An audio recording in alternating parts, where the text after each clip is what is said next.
and he is the recipient of one of the member in Nanaji Deshmukh ICR Award for Outstanding Interdisciplinary Team Award in Agriculture and Allied Sciences, and he is a recipient of S.A. Dadlani Award from Sabar, and one recognition award from PPFRA also he got, and he is having varieties of 21 in different crops, that is wheat, two durum wheat and one barnyard millet, grain amaranth, rice bean and black soya bean also he got varieties, and he is having 25 unique genetic stocks in wheat and millets, and he is having a one copyright, and beyond this he is a good teacher.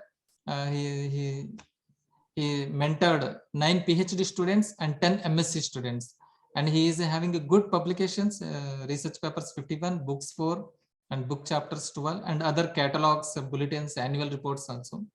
Sir, I welcoming you on behalf of organizing team, and please kindly share your experience, expertise, and share your knowledge to our participants, sir, regarding genetic resources of wheat and other crops. Welcome, sir. Welcome. Thank you, Ravi. Yes. Good morning to all. I'm Arun Gupta, Principal Scientist at ICR IIWR Karnal. Am I audible? Yes, sir. Audible, sir. The topic which was given to me is the utilization of genetic resources of wheat and barley.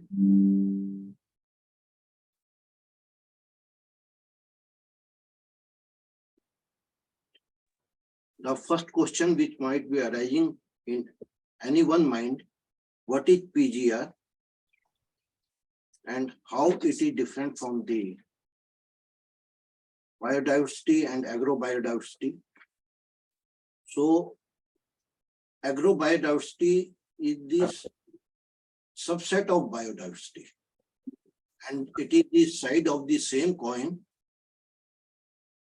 If you see that biodiversity includes each and everything, that is plant, animals, insect, they are part of the biodiversity.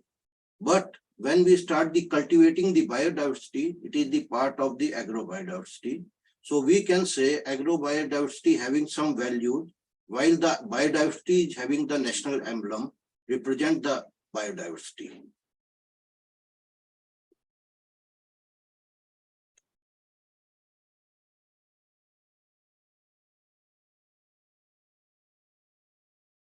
So there is a 3 level of biodiversity. First is the sorry to disturb you. Slides are not moving. Slides are not sharing. Yes. Share screen. Sir.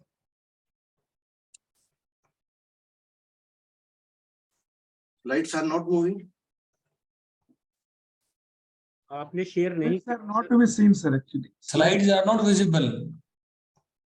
Now. No, you are only visible. वो share करके देखिए क्या. Sir, first share your slide, sir.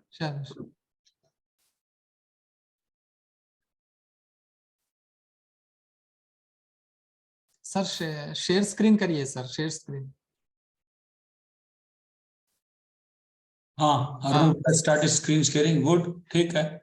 हाँ, yes. Now, visible, Dr. Sir. Sir. हाँ, please.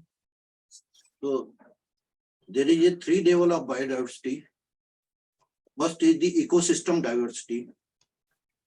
There is no exact definition of any ecosystem diversity. It can be a drop of water or as big as an ocean. A wheat field is also an ecosystem. A rice field is also an ecosystem. The Himalayan is also an ecosystem. Second level of diversity is the species diversity.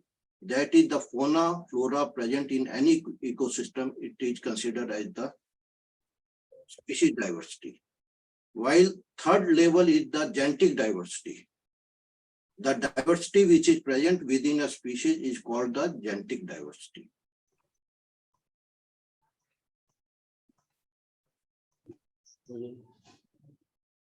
So the genetic diversity includes the varieties, breeding lines, obsolete varieties, land races, which are selection of farmers through thousands of years, the modern cultivars evolved by the plant breeders, the advanced breeding lines, wild relatives, and weedy relatives also. These all form the plant genetic resources.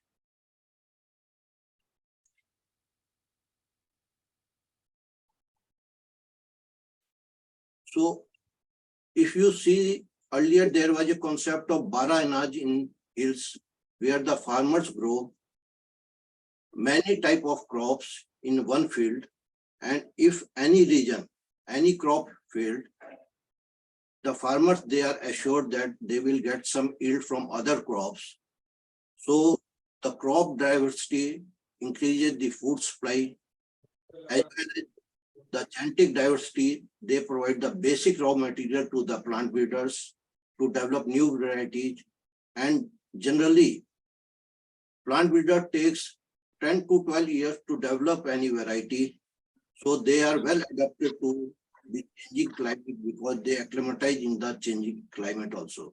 So PGR and crop diversity, they are the critical input for the food, nutrition, and environmental security.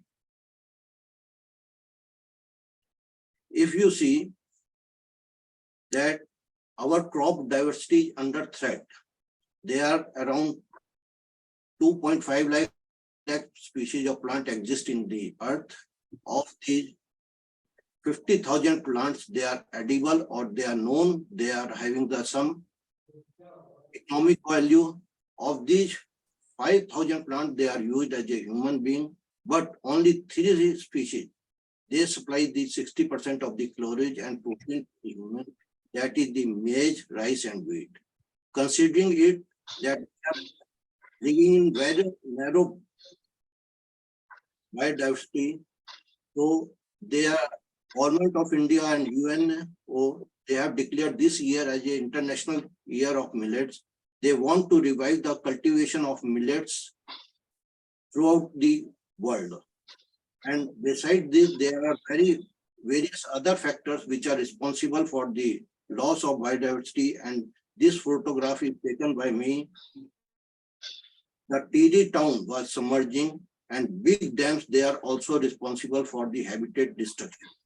And recently, the tragedy in the Joshimath, there is a huge landslide occurring in the Joshimath, and they are also conserving the very cold tolerant rice variety, Jawadi Dhan. We may lose the Jawadi Dhan from the Joshimath if we displace the person from Joshimath to some other place.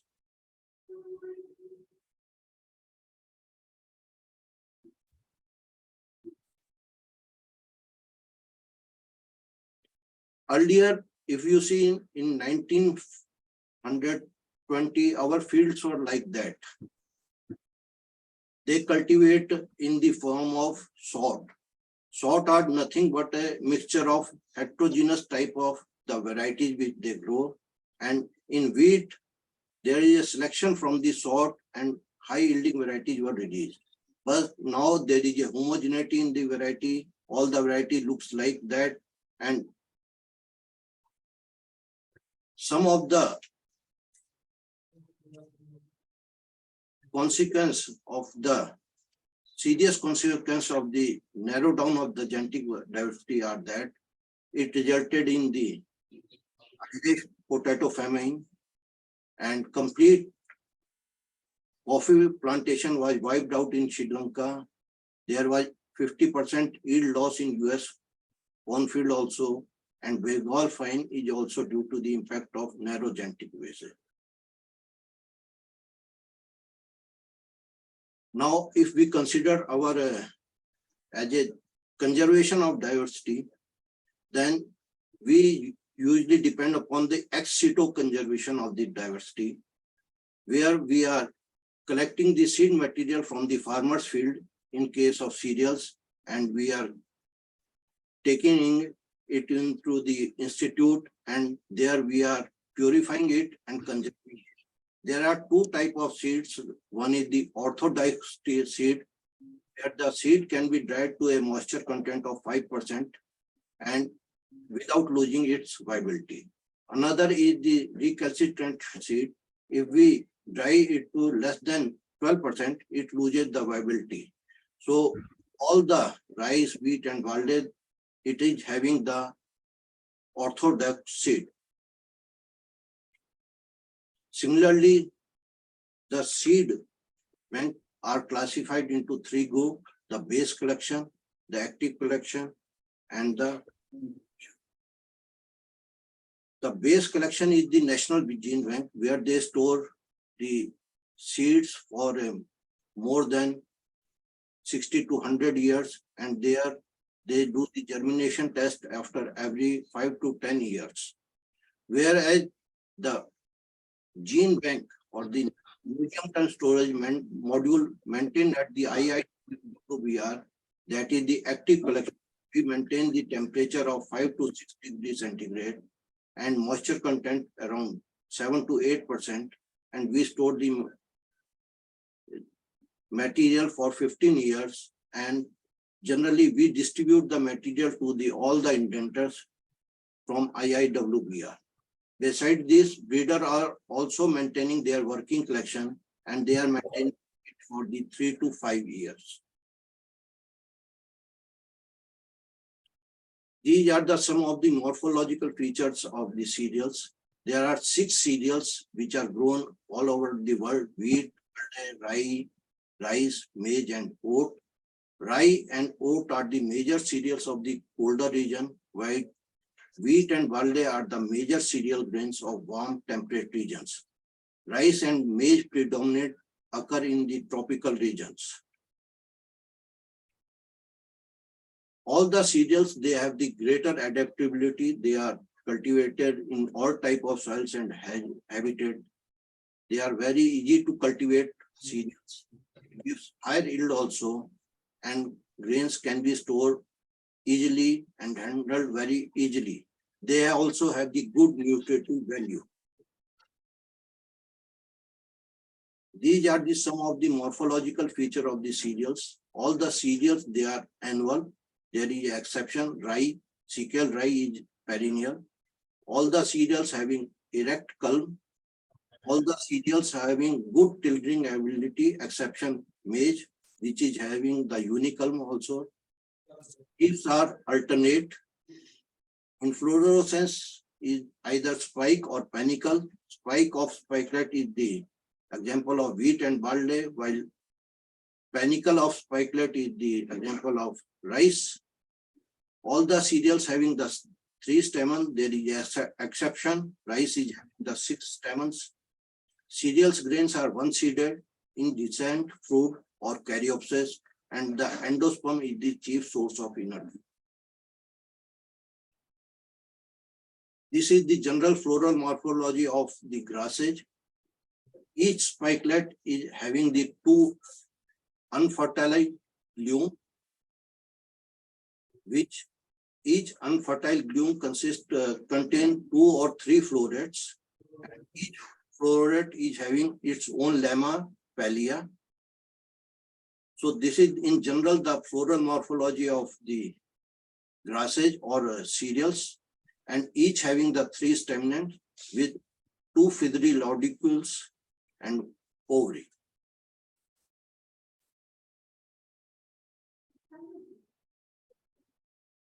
So at IIWBR, these are some activity which we are doing. We are collecting the germplasm also. We are conserving it. We are evaluating it. We are documenting it. We are also sharing the germplasm to the indenters. Wheat is cultivated in around 220 million hectares of area around the world, and it has the annual production of 774 million metric ton. It's having the annual productivity of 35.1 quintal per hectare, and India wheat is cultivated in 31.36 million hectares, and annual production is 107.8 million metric tons. China is having the maximum production of wheat. It is around the 135 million tons, followed by the European Union, which is having around 130 million metric tons. While the New Zealand is having the maximum productivity, followed by the Turkey.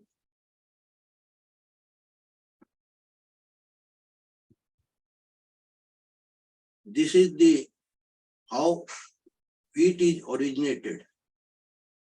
Generally, there is two diploid species.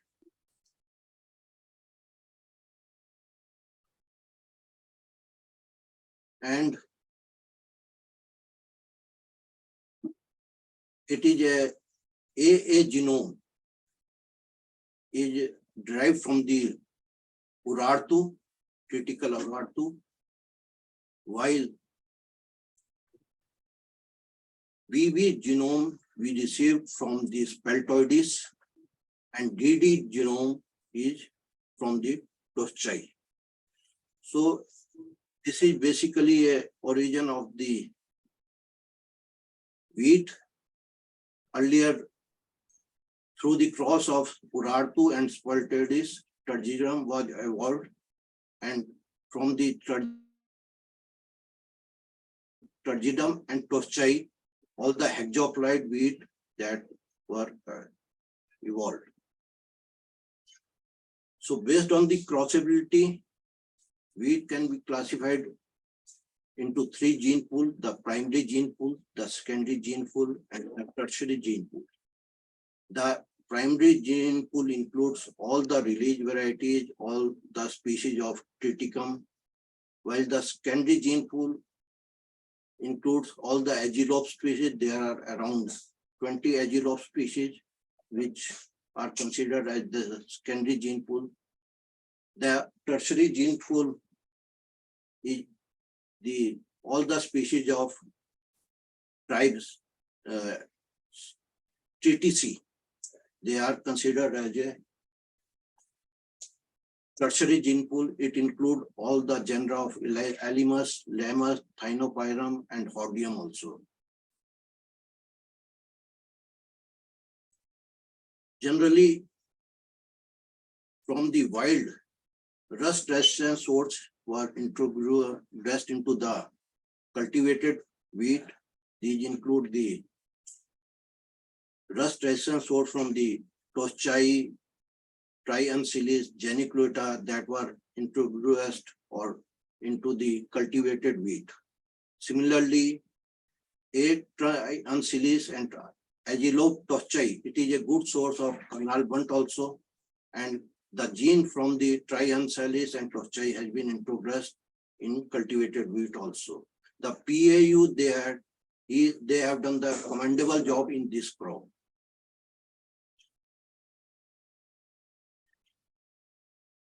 If you see around more than 8 lakh accessions of wheat that are being stored in various gene banks, CIMET is having the maximum gene accessions. It is having the around 1 lakh accession of wheat, followed by the USDA. USDA is having 57,000 accessions. Similarly, China, it is having the 43,000, and NBPGR is also maintaining 35,000 accessions of wheat. Icada Syria, there is maintaining the tetraploid species, and they are maintaining around 34,000 accessions of wheat. If you see the species diversity, the diploid species are Monococcum and Urartu, while the tetraploid species, all the tetraploid species are grouped into the Turgidum. Now they are considered as the Triticum turgidum, and other are considered as the subspecies. Similarly, Triticum temophavi is the selection from the wild wheat Triticum ararticum. And hexaploid species are the Estivum and Jukovitsky, while they are Sphericoccum, Spelta wheat, Masha wheat, Compactum, they are considered as the subspecies of Estivum. These are the species which we are maintaining at IIWBR Triticum aestivum, and Sphaerococum. They are hexaploid wheat. Durum, Dicoccum, Compactum, Volonicum, Timophyvi, Carthilicum. They all are tetraploid wheat, and Monococcum is the diploid wheat. We are maintaining good number of accession of all of these species. If you see the Durum, Dicoccum, Timophyvi, Carthilicum, they are having the flat type of ear head. In India, 3 species are in cultivation. First one is the Triticum aestivum. It is cultivated in more than 94% of area. While Triticum durum, it is cultivated in 5% of the area. And Dicoccum, it is cultivated only in limited scale, especially in Karnataka, Maharashtra and Gujarat. While durum is cultivated in majority of the area in Maharashtra and MP. Till today, around 446 wheat varieties have been developed since 1965. Of these, 462 in red wheat, 73 in durum wheat, 7 in Dicoccum, 4 in triticales, and out of these, 35 wheat varieties developed by the ICR IIWR canal alone, and DBW 187, it is occupying more than 25% area in wheat at present.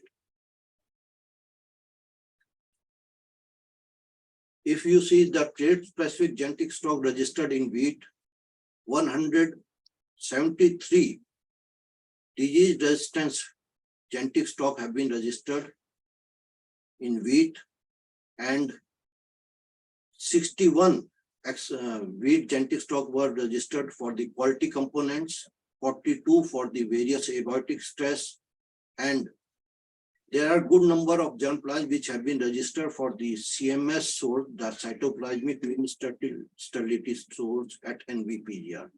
And the seeds of these genetic stock are also being maintained by the IIWR also.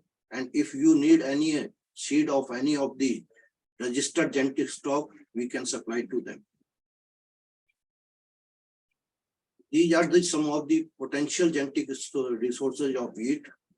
This is the Nappal. It is the actually Monsanto, which is a multinational company of wheat. They want to register or patent this wheat at USA. Government of India, they fight the case against them and they won. Later on, they dropped this claim, but it is still being cultivated in the Uttarakhand hills. If you visit Uttarakhand hills, or if you visit to Kailash Mansarovar, on the way, there is a one village called Napchal village. They are still cultivating this wheat, and it is very tasty and it is very soft and it is very suitable for the biscuit making. These are some of the other important land races. Halna, it is very early maturing and also heat tolerant land, local land races cultivated in and around the Kanpur area of Uttar Pradesh. Kharchia local, it is a well-known source for the salinity and alkalinity, and it is cultivated in Pali district of Rajasthan, and the group also got the Plant Genome Savior Award for the conservation of Kharchia local. And all the improved varieties of salinity and alkalinity, they contain the blood of the Kharchia local. Similarly, Dharwad dry, very hardy species, and it is a drought tolerant genotype conserved by the Dharwad people in and around Dharwad area of Karnataka. Kolkata hard is the hard grain, having very hard grain. Then the Safed Mundia, it is a very soft type and give higher biomass. Similarly, the Muzaffarnagar white, they are some of the popular land races of wheat. There are two geographical tags which have been granted in wheat. Only one tag has been granted. Other one is under the consideration of the government of GI office. This Bhalia wheat, which is being cultivated in and around Anand area of Gujarat, it is having the high protein content and very sweet in taste. They have given the GI tag to the Anand farmers in the year 2011. Recently in 2020, Government of India, Government of MP submitted the application for GI tag on Sharbati Gehu. It is cultivated in and around the Vidisha area, and most probably in next 2 years, they will get the GI tag in wheat also for Sharbati Gehu. We have a very strong coordination with the CMET. Every year we are getting number of trials from CMET. It includes the elite spring wheat yield trials, semi-arid wheat yield trials, heat-tolerant wheat yield trials, high rainfall wheat yield trials, international durum yield nursery, elite diversity panel from CMET. We distribute to different partners across the country, and every year we are getting 2,000 accessions, and we are conserving small portion of this nursery in our gene bank also. Similarly, we got the global durum panel from ICARDA, in which we got all the tetraploid species of Triticum.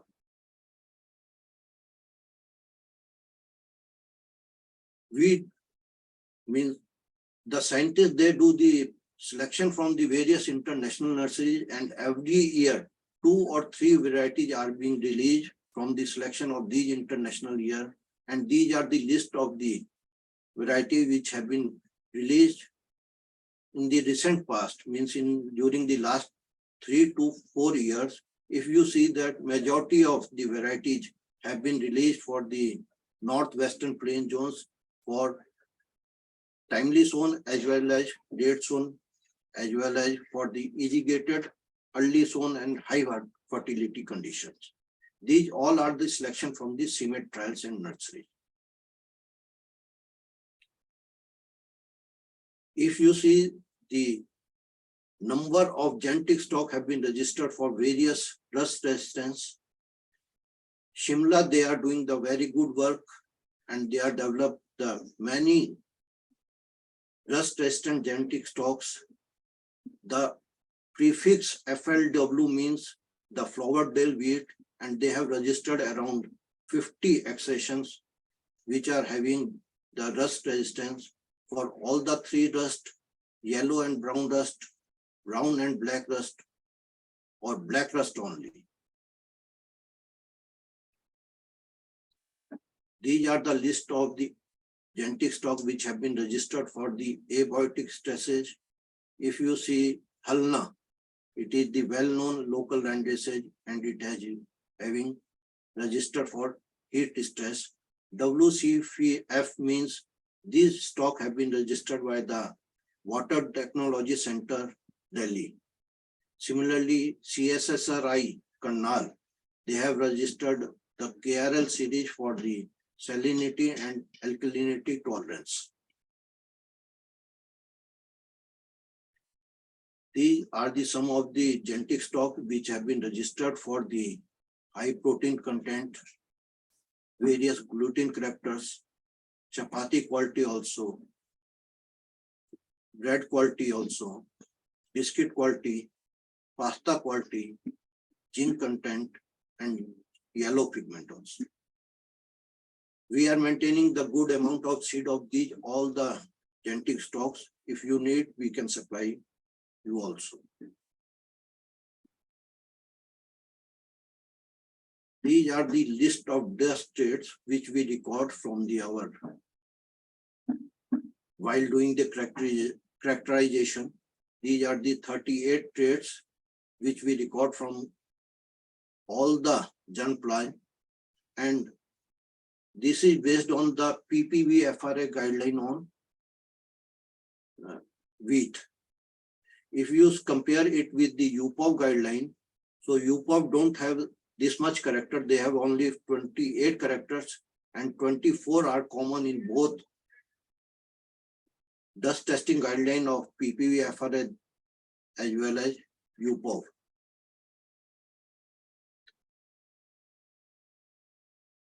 So if you see the utilization or our crossing block, it includes all the Agilops, Toschai and other Agilops species also. Then monococcum also, some of the land races also we are including in our crossing blocks. Then winter wheats, which are good source for height tilting ability. Then selection from the international nurseries also. Then we have a good durable resistant donors like Tukuru, Kukona. We are maintaining it and we are using in our crossing.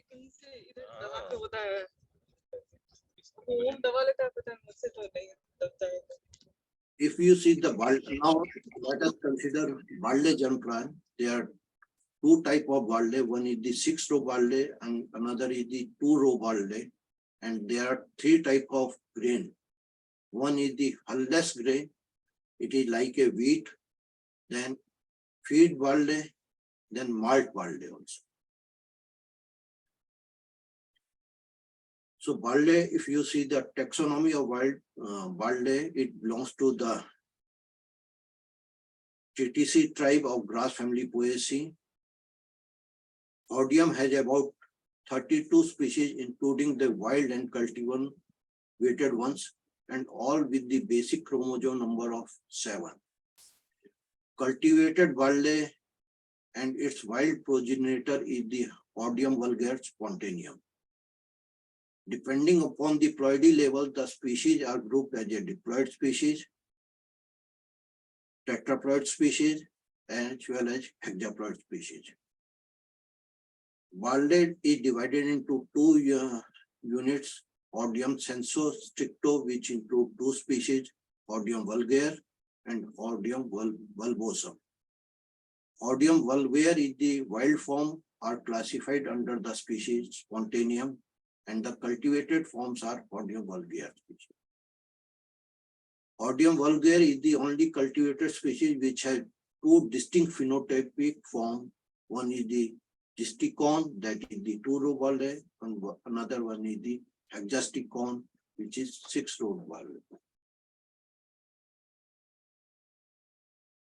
It is domesticated Balde around 10,000 years ago in the Fertile Crescent in Western Asia near Nile River of Northeast Asian Africa.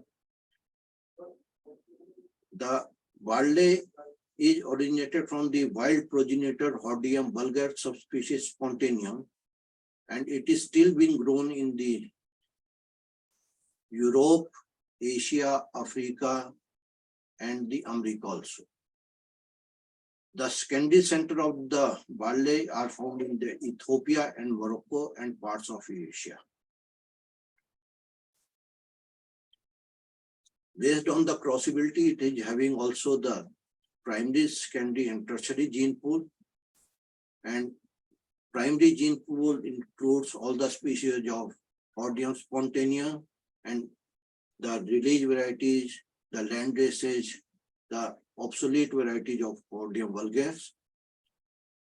The secondary gene pool include the Hordeum bulbosum, which is the wild species of Hordeum, while the tertiary gene pool include all the genera of TTC species of tribe TTC. In Balde, more than around 4 lakhs Balde accession are conserved in various gene banks. Majority of them are in Brazil, Australia, Canada, China, Ethiopia, Germany, Japan, Mexico, Russia, Korea, Sweden, Syria. ICARDA is maintaining the largest Balde collection with more than around 32,000 accession And out of these, 8% are land races and 7% are wild relatives. The NVPGR is also maintaining 8,000 wild accessions. At IIWBR, we are maintaining around 8,300 accessions, which include indigenous as well as exotic. We are also having the responsibility of evaluation, conservation, and exchange of wild germplasm. And every year we are supplying 1,200 to 1,500 accessions to different indenters. These includes majority of them are indigenous germplasm, while the exotics are those which are selected from various trials and nurseries received from ICARDA CIMET. Till today, around 106 wild varieties have been released through All India coordinated programs. Out of that, 8 were hulless. These are VHS 352, Dolma, Gitanjali, HBL 276, Karan 16, Norvo, NDB 943, Sindhu, PL 861. Hulless means it is like a wheat and you can use and consume as a wheat also. 19 varieties are 2-row, while 87 having the 6-row barley. 2-row barley uses mainly for the malting purpose because we are importing a lot of material from the France or Germany. So we want to increase our malt production in India also. So that's why we are concentrating more on the 2-row malt barley. These are the list of 106 varieties of wheat which have been released in India.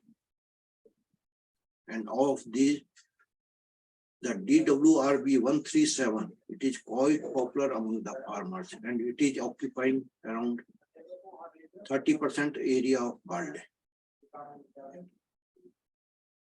So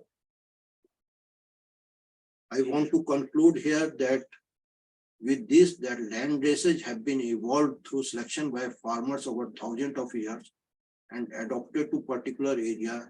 Hence, characterization of indigenous land races should be given priority in the genetic resource program. To unlock the variation in gene bank accession and to make it more accessible, trait-specific focused identification of germplasm strategy should be developed, and the wild germplasms such as agilopes, which are reservoir for many useful genes, and therefore exploitation of agilope gene pool for the improvement in yield, quality, and resistance in wheat is also to be worked out. So thank you all for patience hearing, and I thank especially the organizer giving me a chance to deliver a talk on the management and utilization of wheat and barley germplasm. Thank you. Thank you, sir. Thank you. All participants are requested. If you have any doubts, please, sir. Dr. Ravi, I want some clarification from Dr. Gupta. Yes. Dr. Gupta, compliments to you. You have nicely described the PGR and the germplasm which you have in MTS in Karnal and NVVGR. How much is the similarity? Sir, NBPR is having the 35,000 accessions, Yes. while we are having only 16,000 accession in our MTS. But those 16 are similar or some different? Around 13 to 14,000, they are the duplicate of NBPGR accession. Okay. Okay. 2,000, they are might be, which we selected from the international nurseries. Okay. And NBPGR might be not be having their material in their gene bank. So ACRIP people, they ask germplasm from you or from us? They ask from you also, from us also, but you divert your demand, means a letter to us also. We are only supplying the material to them. Thank you, Dr. Sahab. Thank you. Very nice lecture you have given. Sir, one question came Yes. for improvement of grain lustrous. Which wild species is used? For improvement in grain characters, Agilop Yes, sir. being used by the majority of the breeder, and we are having around 80 accessions of Agilop tochai in our gene bank.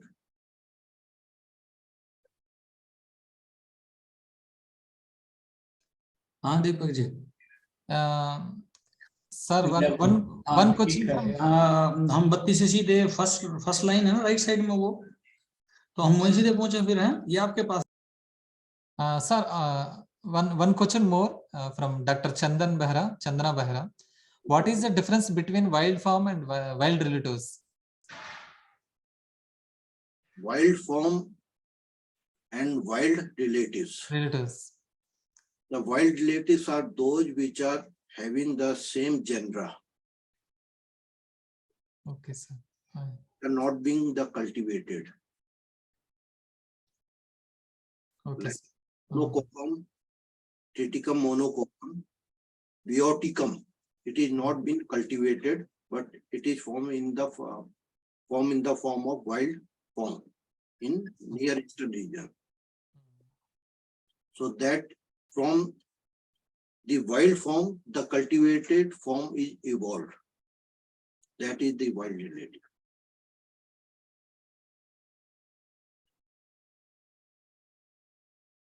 And second one is the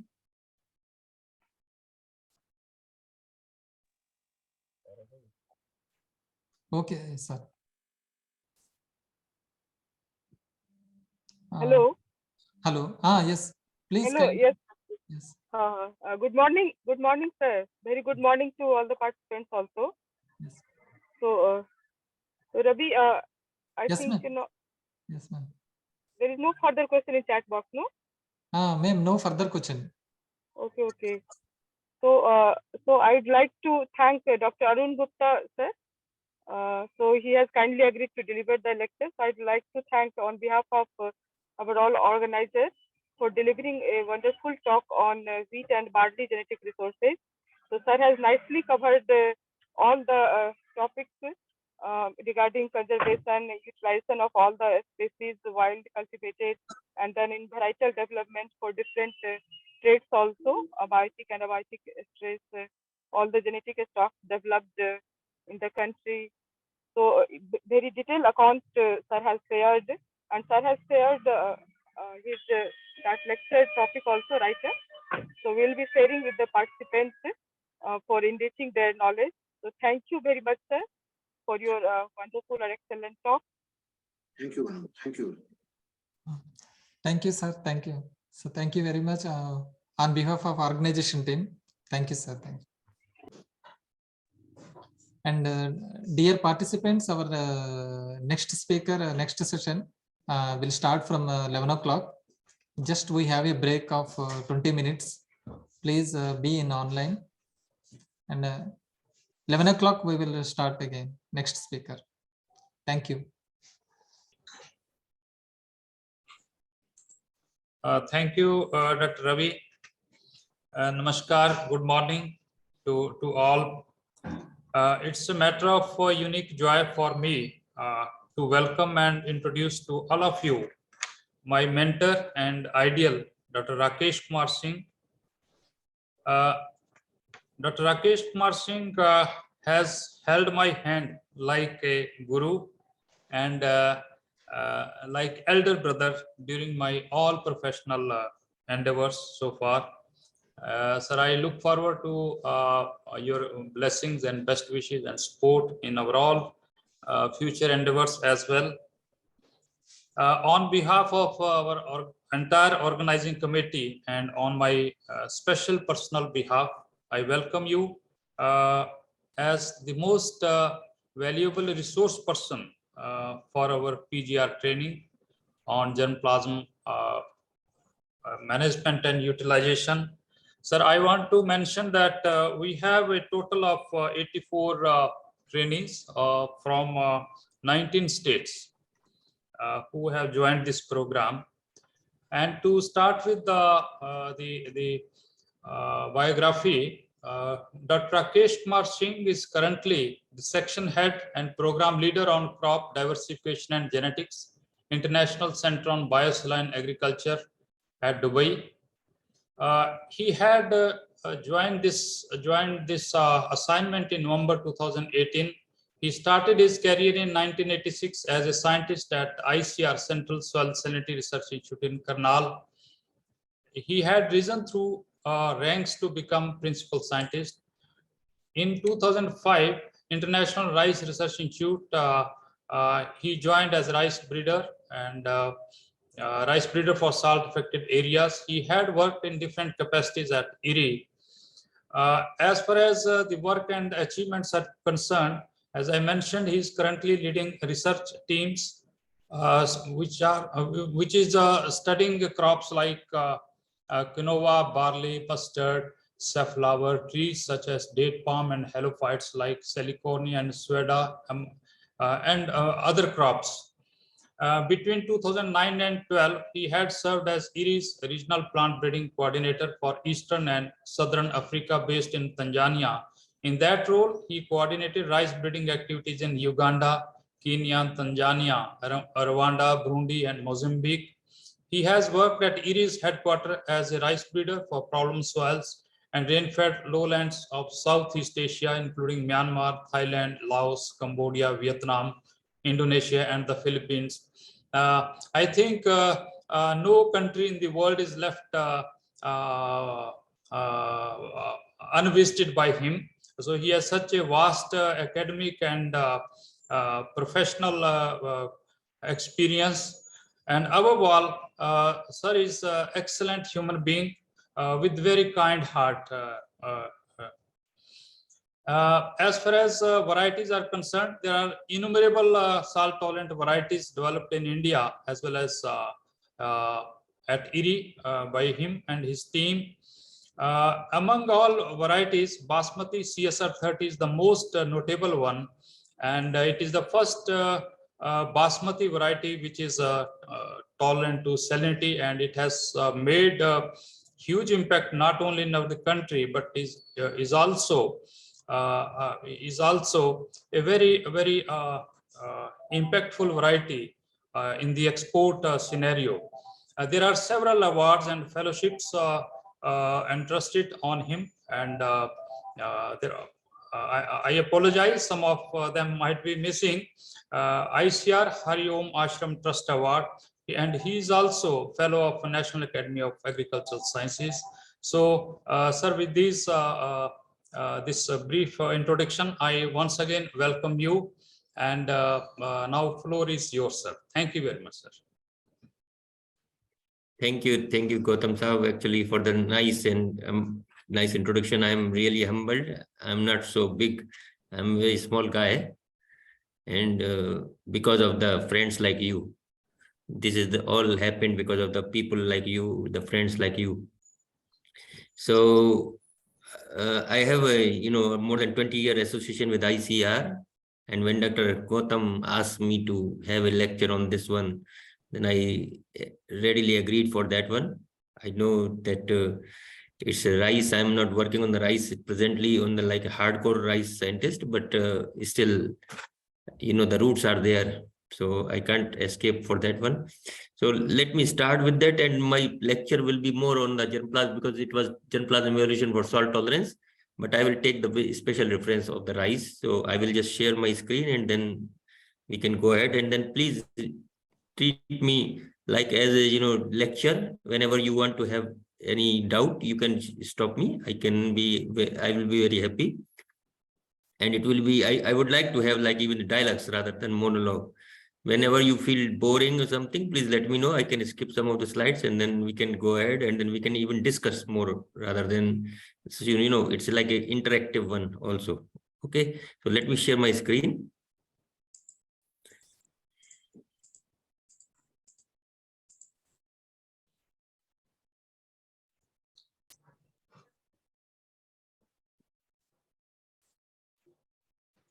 Yes, sir.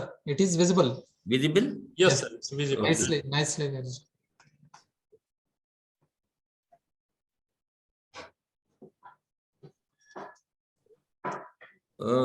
This one is the which one is visible?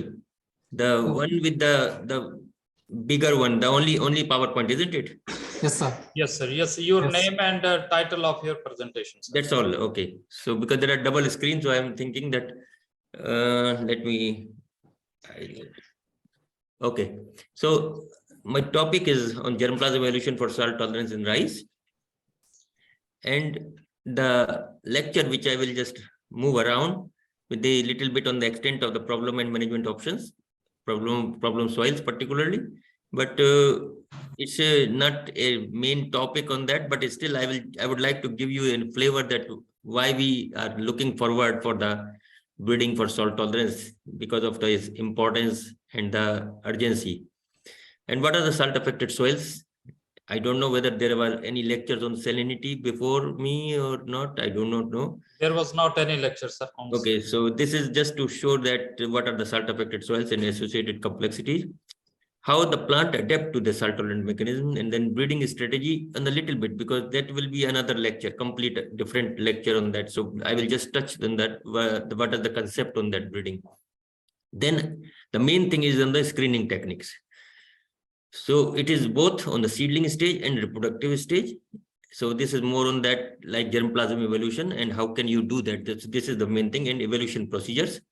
And tolerance versus growth stages, because all the growth stages are not tolerant or all the growth stages are not sensitive. So it is upon like which growth stage you have to focus more, and little bit on the dual tolerance, because the salinity or any type of problem soil, problem thing doesn't happen in isolation. It's usually like a combination of the many problems. So then those multiple abiotic stress tolerance is one of the main thing. Then a little bit on the conclusion. So when we talk about the saline soils and sodic soils, if you see that these are the saline soils in bird, and you can see the like the growth, crop growth on that, and sodic soils. Total, it's around, like there are different guesstimates. I will say not estimates, guesstimates, because not the people are going to measure that exactly, but this is all on the assessment basis. So there are different from 340 million hectare to 1.2 billion hectares. So that's why it's a like very big range, and it has both like a saline soils, which is around 3.1% of the world area, and around 3.5% sodic soils. But the thing is, in the South and Southeast Asia, which is mostly affected with this salinity, and the rice is mainstay in this one, it's having more than 100 million hectares. So that's why the problem is grave. And Africa is also having more than 85 million hectares. But whatever the area is, we can say that this area is very large, very huge. So that way, we are just looking forward for how to deal with these type of problems. That's why this is one of the major abiotic stress after drought. So what are the salt affected soils? Actually, these are the three type of saline soils, sodic soil and saline sodic soils. And they are characterized based on the electrical conductivity and the exchangeable sodium percentage. When we say exchangeable sodium percentage, it's not quickly measured. So it is indicated through the pH of saturated paste. So pH of the soil, you can say. So if the soil is having the high, more than 4 decisiemon, this is as per the USDA 1954, that one document is there, and that is still going on, that definition is still valid. So when the salinity is more than 4 decisiemon in the soil, then we can say it is saline. But the ESP, the pH or ESP should be less than 15, and pH should be less than 8.8. That is a pHs, saturated paste. Means when you make the soil and then put the water and make a paste, what is the pH of that one? Sodic soils, which are having the less than 4 decisiemon, so it is not saline. But ESP and pH is more than 15 ESP, and 8.5 to 10.5, it's a pH of the paste. There are transient phase of the soils. That's not many, like a big area on that, but still there is a transient phase when there is soils are sometimes saline and sodic both. high salinity, more than 4 decisiemens, and more than 15 is the exchangeable sodium percentage, and pH is more than 8.5. The main thing is that the saline soils and sodic soils, in both the things, the sodium is the most notorious element, the sodium mostly, but the cations, the anions are different. So the anions means like chloride and sulfate. So these are the soluble salt in salinity, while sodium carbonate and bicarbonate in the sodicity. So these are the things make different. So in sodicity, the soil, the sodium carbonate and sodium bicarbonate, the sodium adhered on the clay micelle. I don't want to go in the detail, while this is soluble state, so that's why it is more dynamic. So because sodium chloride goes down in the soil and up in the soil depending upon the moisture of the soil. When we talk about the rice, if you see this slide, the rice is one of the most sensitive crop in this one. Arabidopsis, just after the Arabidopsis, you can say its threshold is only 3 decisiemens. While durum wheat, barley, so in the food crop, you can see that the barley is the most tolerant crop in that one, in the food crops. Then it comes to the forages. These tall wheat grass, salt bush, this is all halophyte. So these are the crops which need salt. So that's why we can say the rice is one of the sensitive crop, but still people want to grow the rice, and there is no other way. When there is a water stagnation or salinity together, then there is no other way except the growing rice. That's why it is imperative, mostly in the sodic soil as well as in the coastal saline soils, you have to grow the rice. So how to do that? So we have to breed some saline tolerant varieties on that one. So how the plant respond to the salinity? Main thing is that because salinity means mostly it is in the root zone. So salt comes in the root zone and it affects the plant. It's not coming from the air or something like that. The sodium it is in the air, but it is the plant experience sodicity or salinity in the root zone. When the sodium is there, so what is the first reaction? Immediately, the reaction is that there are osmoregulants. They are immediately developed or produced in the plant, and plant do the osmotic adjustment through them, and that is that inhibit the growth of the young leaves, and that tells to the stomata, that's called stomatal conductance. The plant immediately say, please close the stomatas, all the stomatas immediately, or reduce the opening. Then in the rice, over just within like 24 hours, less than 24 hours, the second thing is that the iron, toxic iron, which are the iron, sodium particularly, that start going in. And then when it starts going in, then that's called iron toxicity. And that is the second main thing, and it is the major thing, I will say, for the plant tolerance. Good plant can exclude as much as even 98% of the external salt, but still 2% can go inside. And then the poor plant, they can exclude around 92% salt or the iron. So the poor plant, they cannot hold the sodium at the root level, that goes inside that. And then how do they do that? They transport that toxic ion, the plant immediately to the stem, leaf, sheath or older leaves. They want to store them in the tissue which can be sacrificed later on. So you can see that the old leaves, sheaths, they dry first, because plant, like a human being also, if something goes wrong with your family, you will protect your child first, and you will face all the burnt.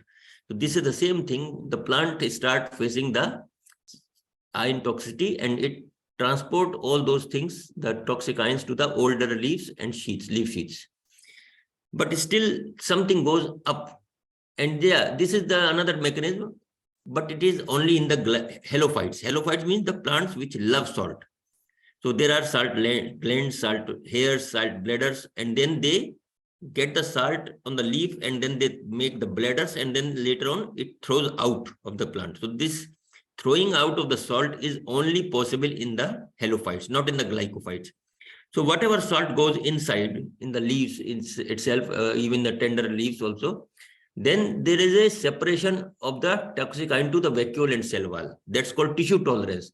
So how do they do that? This is through the antiporters. So there are antiporters and tissue, the trash, this vacuole is like a trash can. So they put the salt in, means sodium in, and proton is coming out. Proton is the hydrogen.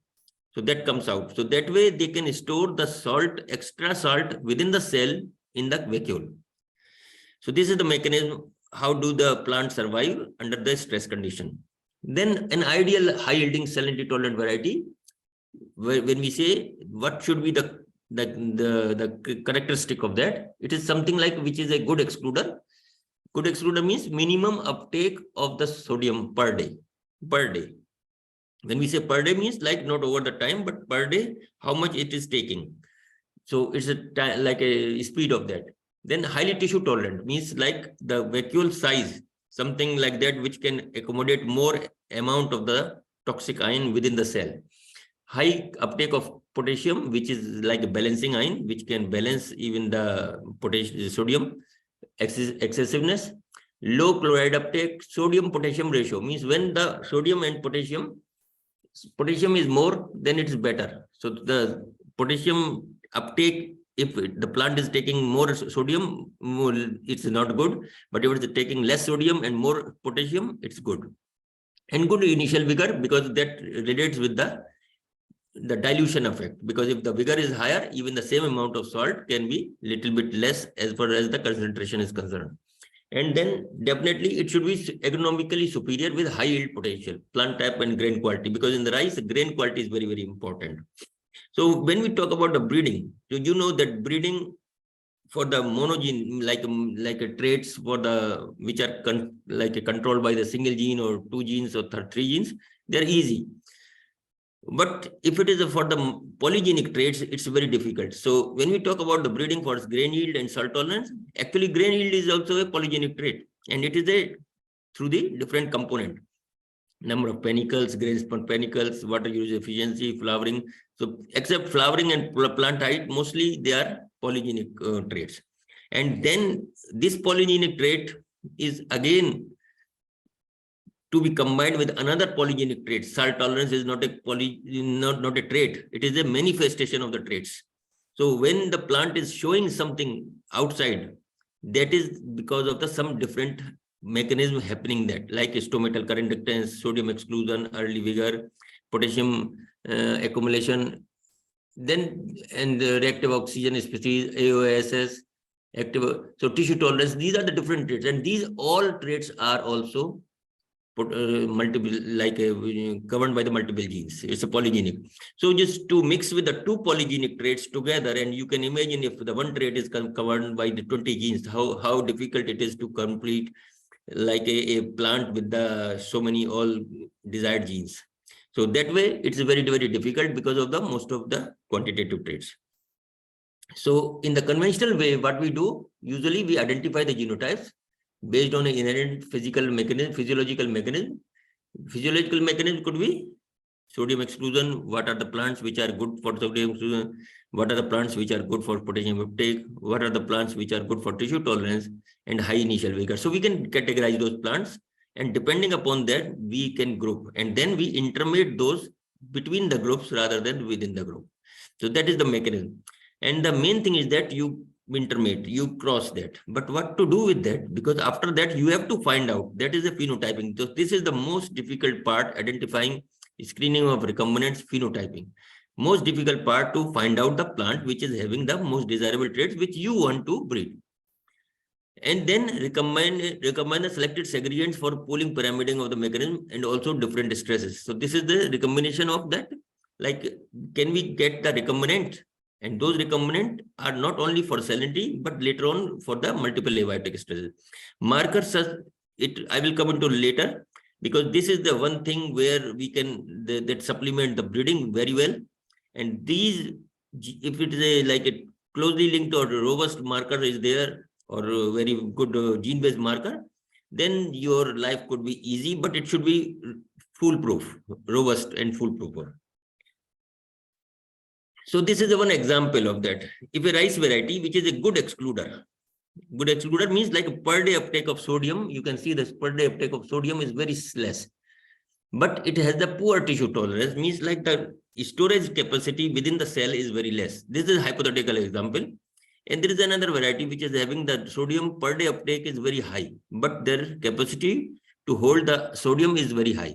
So if we are using this variety, the variety B, it's also not good, because this will be, the vacuole will be filling with the trash very quickly, while this variety doesn't have the capacity to hold the trash. So the segregating material could be having the more different type of sodium, different type of trash can.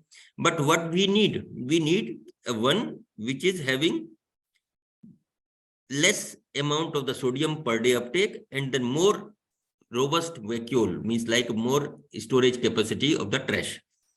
And if it is with the help, if it is with the help of potassium, means like if the potassium is also high, then this variety is very like desirable. So that way we try to select that. But the main thing is that how to select that. The phenotyping is the key nowadays. If you have a very robust phenotyping, that's the best one. So until now, if there is any question, query or something, please let me know. Then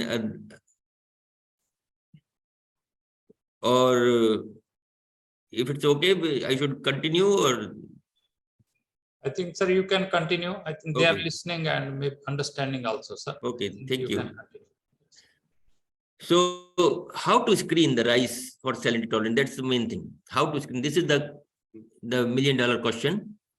And in this one, the main thing is that when to screen also. So you see that when you talk about the rice variety, you must have think of like a early maturing variety, late maturing variety, medium maturing variety, photosensitive varieties. What is that? Means how do they differ? If you see that there are three distinct phases. One is the previous phase before the panicle initiation, maximum panicle initiation. That's vegetative stage. Second is the panicle initiation to the heading stage.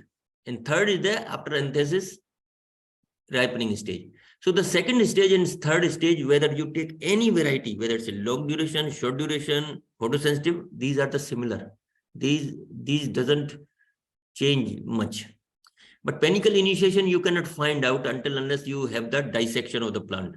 So usually it is mostly from the heading people look for that, and then that's why people are taking that like a trait as a heading days rather than maturity, because they know that from heading days, if you add 25 to 30 days, it's already maturity.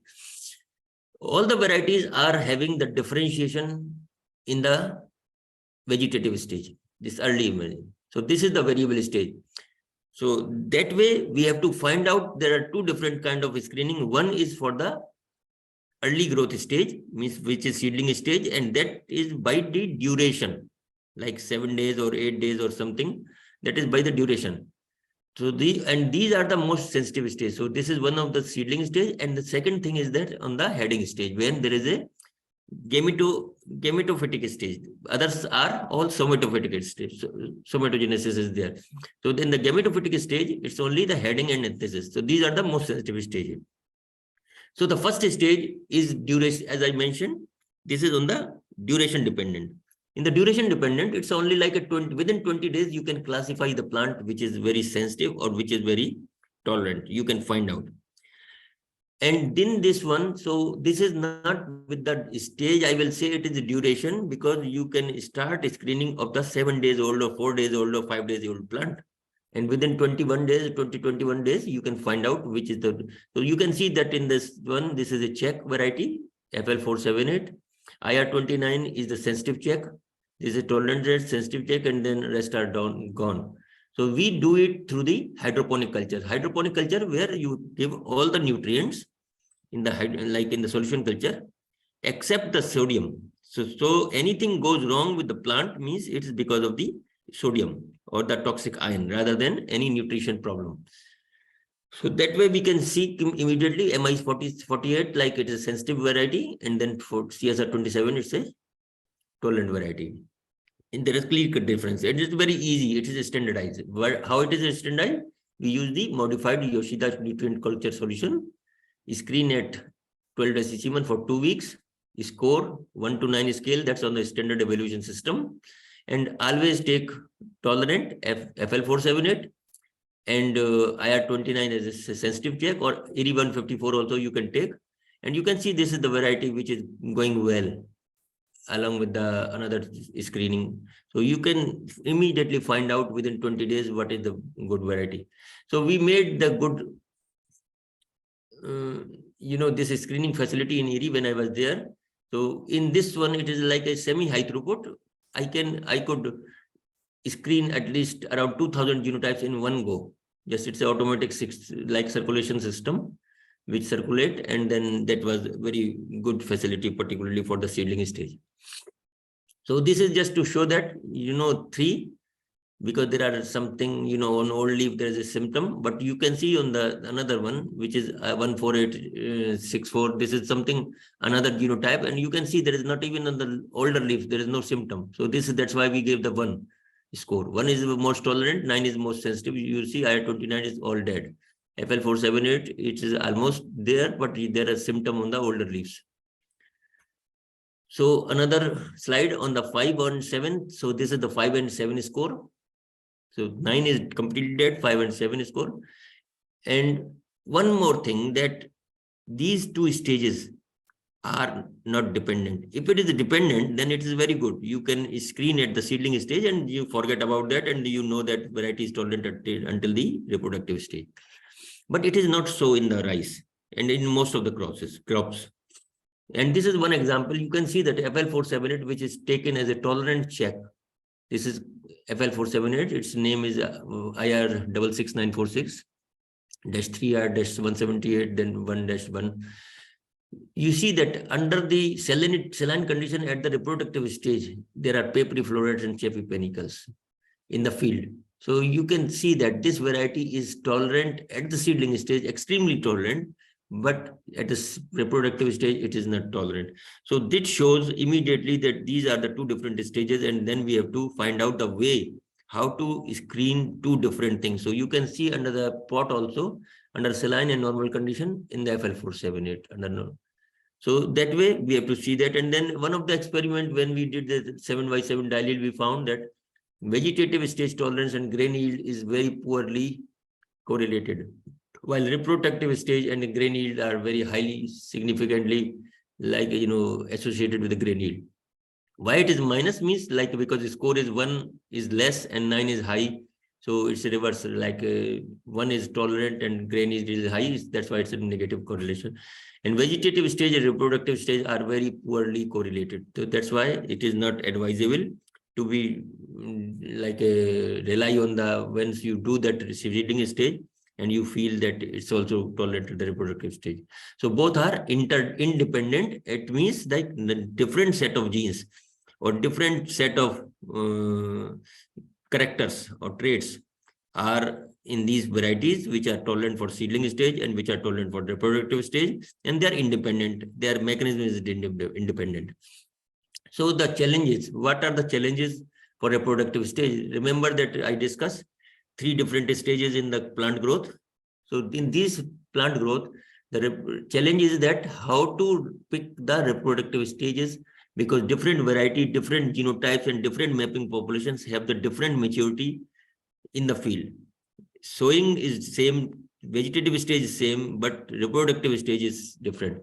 So how to salinize plants only at the onset of reproductive stage without stressing them at the earlier growth stages. So because we want to have the level playing, we want to keep the plant until the reproductive stage same. If you stress them at the seedling stage and say, for example, one variety as like FL478, it is tolerant, it will give a different meaning. And a variety which is sensitive at the seedling stage but tolerant at reproductive stage, that will give the different meaning.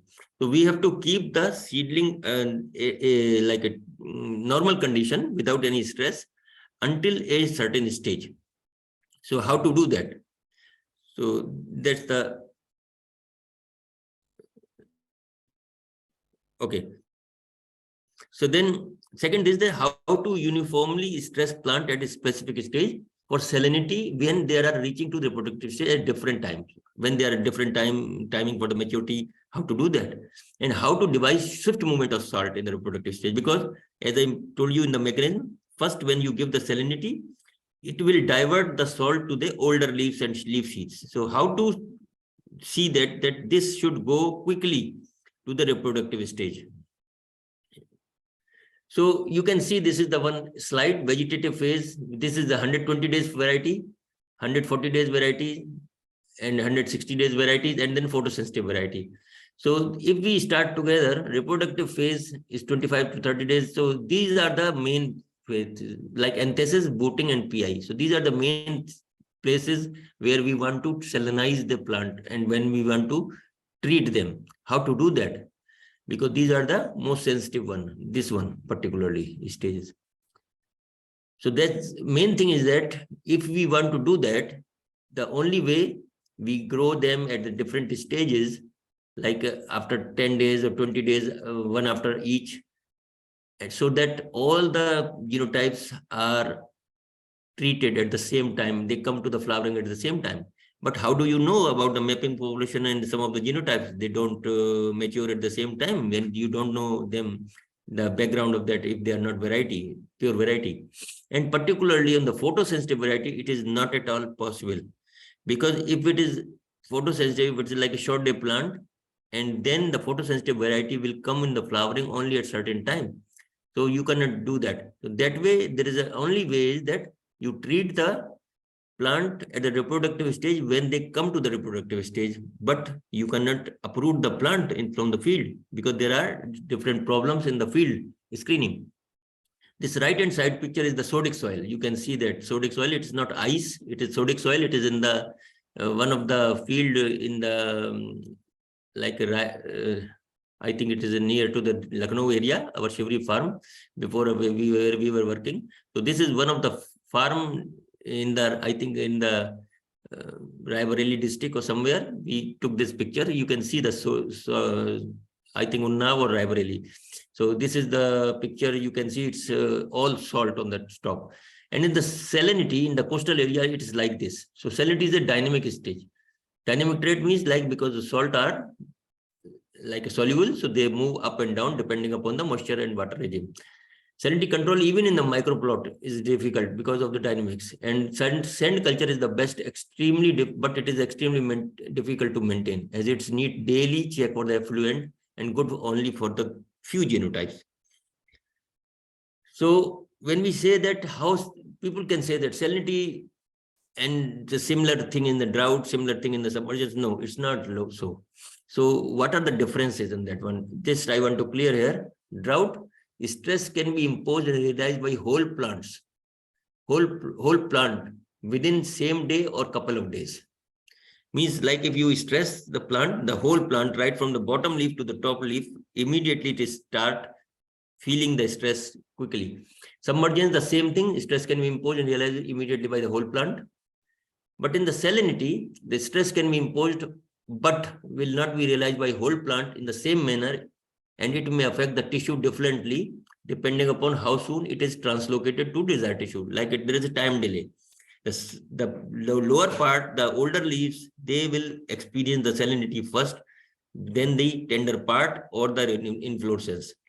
So stress relieving, the another example, if you stress the plant for the drought or submergence, the moment you relieve that immediately, as long as the plant is like a living, is still not dead.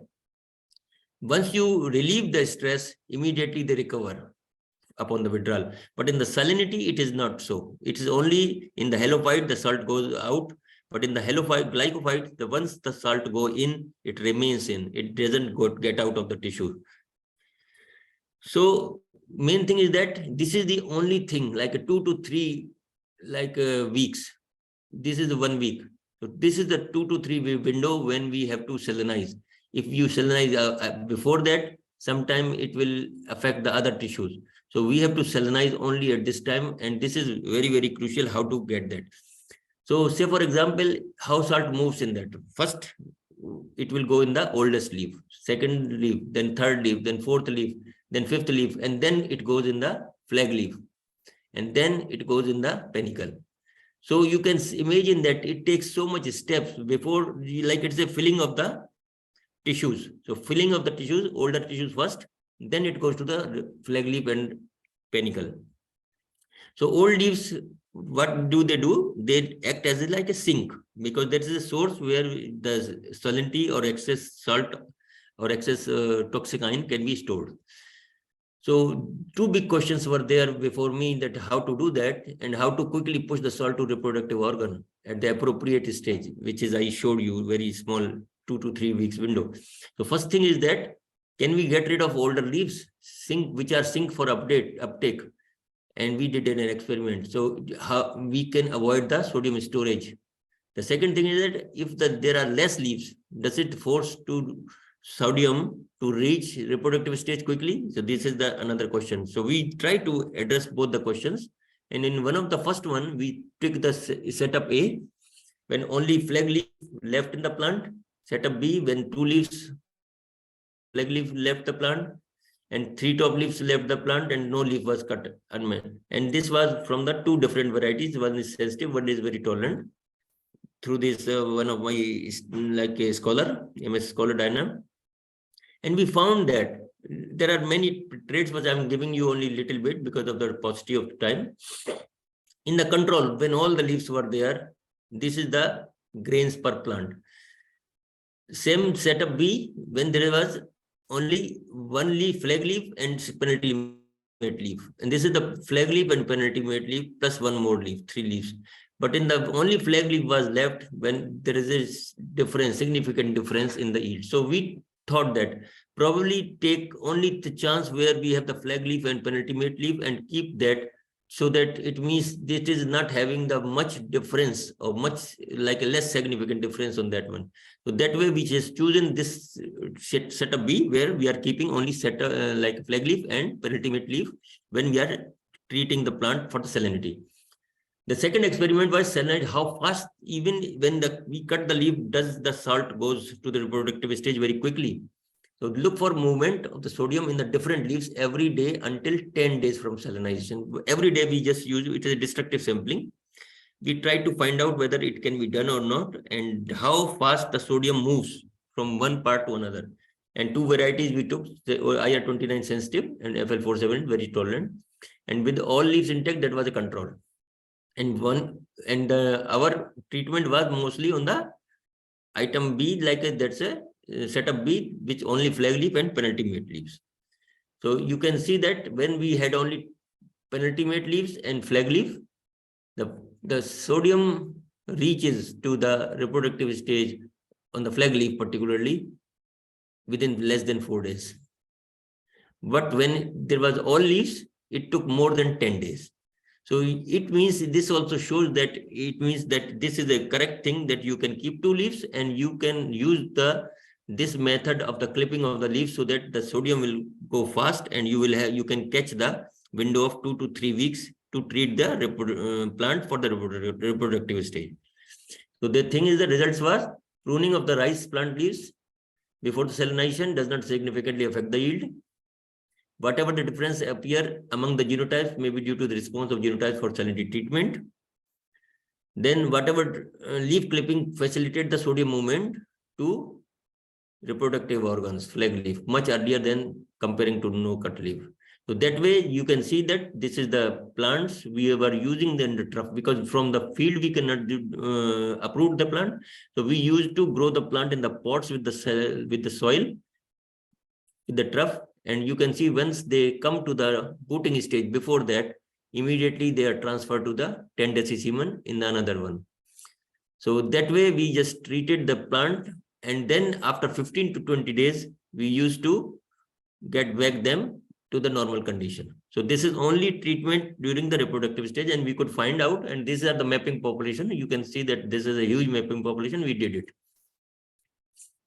So the phenotyping parameters, we took mostly filled and unfilled grains, which was very much associated with the pollen fertility in per plant.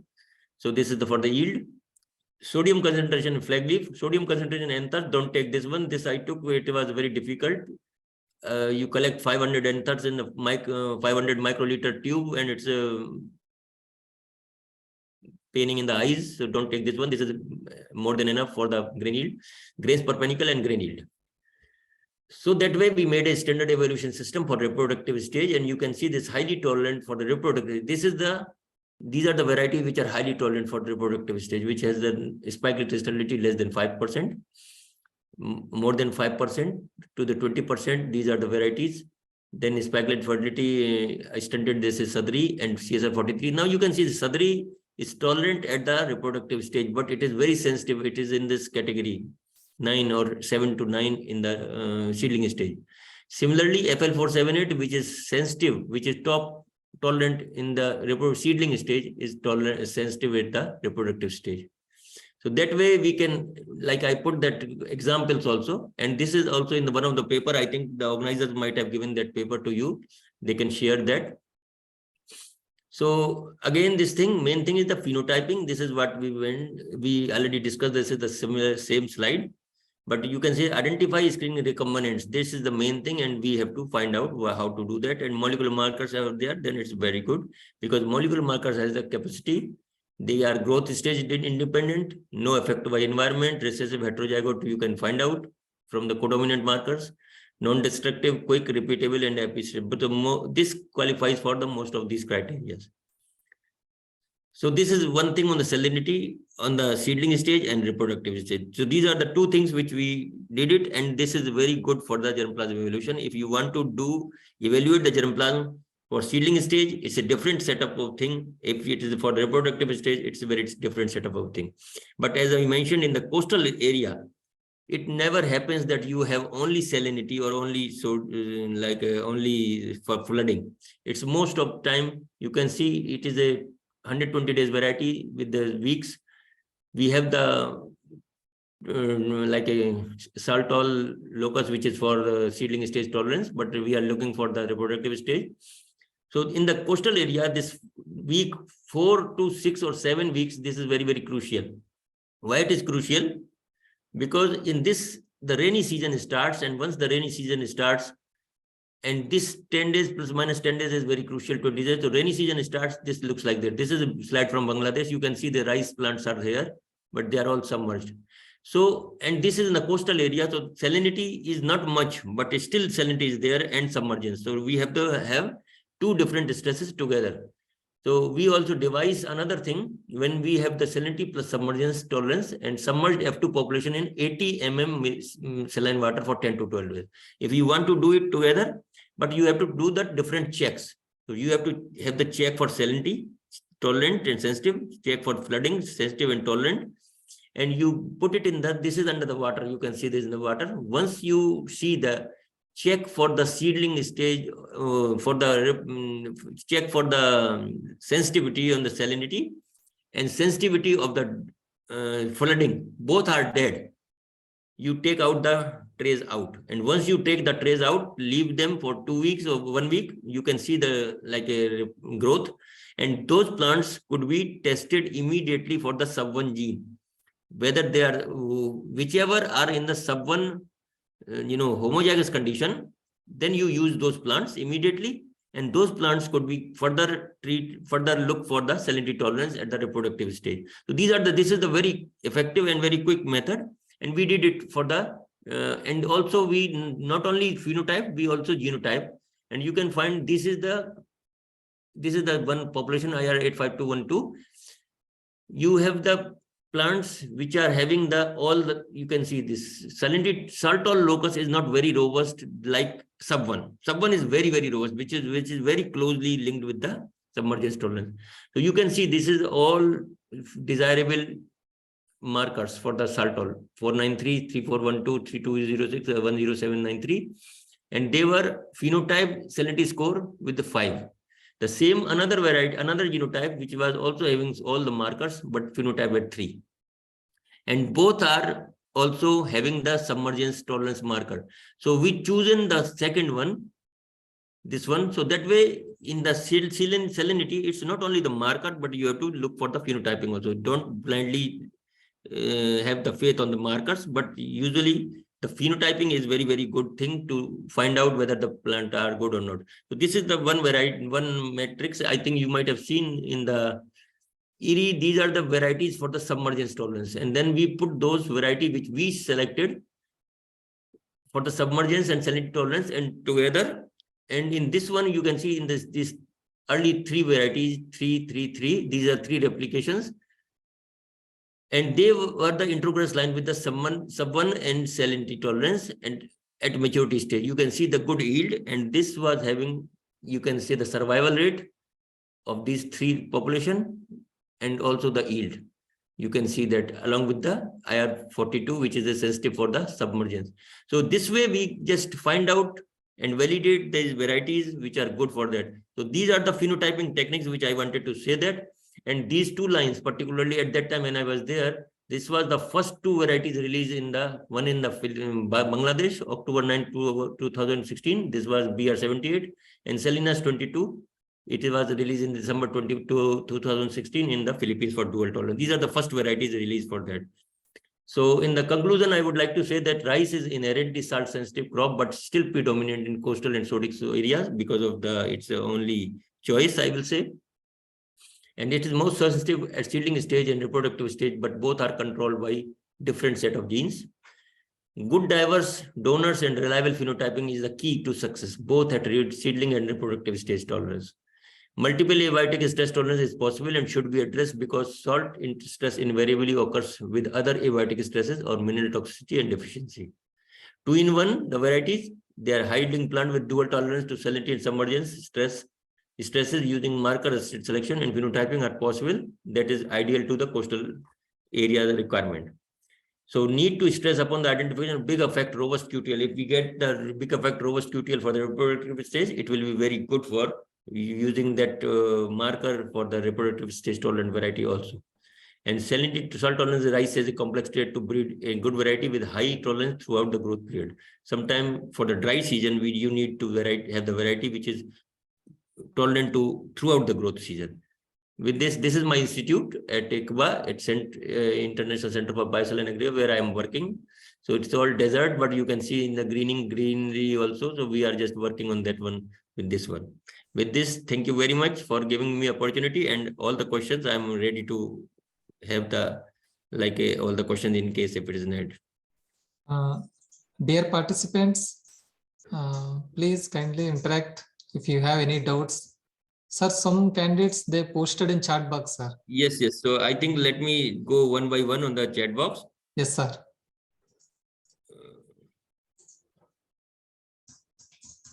So first, in EC of soil, water extract differ according to texture of soil. EC of soil, yes. The texture of the soil is very, very important. If it is a clay soil, it's very different. The water extract in the, you see that when you have to have the saturation capacity, you have to find out. Sometimes that's why you will find the saturation paste you put 1:5 ratio, means like a 1:5 ratio. That's why you multiply, or 1:2.5 ratio, 1.4 ratio. It depends upon how much water is needed to make the saturation paste. So that depends upon the soil. So if this is a clay soil, it becomes like more water, while in the sandy soil, it doesn't make the paste. So what in the clay loam, it needs a little bit more water, I will say, than the clay needs less water. So that way it depends upon that, and that is also depending upon that we have to multiply from EC 1:2. If we have to convert from EC 1:2 to ECE, it is different. So there is a different factor for that. Okay. Difference between tolerance and resistance. Yes, this is very good question. Tolerance and resistance. See, when we say anything tolerant in the rice, say for example salinity, tolerant to what? 10 decimun, 12 decimun, but beyond that it will become sensitive. So there is always a scope that there is a threshold, you give the threshold that it is tolerant up to this level. That's why we don't say the resistance. But in the biotic stresses, say for example BB13 or maybe XA21 or something like that, you put on the plant one spore or maybe million spore and 20 million spore, plant will behave as a resistant. So it is not related with the concentration of the external environment. If it is resistant to that XA21 or something, it will remain resistant. So that's why we don't say that sense tolerance. So could you get me? In the salinity, it is as per the external environment. If the external environment, we have to put this bench like a threshold. This is tolerant to 10 decisimon, tolerant to 12 decisimon. But in the biotic stresses, it is called like, say for example, sub1 gene also, it is tolerant to 14 days of submergence. But if you keep it for like 1 month, it will not. So there is always threshold on that. So I hope that I cleared that difference between this thing. Yeah, salt tolerance screening, salt tolerance can be used in drought tolerance. No, it is not, because these are the two different, and this needs another lecture, because we worked on the Newton work project and we developed the techniques. I think if you know, because you are well versed with the DRR, IIRR, because my postdoc Sunita Kota, she worked with me for the salinity and drought together, and we made a protocol for that one. So that is a very complicated, because these are the two different side of coin. Once you reduce the salinity or drought, the salinity will become double fold or become multiple. When you reduce the droughtness, like a drought, or increase the water in the soil, the salinity will decrease. So this is a very critical and very complex thing, and we are developing, and we have already developed the protocol for that one. Sir, this is Dr. Dhananand Salai. Sorry that intervenes. Yes, please. Sir, that means what you are saying, that tolerance means it is controlled by the external environment. Yes. Whatever it may be that. And there is a resistance threshold. means it is controlled by the gene inheritance. Am I right? Pardon? Gene, genetic. Resistance means it is controlled by, or that plant, it is health, it is controlled by the genetic mechanism. But in case of tolerance means external environment effect. No, you can say that both are connected with the genetic tolerance. Even in the salinity tolerance, 10 decisimon, it is because of the SKC1. But that transporter has some capacity. Sir. Could you get me? Because that has the capacity to partition to like a antiporter capacity, like a vacuole where they can hold the more toxic ion. But there is beyond the capacity, it will not. So it will break down. Okay, sir. Okay, I got it. And in the biotic stress, it is mostly something like a antibiosis, or there are different mechanisms, antibiosis or the... Yes, antigenosis, antibiosis, post resistant, that pseudo, that... Yes, yes. Yeah. Hope I am clear now. Yes, sir. Yes. So then salinity soil. Salinity soil affect to On state emergency. Yes. Yes, sir. This is a very good question, because if you try to germinate the rice, you can germinate rice at the high salinity, but the moment the radical comes out, it becomes very sensitive. So germination as such is not, because germination is like absorbing the water and coming out of the like plumal radical. But the moment it comes out, it becomes sensitive. So germination as such is not like a very sensitive stage. But the moment it comes out, it becomes sensitive. So that's why if you see my graph, in that it is a trough. So the trough is right from normal, and once it is germinated, it means immediately drops the sensitivity. One lecture on drought tolerance and rice. Yes. I'm going next. I'm out for two weeks almost. Coming here. Actually, sir, we will check whether we have lecture on drought tolerance. If it's not there, we will include it in our training program. Yes. Because I am having very little time now. Because on Sunday I will be leaving Uzbekistan, then come back 2 days I will be here, then again I will be leaving for Gambia. So, but definitely, if time permits, I will do that. There is another question, sir. Correctata. Yeah, yes, Correctata has like rice is having A genome, and Correctata has KKLL. It's diploid and it's halophyte, and the mechanism is very different. So it's a crossability barriers are there. Although Dr. Jaina did some work on that one, and they could get out of 36,000 something like events, they got one through the embryo rescue. But and then in that one, the segment of the genome, which is not like matching with the AA genome, and that way, only if there is something like a gene introgress from that through the transgenic, etc., it is also it's possible. But whatever the material they made, that was equivalent to the glycophyte, means like the other tolerant variety which we have already. So what I mean to say, mechanism in the correctata is different, and we cannot have that mechanism, the tolerance mechanism in the rice. Otherwise, we will have to treat the rice with the salt. So if that mechanism is there, so you can imagine that is extremely tolerant because of the different mechanism, how it takes the salt and how it throws the salt out. Any other question, please? I think, sir, there is not any other question in the chat box, and I think all trainees have been benefited by your this very useful lecture. And as we all know that climate change and rising sea levels are main concern nowadays. Yes. And since there was no previous lecture on screening and evaluation for salt tolerance, I think it was the most befitting lecture and academic treat to all the trainees on this topic. Sir, actually all these trainees are the young faculty members or young scientists, early career researchers. So I hope this lecture will be very useful throughout their future course of endeavors on salinity tolerance aspects, especially. There could not be better person and researcher than Dr. R.K. Singh on this topic. Sir, whatever knowledge he has shared with all of us is not only academic, but the encapsulated form of his own actual and practical work done in laboratories, microplots, salinity fields, as well as farmers' fields.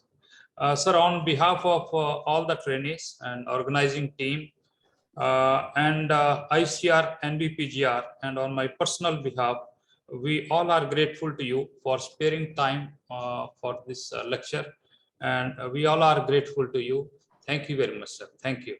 Thank you, Dr. Gautam, and thank you all the participants, because I was thinking that in case if anybody needs, even sometimes people are shy of asking the questions. Please don't be shy. You are shy, and the same question must be in the heart of somebody else also. No question is a stupid question, so please feel free. And in case still you feel that I may think of something and then I will ask a little bit later, I have shared my email.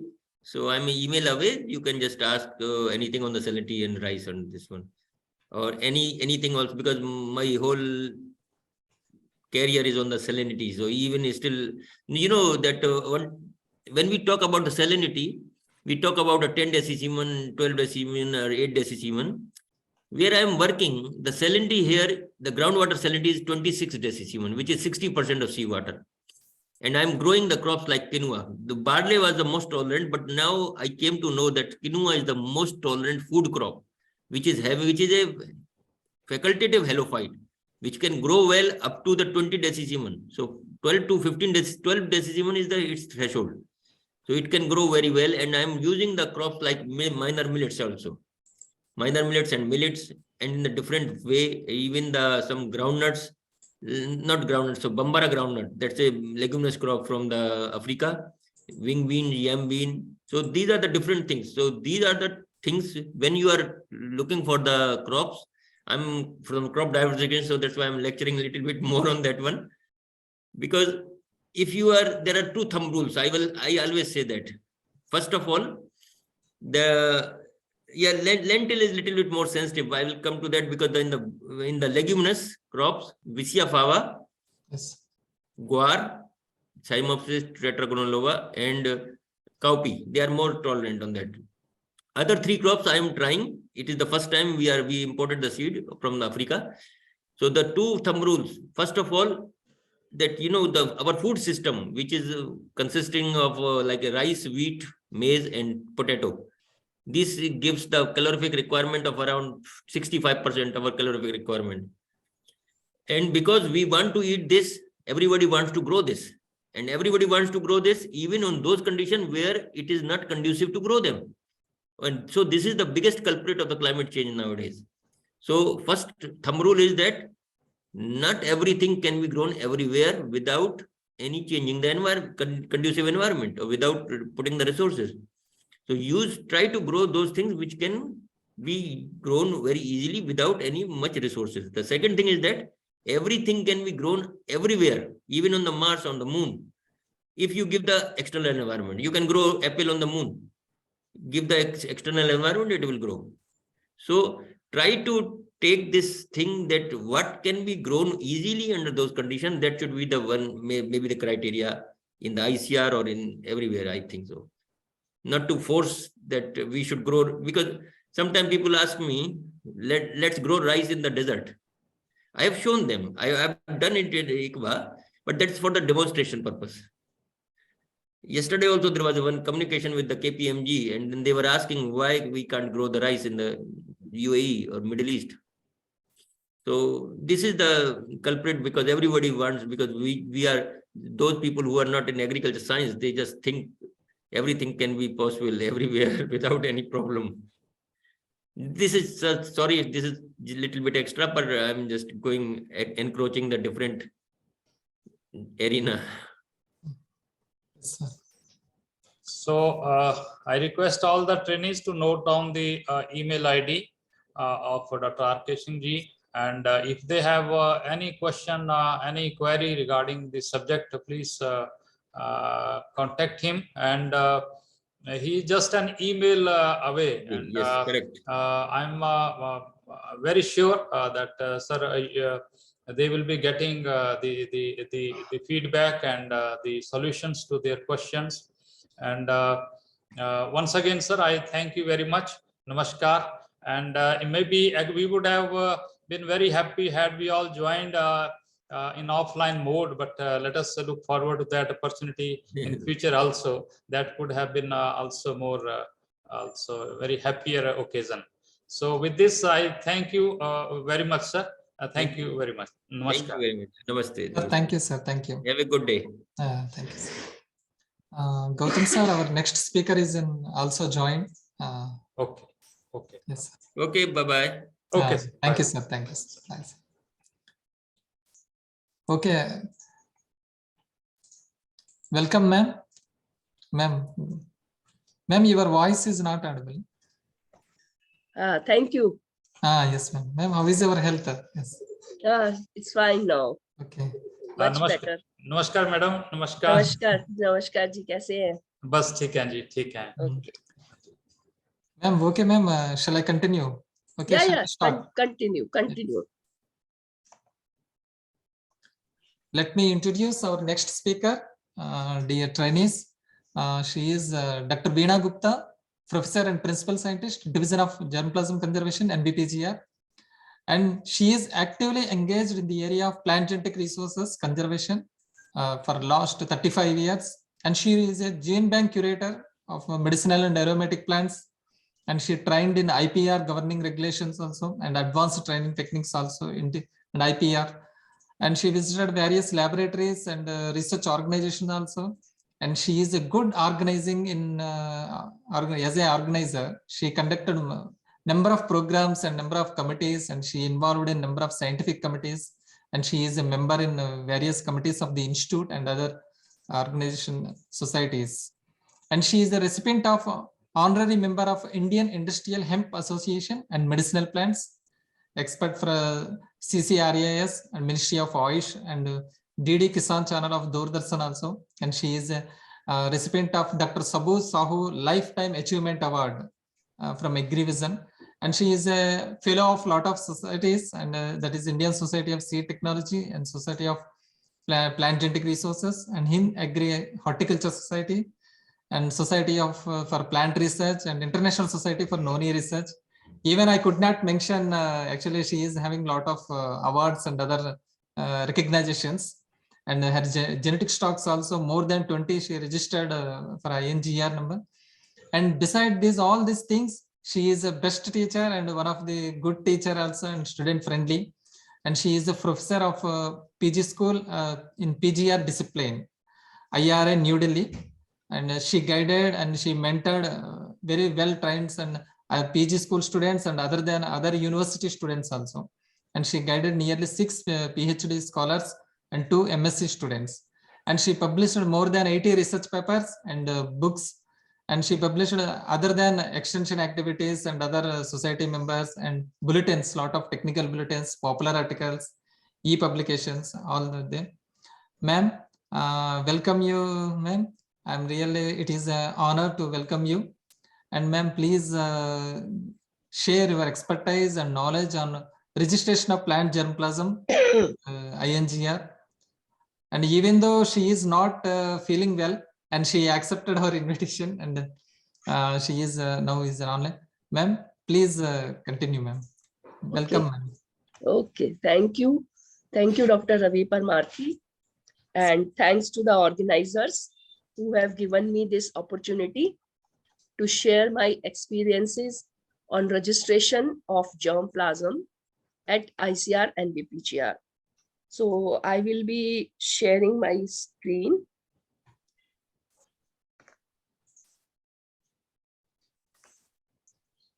Yes. Ma'am, it is presentation mode में नहीं है, ma'am. Full. आ गया? आ गया, ma'am. आ गया, आ गया जी. Nice, Okay. ma'am. Nice. Okay. So Yes. a very warm welcome to all the participants of this very important training program on plant genetic resources. As you all know, that these days, because of the various international developments like ITPGFRA or WTO or other IPR related landscapes who are coming, plant genetic resources have become a very important aspect. Earlier, they were considered as the common heritage among the countries. So they were freely exchanged. But after CBD 1993, the common heritage become the property of the country where they are coming. So the intellectual property right or the patents, they were evolved with this development. So when there is, you can say there is a chance to patent your germplasm or to have a variety release, you, most of you, I think they are plant breeders of different agricultural universities and scientists who are working on plant genetic resources. So when a scientist develops a variety, so it takes a very long time and a large number of germplasm is used in the development of a single variety. But releasing that variety is a single effort. But with that variety in the process, you may identify a large number of germplasm which has some trait of importance which can be utilized further by yourself or by the others. So to give the importance, the PGRC need was felt by ICAR in 1996, and it serves as a recognized tool for registration of PGFRA at national level, facilitated access to the developed and identified potential valuable germplasm for utilization in the future crop improvement programs. So what are the objectives of this activity? ICR has defined this activity under the chairmanship of DDG Seed Science, DDG Crop Science, and the major objectives were to authenticate the national documentation system of the valuable sovereign genetic resources. So you see, from common heritage, they become the sovereign rights. Then recognizing to those associated with the development of identification of improved or unique germplasm and genetic stocks. Suppose a variety is developed and the in the process of variety, the material which has been left over, that has some unique trait that you can register at PGRC, and it will give you recognition at the national level, because this PGRC is a national level committee where we issue a certificate that this germplasm has been registered by this person for this trait. So it is an recognition to the material also, and to the recognition to the plant breeder or to the developer who has developed this variety, this germplasm, and then enhance the utilization of trait specific germplasm. Because when we are registering the trait specific germplasm, we are putting this whole inventory of this germplasm on our website. Anyone who wants to have a share on this, they can just look up on our website the PGRC inventory. They can search for any particular crop or any particular trait, and if they want their trait of interest in the registered germplasm, we are sharing the germplasm to those persons for future crop improvement programs. And then finally, the objective is to provide a soft protection under the present IPR regimes. So you all know that germplasm is important. So what we can register? Any germplasm or genetic stock, either it is an agricultural crop or a horticultural crop or any other economic crop, including the agroforestry species, spices, medicinal and aromatic plants, which has a unique trait and has a potential attributes of academic, scientific, or commercial value. So all crops where you can have a potential attribute, you can register it on the PGRC. And now, what are the limitations? What we cannot register? Like NBPGR acts as a single window system for the import of material from outside. And this material is imported again for the crop improvement programs or for the research programs which are being conducted in India. So exotic material per se, with no evidence of human intervention in its improvement. Like if we have introduced a germplasm with a particular trait, you cannot register that germplasm with that trait. But during the process of evaluation or characterization, you have identified some other trait. For example, if potato, take an example of tomato. If you have introduced a tomato exotic line for cold resistance, so you cannot register that EC number with the cold resistance. But if it has some other trait, some disease resistance is also there, which you have found during your crop improvement program, you can register it. The germplasm of any genera or species which involves any technology which is injurious to life and health of human beings, plants, and animals. So you cannot register anything which is injurious to the life. Varieties and hybrids, because varieties are already identified by state variety release committees and central variety release committees, and their hybrids also. So we cannot register these release varieties which are released in country, zone, or state. Then varieties of common knowledge, like land races or traditional varieties. Then material for which any form of protection has been sought elsewhere. So if a material is registered, or if a material has got protection from some other system, the same material cannot be registered with PGRC. So for registering the germplasm at PGRC, what is the requirement? How you can submit your sample for the registration? So the data requirement for registration of trait-specific germplasm is, number one is the performance report, the yield attributing characters, adaptation traits, quality traits, data for at least 4 environments or seasons, location and year combination, and for field, this is for field crops, and 2 years for perennial crops. Like for tree species, it is 2-year data, whereas for other field crops, it is either 4 environments or 2-year, 2 location data that can be combined. So these can be used, and it should have been published in peer-reviewed journals. So earlier we were, the last meeting of PGRC, they have revised the guidelines for the, sorry, for the submission of this data.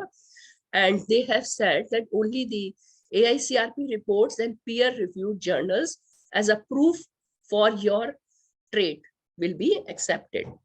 Then for resistance and tolerance of biotic or abiotic stress, data should be obtained at least 2 environments and 2 seasons and under established hotspot locations or under artificial screening epiphytotic conditions. This should be material green building का concept अब आ रहा है. Green building में जो insulator होता है, जो तारों के चारों तरफ रहता है, उससे बनाया. Please mute yourself.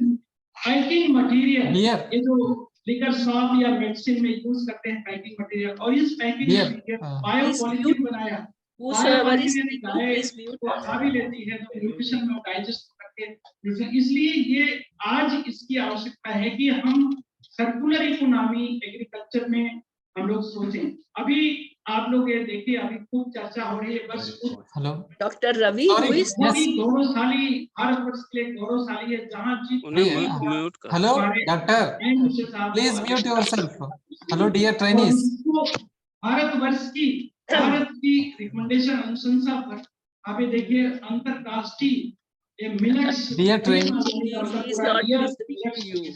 मिलेट्स ये हमारे लिए क्या नया नहीं. आप ये सोचिए Dear trainees. हमने अपनी चीजों को किस तरीके से मिसयूज कर दिया. मिलेट्स जो है म्यूट कर दो सबको ना, उससे बोल के. Post can mute everyone. Okay. And Yes. then for supporting biochemical evaluation data, it should be obtained from at least 2 environment and 2 seasons. And then at every institute, we have guided that there should be an institute germplasm identification committee. This committee looks after the interest of all the persons who have been involved in the development of that particular germplasm. So this institute committee, it gives its recommendation that the submitted application for registration is in order. Earlier, we were having the paperwork for all this, but due to the developments, the recent technology development, now this PGRC is all online. So everyone can submit their application online and it will be processed online to fasten the registration process. So this is a screenshot of the germplasm registration information. And later on, after my lecture is over, I will request our technicians, Mr. Arup, he will show you that how you can fill your application online with all the documents. So these are all the screenshots of the screen that every new application, it comes to us, then it is forwarded to the expert. Experts, when they send their comment, if they agree with it or they sent it for revision, then the application is sent to the revision to the submitter, the revised application, and all the revised applications are then discussed in the PGRC meeting. Earlier, this PGRC meeting was twice a year, but now we are having it all quarterly. So 4 meetings per year are held. And if the PGRC, which includes the chairman and member secretary as head conservation division of ICR and BPGR, the applications are approved. If they are approved, then an online certificate is generated and the developer or the submitter can print out their application, their certificate from the website. So this is in nutshell, what is the process or flow chart for the online registration. So we receive the applications online. Then if it is a seed material, then it comes to ICR and BPGR. And if it is a vegetatively propagules, then it goes to the NAGS. NAGS is the National Active Germplasm Sites. And these NAGS sites, they establish the vegetatively propagules in their field gene bank and then issue a certificate stating that the above this material submitted by this so-and-so person has been established in our field gene bank, and this can be accepted for the registration.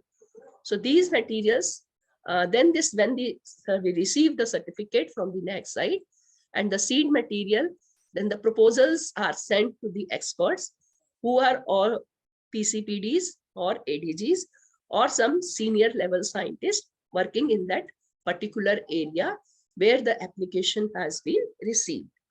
Then if it agrees, then we have online PGRC meeting, and then PGRC meeting, if it's registered, the certificate is issued online and one-page note. It is published in the IJPGR volume, which is a journal published by the Indian Society of Plant Genetic Resources. And the seed material is, this is the processing of the information. Whereas the seed material is, it should be untreated and then it is sent to the seed health testing, where it is, if it is found free of any infestation, fungal, nematode, damaged seeds, they are all removed. If the viability is 85%, then it is allotted an IC number, that is a national identity, and is conserved in the National Gene Bank. So the activity was started in 1997, and till now, 49 PGRC meeting has been held, and we have received 4,430 samples, of which 2,074 has already been received. So you can see that earlier, when we were having the papers submitted by the developers, the percentage of registration was very low.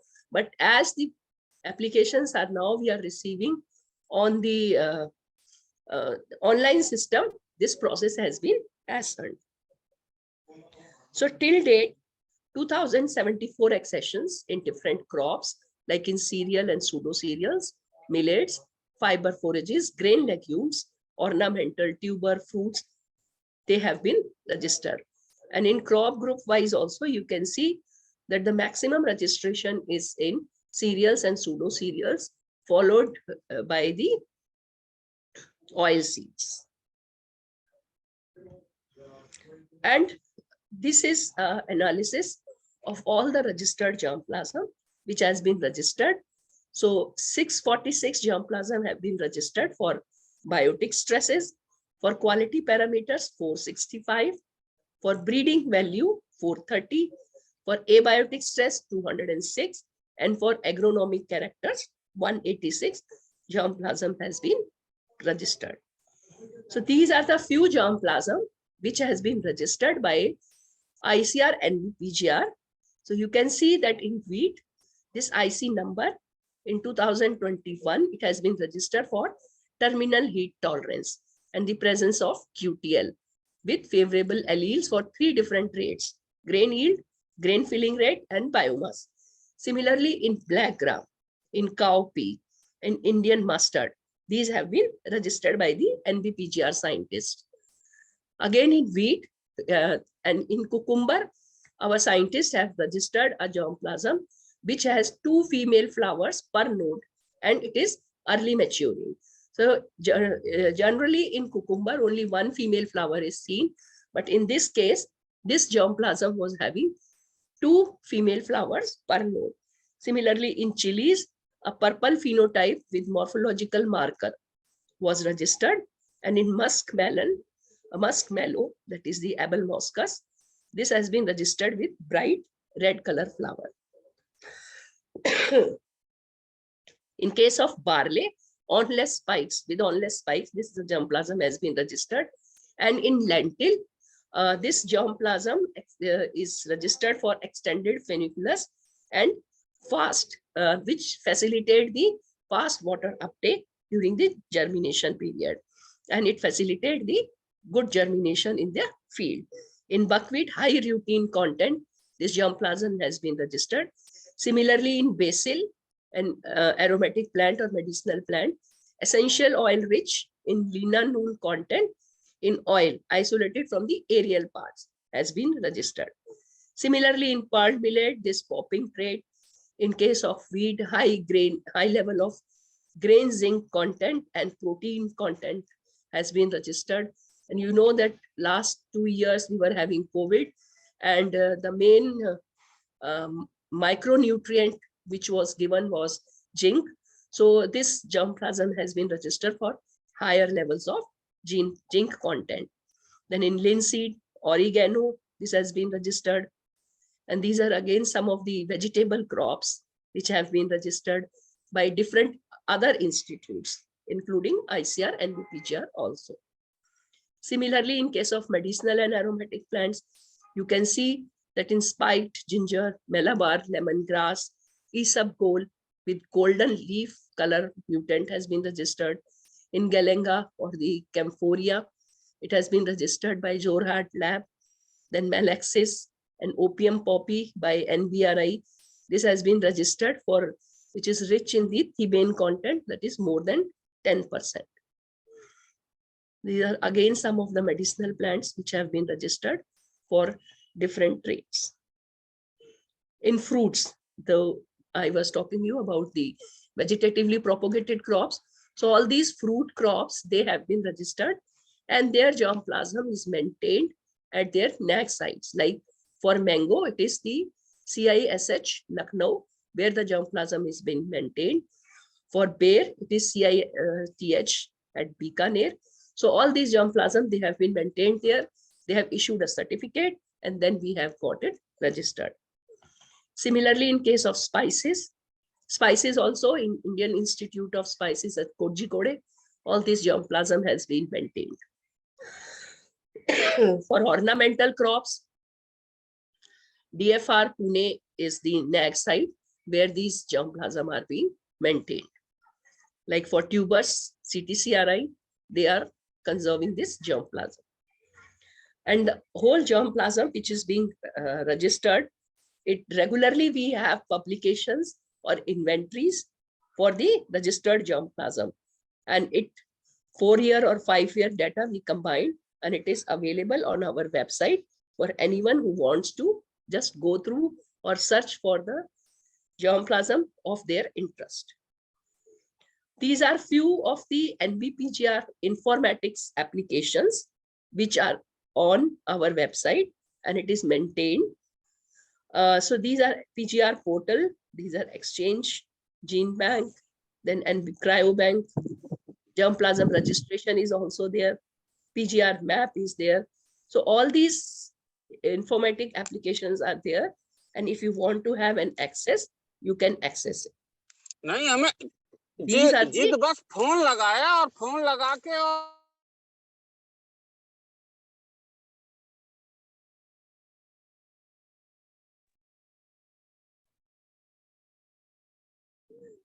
So these are the important websites at NBPGR where you can find all information about the activities and the achievements of NBPGR which are being done.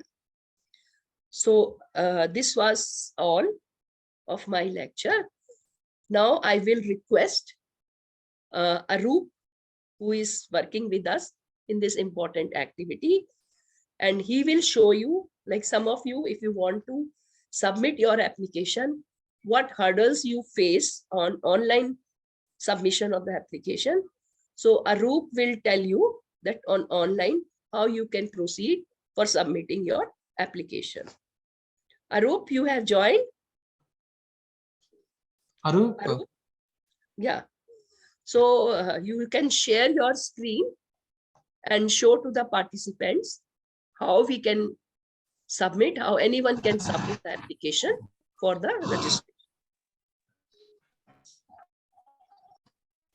Arup? Yes. Oh, Rakesh. Yes. Yes.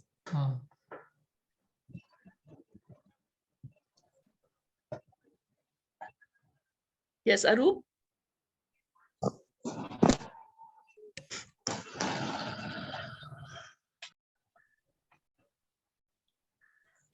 Arup mute किया हुआ है क्या तुमने?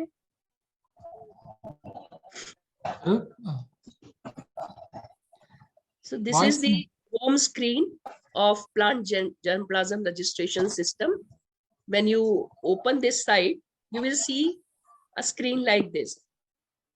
Then you have to create a user ID and password for yourself. Yes.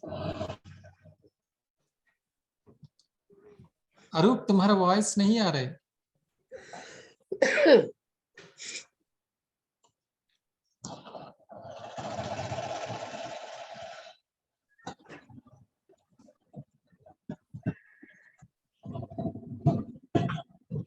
Arup.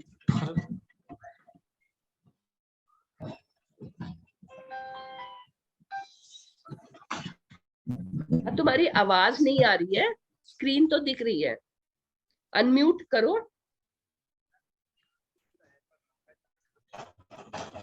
तो दूसरे computer पे कर लेते. कैमरे की जो लीड है एक बार लगा के दोबारा. ओके. और कम आ रही है आवाज. इस पे टाइप करो कि यूजर नेम कैसे करना है. हेलो, हाँ बोलो.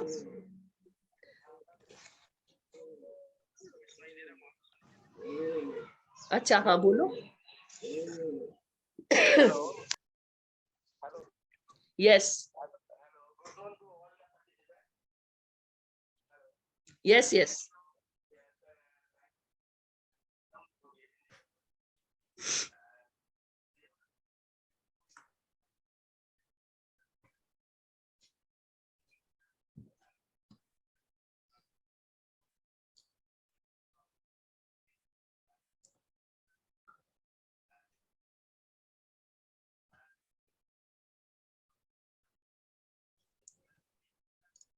अच्छा ma'am.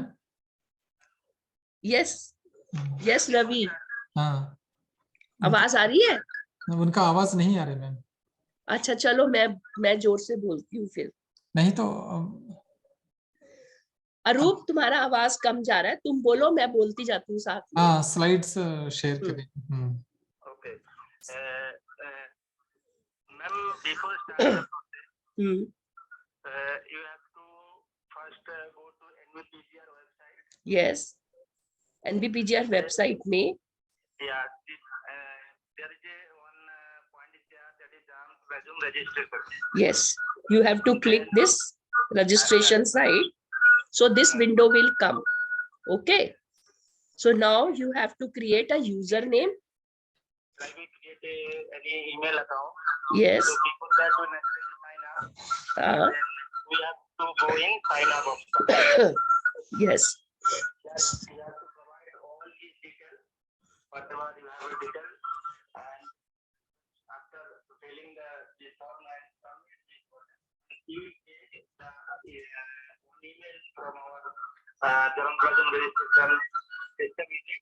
So after going to the NVPGR GRIS website, you have to register yourself, and for registering you have to provide all this information and then submit all this information to the GRIS system, from where an automatic generated email will be received by you. Thus you can now submit your application. User ID in email, user ID and automatically system generated password will be there. Yes. Both of them. Now you have to log in the system. Okay. So now suppose ID I am going to log in here. yes.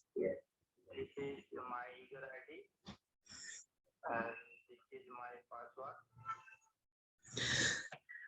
So like this user ID we have created, and this is the password which we have received online through the GRIS system.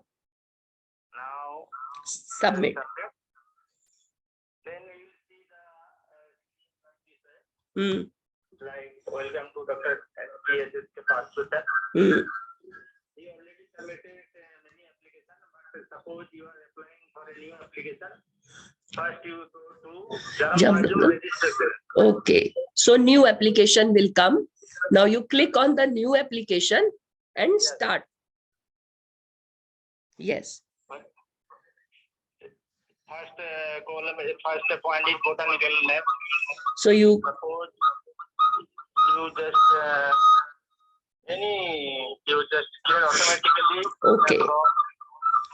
Yes, Group, because everything will be there. all this data has been fed into the ARIS system. Like if it is a crop is medicinal, then if you type Abroma angusta, the all information will come from here that this is a medicinal plant, germplasm collection. Then you have to submit the seeds of this. Okay. Madam, now I am going to a already full-filled application so that the applicant will easily see and know how all the information could be picked up. Okay. So this was when you have to submit a new application. Now we will show you that already submitted application, how you can see it. Now you can see there is a on finger millet application is there. And first of all, you have to create a biological status of safety, material of genetic stored, recombinant, Mutant. other.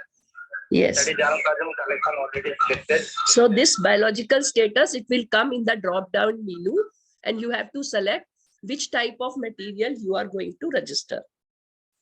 Then identity. Identity. Yes. Suppose, people sometimes confuse here because collector number and identity, other identity. Wherever your data is published, Hmm. that identity and it should be matched. That will be better for expert. Okay.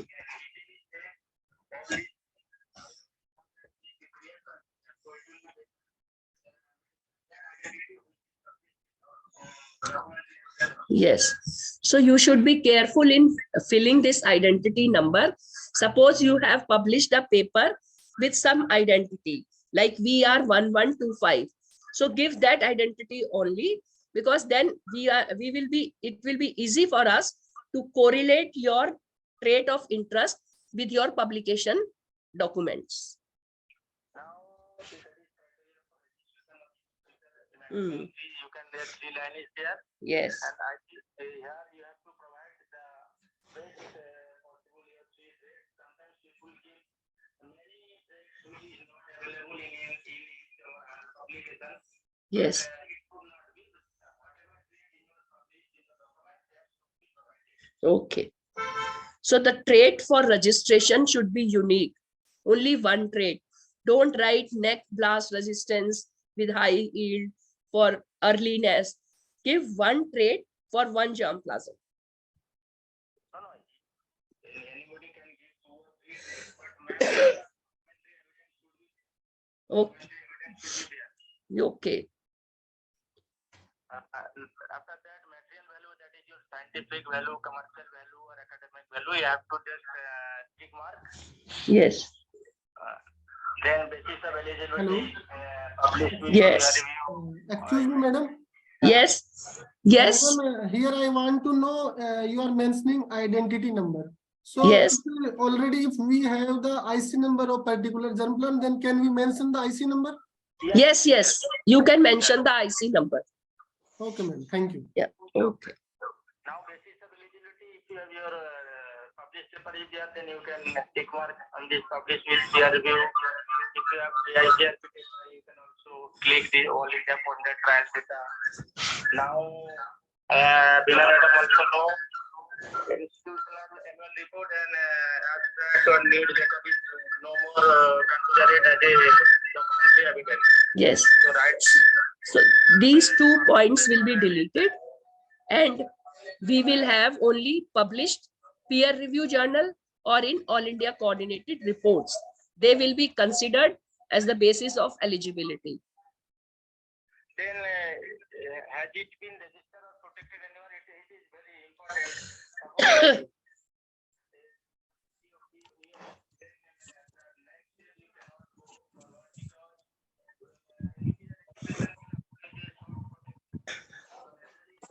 Hello. Yes. Madam, this is Dr. D.K. Payasi from AICRP on Linseed, Yes. Aryara Sagar. Okay. Arup, एक Madam, minute रुको. हाँ बोलिए sir. Yes, we have many genotypes performed earliness Okay. and would like to register with NBPGR. Okay. We have AICRP data 1 or 2 years. Okay. Those matlab 2 years data we have more than 20 locations. That is sufficient to register a variety, or we have to test multi-location testing at our university farm also? No. AICRP data, if you have tested. 4 location is sufficient. Yes. 4 location is sufficient. You can go. Okay, madam. Yeah. Okay. Thank you very much.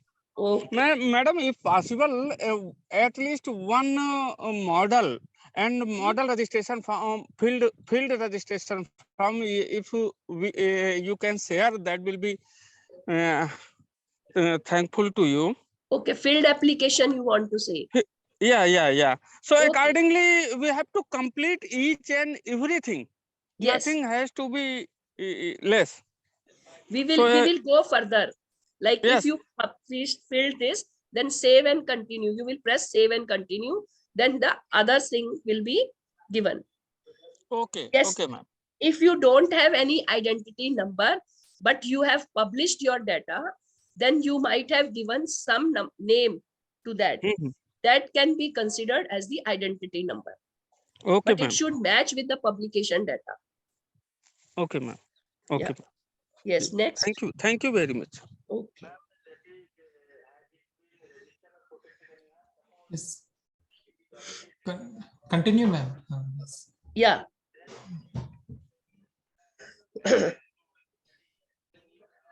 Excuse me, ma'am. Yes. Yes. Ma'am, this is Dr. Suma from US Harvard, ma'am. You okay? Yeah, ma'am.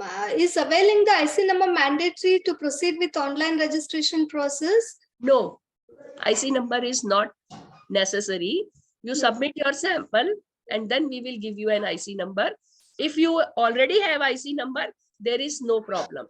But it is not compulsory to get IC number before. Okay. Okay, ma'am. Thank you, ma'am. Hmm. IC number is not mandatory to taken before the registration, but it is always suggested that if you take the IC number early first, then it will be easy for the developer also whenever they fill the application. That time in passport whenever IC number will be mentioned, then automatically all the information will be filed. Yes. That is suggested, not mandatory. Yes. So, Suma madam, the IC number, if you get beforehand submitting your application, it will be beneficial for us, because when we give that IC number, all the related information from the system, from our AKMU system, will be appended to your application. Okay. Yeah, ma'am, I have another query. How long would it take for NBPGR to allot IC number, ma'am? It takes around 15 to 20 days. I have submitted 1 month ago, ma'am, not yet received, ma'am. Maybe which material? I have submitted 7 genetic stocks, ma'am. 5 in linseed and 2 in green gram, ma'am. Okay. No, actually the thing is that when you submit your samples for registration, they are sent to the experts for comments. So when they come, comments come and it is registered, then we give the IC number. Yeah. Okay. After registration, you give the IC number, ma'am? Yes. After registration. Otherwise, you can take IC number beforehand, before submitting your application. That's what, ma'am. Okay, that's what, ma'am, I have done. I have just submitted well in advance. So that because online portal I tried, ma'am. Only after feeding IC number, it moves further when I tried that. Okay. That's I will see. Yeah, ma'am. Please, ma'am. Okay. Thank Yes. you, ma'am. Yeah. Yes, Arup, go ahead.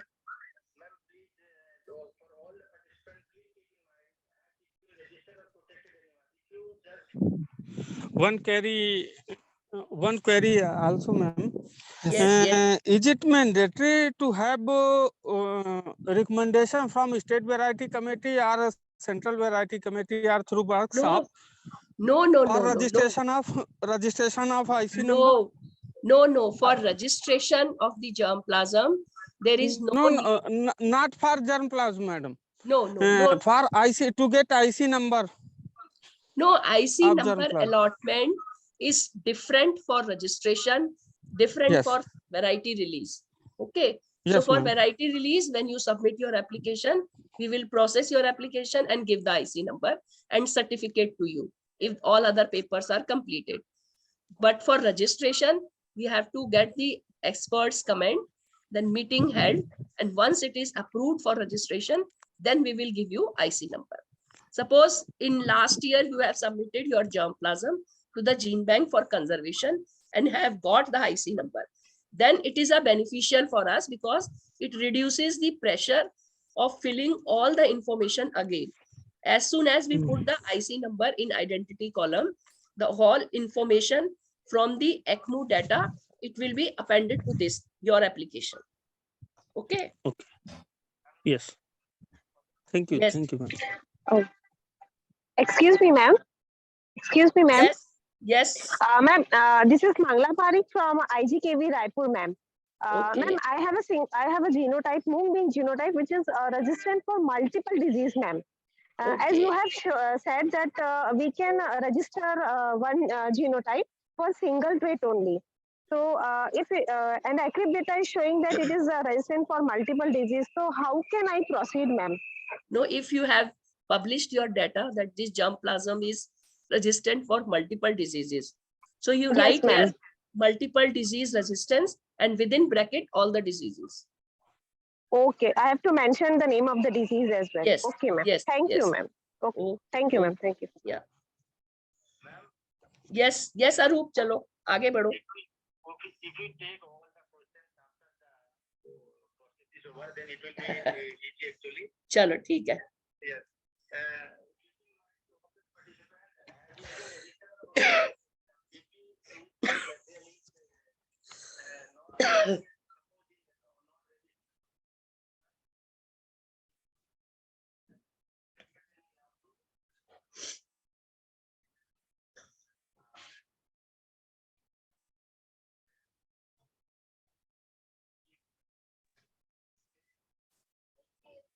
Okay.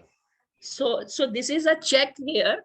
This point is a check here that has it been registered or protected anywhere in else. So if you select yes, then your application will be stopped here itself. If you select no, then you will move on to the further next screen. Yes.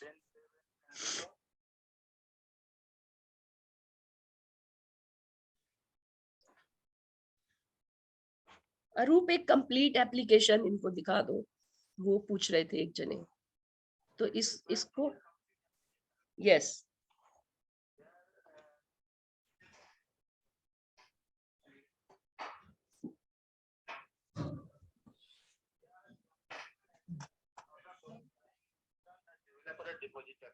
Yes okay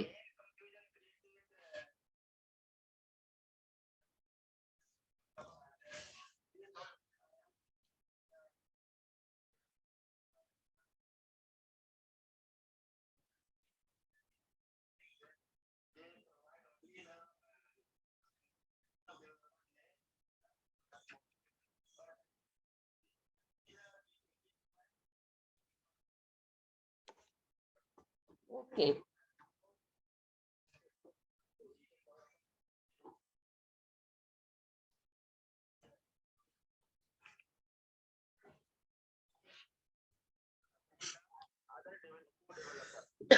So for giving this information on registration of germplasm, first is the name and address of corresponding author.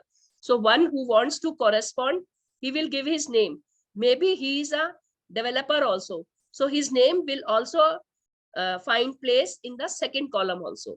So be careful here, because sometimes what people do, that they give their name in the first column as corresponding person and forget to give in the developers list. So when we process or issue a certificate, his name will not be in the developers list or on the certificate. So be careful when you fill all this information. Because after register, the system take automatically from here all the names of developer and Yes. create a certificate. Yes. Okay.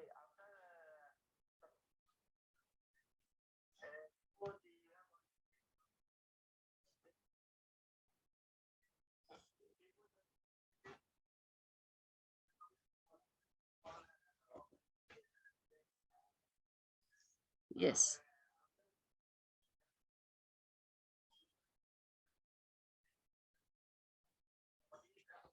Okay.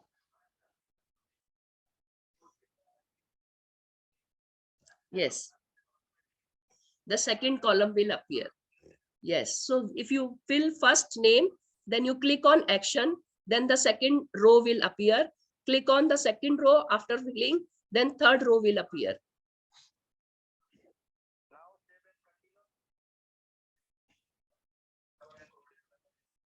Yes.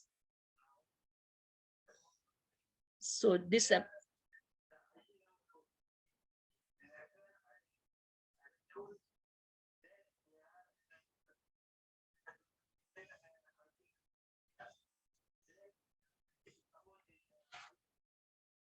so you click on yes.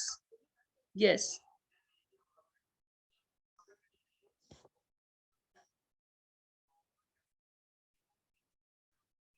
Yes.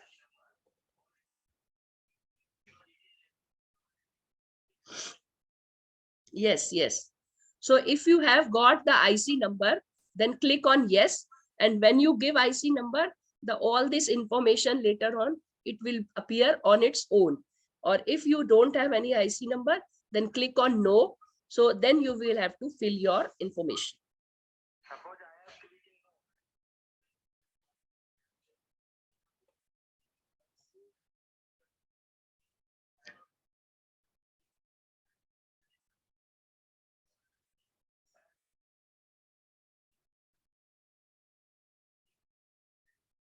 Okay. So if you have clicked on no, then this window will occur. And in this window, there is one collector number, other ID. These may be same or may be different. If they are same, no problem, because we have both the options. Then one star column is state. So you have to mention the state of this. This is the passport data about the germplasm registration.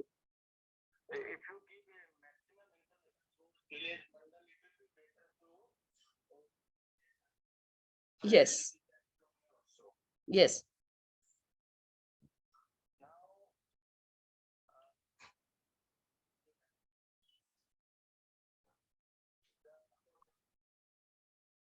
Ma'am, good afternoon. I have one query, madam. Ma'am. I will answer your query in the last. Right. Okay. Okay.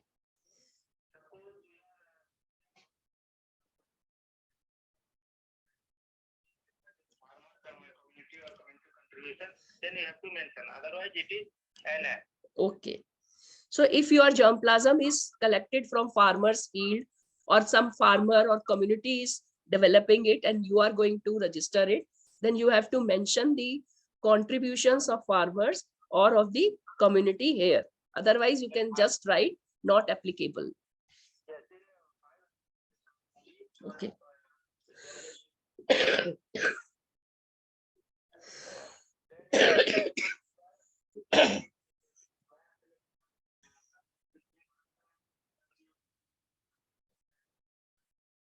Yeah.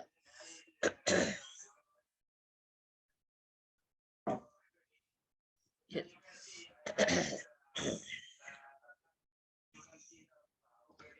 Is there. Yes. Yeah. So all this information is important. So you have to fill, if it is a pedigree selection, you have to give the pedigree.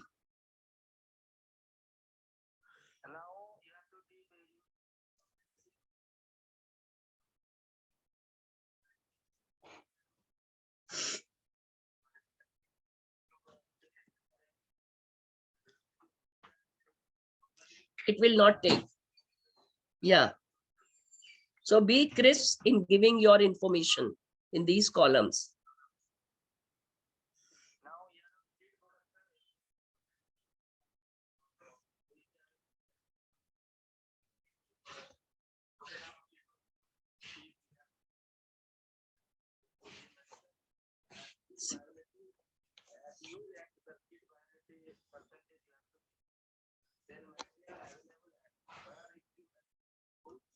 Yes.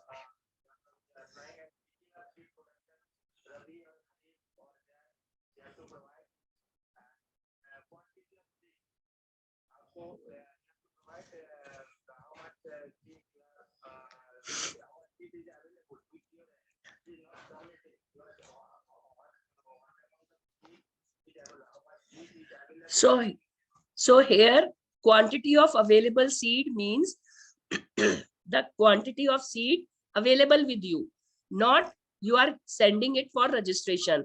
For sending for registration, we require 2000 seeds of self-pollinated crops and 4000 seeds of cross-pollinated crops. So though that material you are sending, seed material, that quantity is different and it is defined 2000 for self, 4000 for cross. But here in this column, it means that whatever material is available with you, so that if somebody wants that material, we can direct his request to you for supply of the germplasm. Yes, Aru.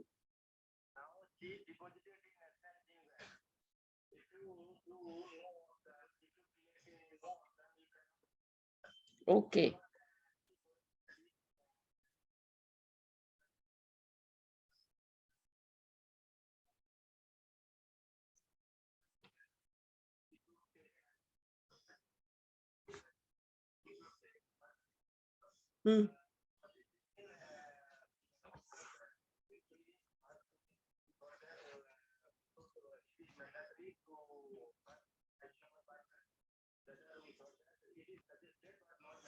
Yes.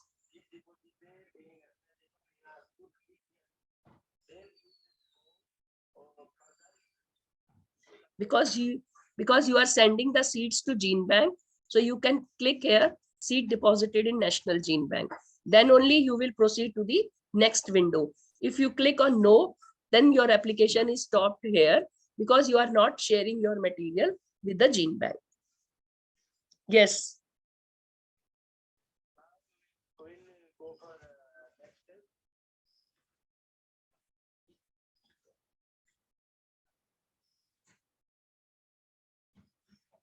रूप एक complete वाली दिखा दो बस.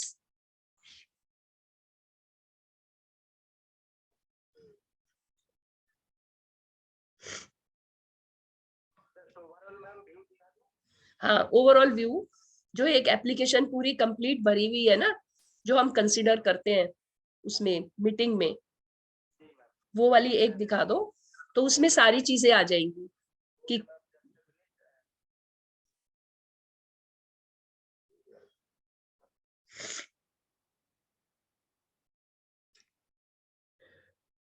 Submit application वाला जो है.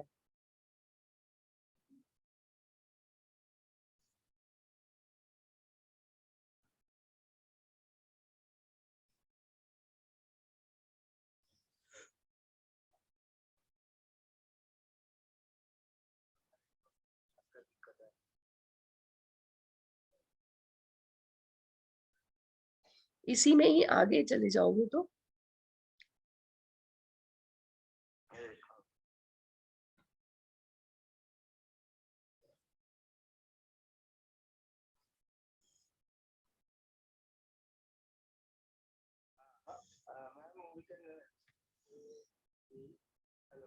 हाँ हाँ बोलो. हाँ ये कंप्लीट, हाँ ये दिखा दो एक.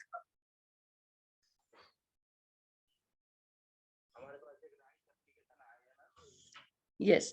So this is the complete application which has been submitted by some person for rice germplasm. Okay. So you can see how everything is written. So this is the person who has developed, and Sanghamitra. note you have to attach here. Yes. One page note and IGIC committee, yes, 24 number is very important because your institute's IGIC committee should give a recommendation of the letter. then Then you can see whenever you filed all the you give it all the co-developer information automatically you take print this they will come. Yes. So all developers name will come in the in the last page where whichever you have filled in your application. So you have to get it signed from all the developers and then submit it. Yes. So only one hard copy with all these submissions along with the seed material should reach to NVPGR for consideration of registration. Yes. See, yes. All publication papers, they should be there. Need to attach in PDF form. Okay. So all these information, the research papers, you have to convert them into PDF and then attach through this window. So you can see the whole paper is there. Okay.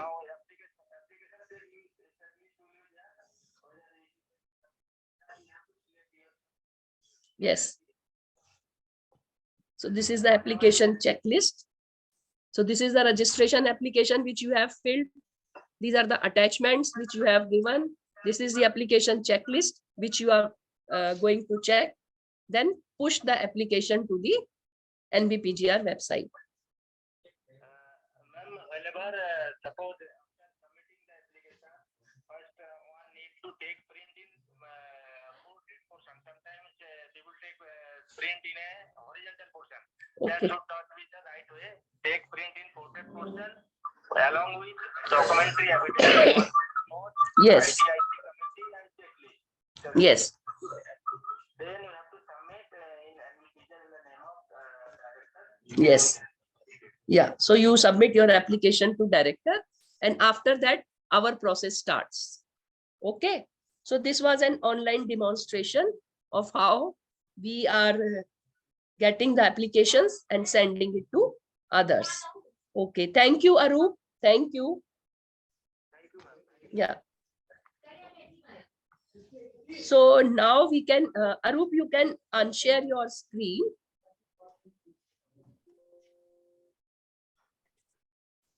Arup, unshare your screen.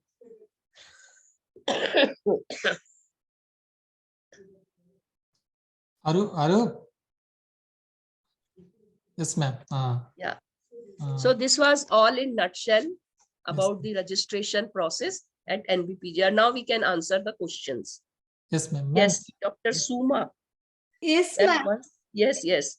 Ma'am, Once, yes. My query is in the chat box, ma'am. Should I read it out or? Yeah, you read it out. Ma'am, once we have submitted the sample to avail IC number, the specified quantity of seeds, do we need to submit again while registration, ma'am? No. Okay. Okay. Thank you, ma'am.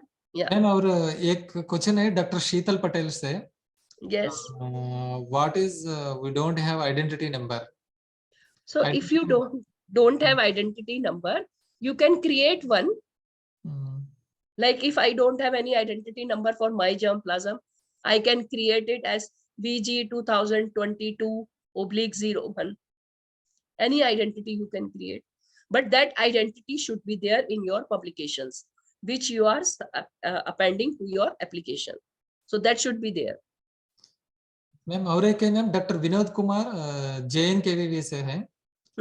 Can register our advanced line which have special trait show in AACRP trial. Yes, definitely. AACRP reports they can submit as a documentary proof and they can send it. Yes, ma'am. और एक है ma'am doctor Mohammad रजा से ICR कैजरी से है ma'am. There are offline system to register the system to register the seed. No, now we do not favor the offline system. Only one application and seed we receive on offline. Otherwise, all this process is online only. So you have to submit your application online. Then finally, after submission, take a printout of that, attach all the documents which you have appended with your application and send to us along with the seed sample. Yes, ma'am. और एक ma'am Mohammad रजा से है ma'am, how many gram or kilogram of seed to be collected for registration? No, as I told you in the application also, for self-pollinated crops, 2000 seeds, for cross-pollinated crops, 4000 seeds. That much quantity of seed you have to submit for registration. But in the application, there was column seed quantity available with you. There you can write how much quantity of seed is available with you. Like you can send 2000 seeds from 1 kg seed which is available with you. You can write 1 kg there and 2000 seeds to us. So that will facilitate us. If somebody wants the seed, we can direct his application or request to you for supply of the seeds. Ma'am, और एक है ma'am, actually Dr. Sheetal से, first we have to deposit the seed material, then we have to apply online. No. No, not it's. No. It's not compulsory. Yes, ma'am. For registration, you have to send the seed with the application. Yes. Otherwise, you send your seed with the passport data as normal germplasm. Yes. और ma'am doctor सुमा से आया है ma'am, and ma'am, once we have submitted seed sample to avail IC number, do we need submit again while registration? No, then there is no need. No need. Because you will mention the IC number in your application where the number was provided. So with that IC number, we will have all the information from our gene bank information system. Yes, ma'am.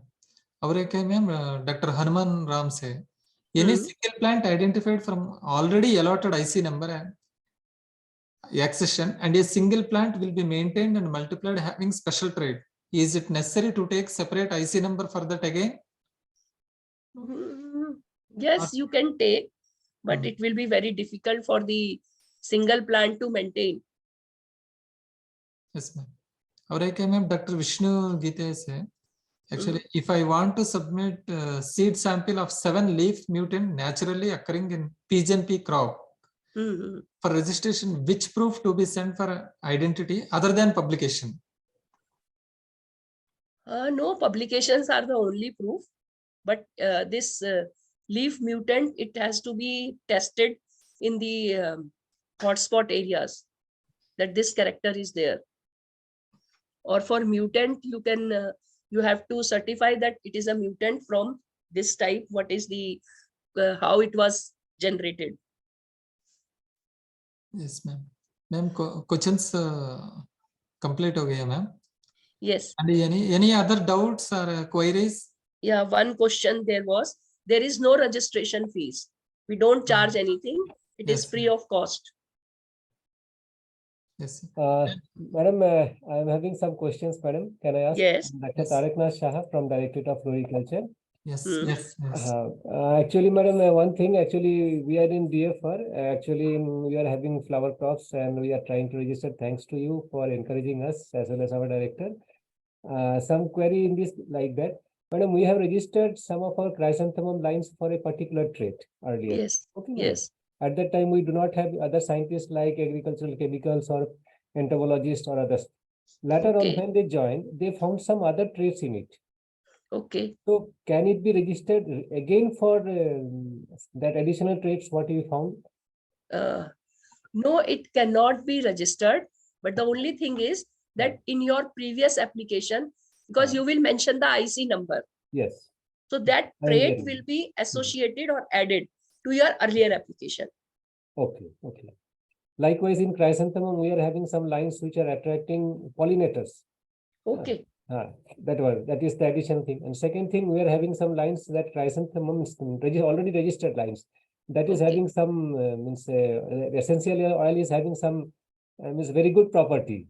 Okay. So that is so unique you can property. submit your application or you can send it but that trait will be Hmm. added to your earlier registered application. Okay, madam. That No is it. separate IC number. Right. Certificate, I think we can provide that Okay. this trait has also been found in this germplasm, Yes, madam. and it is registered for this also. Then additional name of that scientist who have found that one, that can be added in that. Yes, yes. Right. That you have to write. Okay, madam. That is Yeah. clear. That is to be. Yes. And same is, madam, another thing for biotic and abiotic resistance or tolerance. Suppose, madam, we need 2 season and 2 location. Is it? Yes. 2 location also, no? Yes. Right, madam. And one thing that, madam, as a NAX deposit center, we are getting material from some of the ICR Institute as well as SAUs. What happens, madam? They are giving the plant material in very few quantity, like 3 or 4 cuttings or 3 or 4 plants. So, means, although that question was already raised, and they told that at least 25 cuttings is needed. Yes. And second thing, madam, they are claiming that this cutting this variety is giving, suppose, yellow color flower or red color flower. Then, madam, we will be planting it, and then next season we will be able to give that deposit certificate only. Yes, yes. That you can withhold. Then That you we can have to. withhold. Then we have to the withhold morphological that character. till that time. Withhold. Yes, yes. Yes. No, because some of them are insisting that no, we have deposited. You give us in writing that we have No, no, deposited the material. No. That is on your part. Yes. You have to Okay, first okay. ensure that Yes. whatever material they are claiming, it is true to type. Yes, true to the type, and it has to be established in our place. That Yes, is yes. important. And another request, madam, sometimes it happens that the temperate ornamentals like calla lily, carnation, actually Yes. these are not to be sent to DFR, because in DFR the climate condition in Pune, it is not like that. The temperate flowers will not be surviving. Just Oh. discussion. Okay, we will pass on this query Right. to PGRC committee so Right. that they can identify any NAG sites for temperate crops. Yes, madam. Like bulbous ornamentals, it is there, madam. Yeah. Thank Okay. you. Thank you. Okay. I hope there is no questions, ma'am. Now can we, ma'am, Dr. Manu Kumar, can we do registration for materials collected from farmer field? Yes. Hmm. If you have collected it from farmer's field and you are registering it directly, the same material, you have not done any intervention to that, then Yes. you have to, in the application, mention the farming community contribution. Yes. So you have Okay. to rope in the farmer also with you. Okay. Okay, ma'am. Okay. Yeah.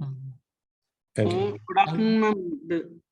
Ma'am, this is Dr. Dhanavendran from Central Silk Board. Whether I getting IC number the same form application or a different one, ma'am? For this getting IC number or EC number? No. This application only. To submit the application, and once it is processed and your material is registered, we will give you IC number. For that passport information is sufficient, madam. There is no Yeah. characterization evaluation data. नहीं वो जो window बीच में आई थी एक, जिसमें 5-6 characters थे, collector number, alternate ID and state, that is must. But if you can provide the village, district and other things also, it will be better. Okay, thank you, ma'am. Thank you. Ma'am, for farmers field collection, how will justify the developer's name in that category? Developer's name, yes, developer you will not be, developer will be farmer, but anyhow you can register it in your name, because farmer registration will not be as simple, and then you can, developing list में जो है other developers, you can add the name of farmer. Thank you.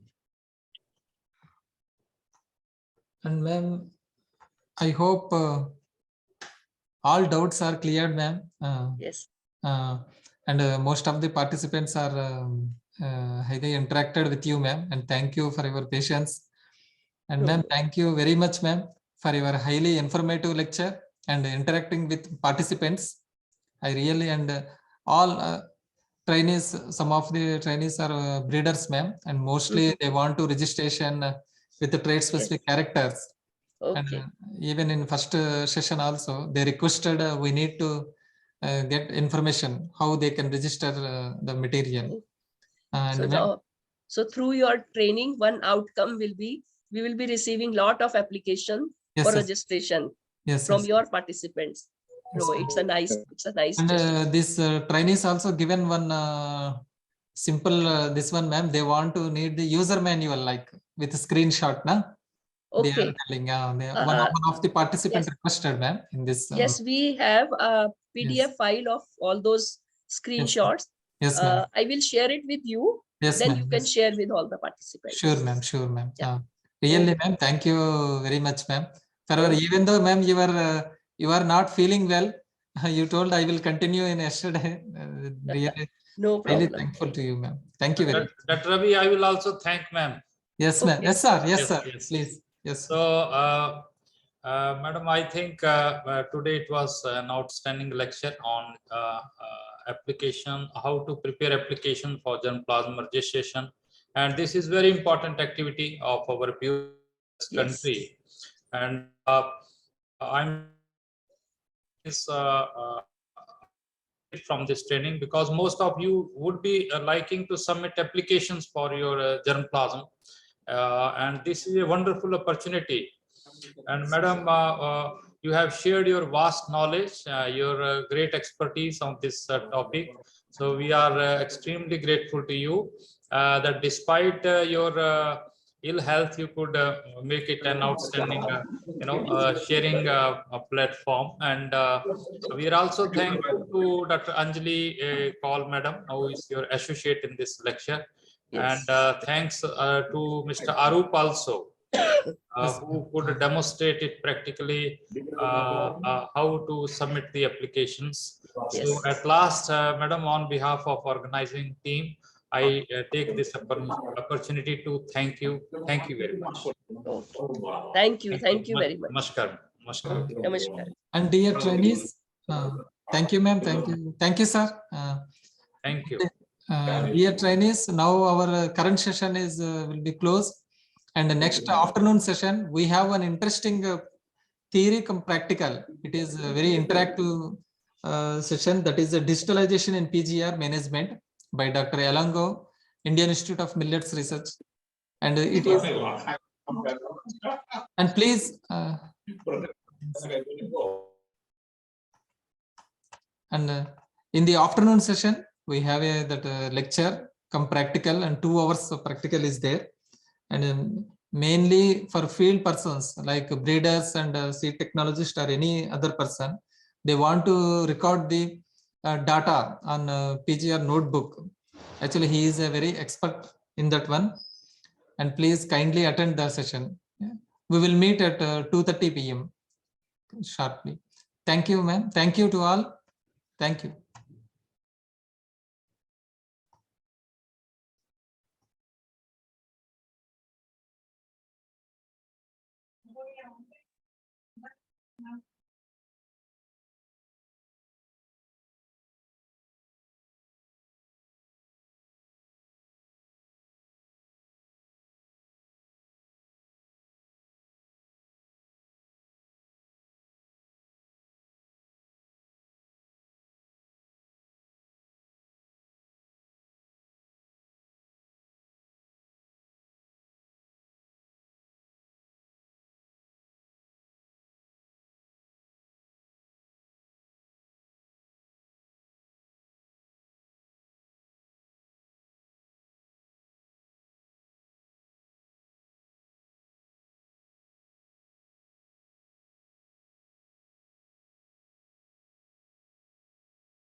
26 accessions.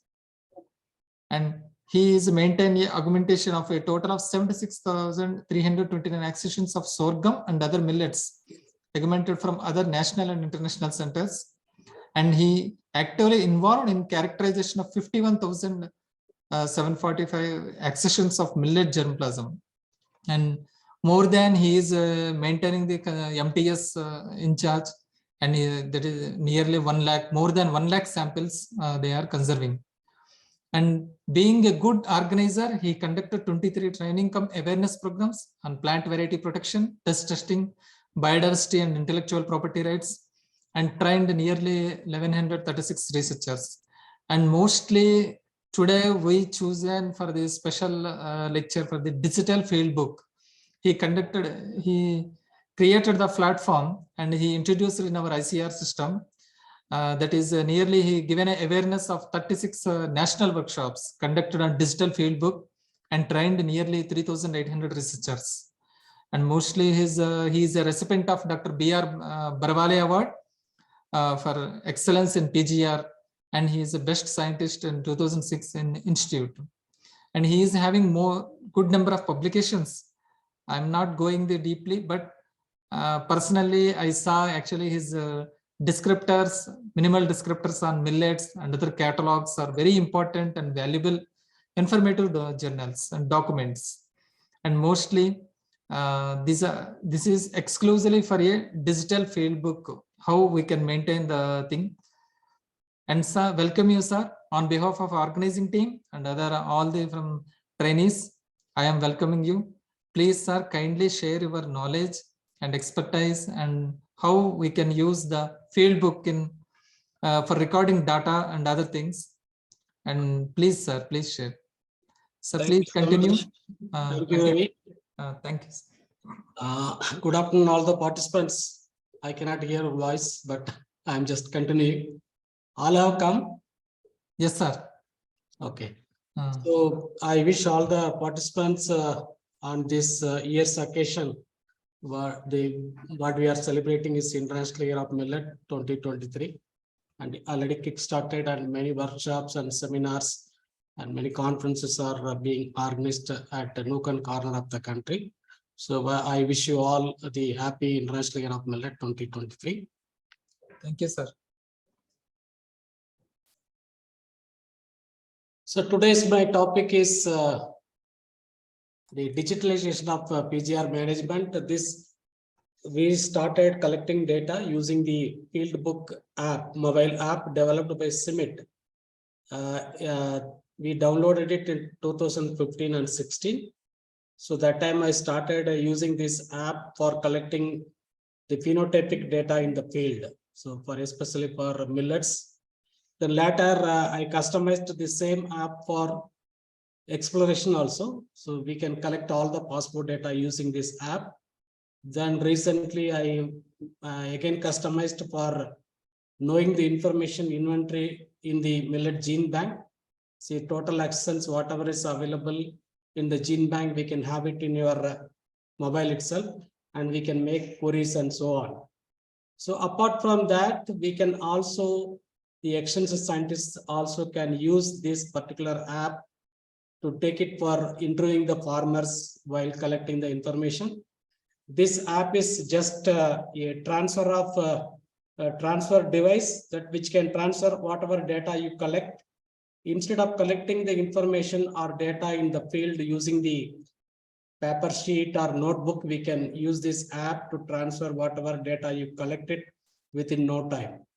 Any researchers for any experiment, this can be applicable, this can be customized, and through which we have already organized more than 60 workshops and training programs in the country.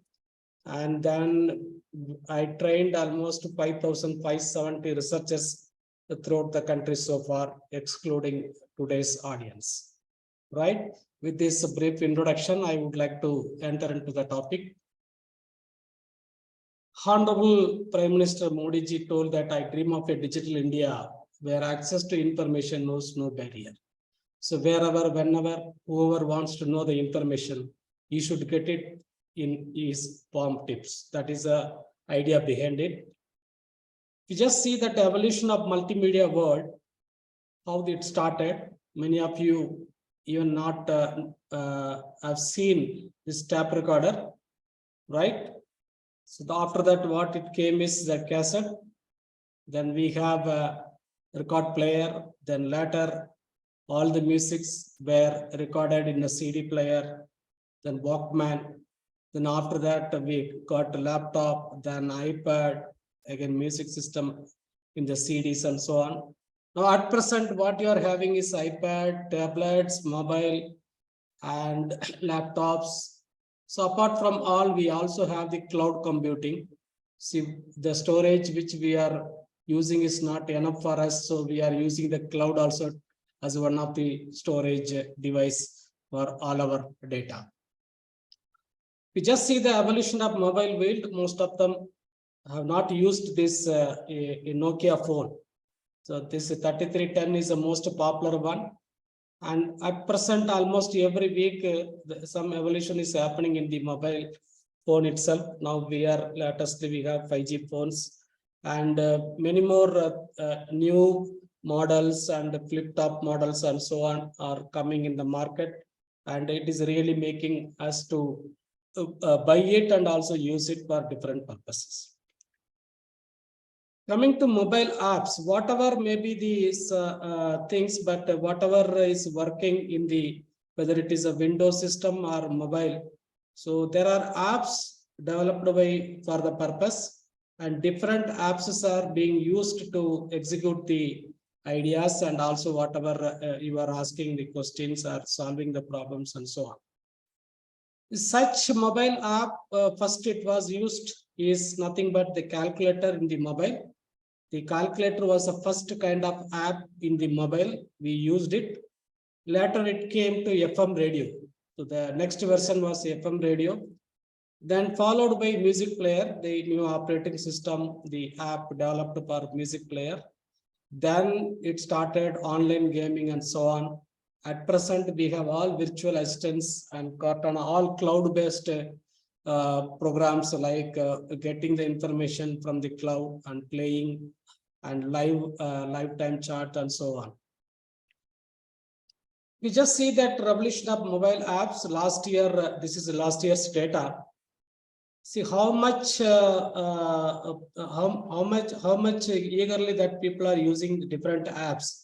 We just see that for social media and chatting alone, there are about 49% people you are using this social media, and mail 36%, browser 42%, news 17%, music radio 25%, finance 14%, games 26%, weather, shopping, TV, serial, movies, travel, and others. But where is the research? Do you think that all these apps have not been used for research, especially for collecting data and so on, or any other purposes?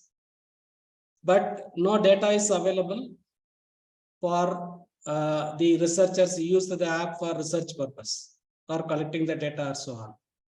So everything is only related to social medias, TV, serials, news, music, and so on, right?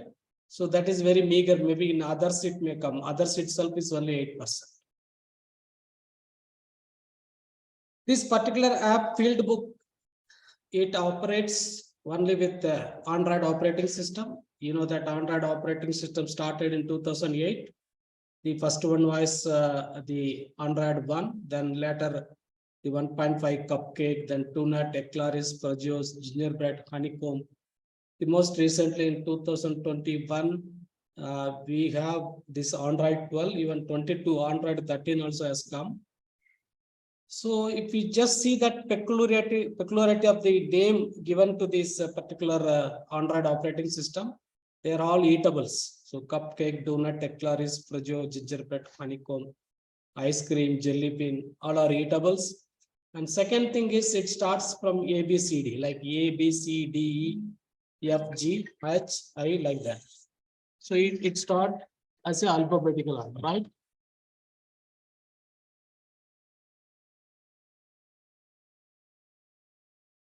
So coming to the latest development during 2022, the mobile app development trends are turning to the different direction.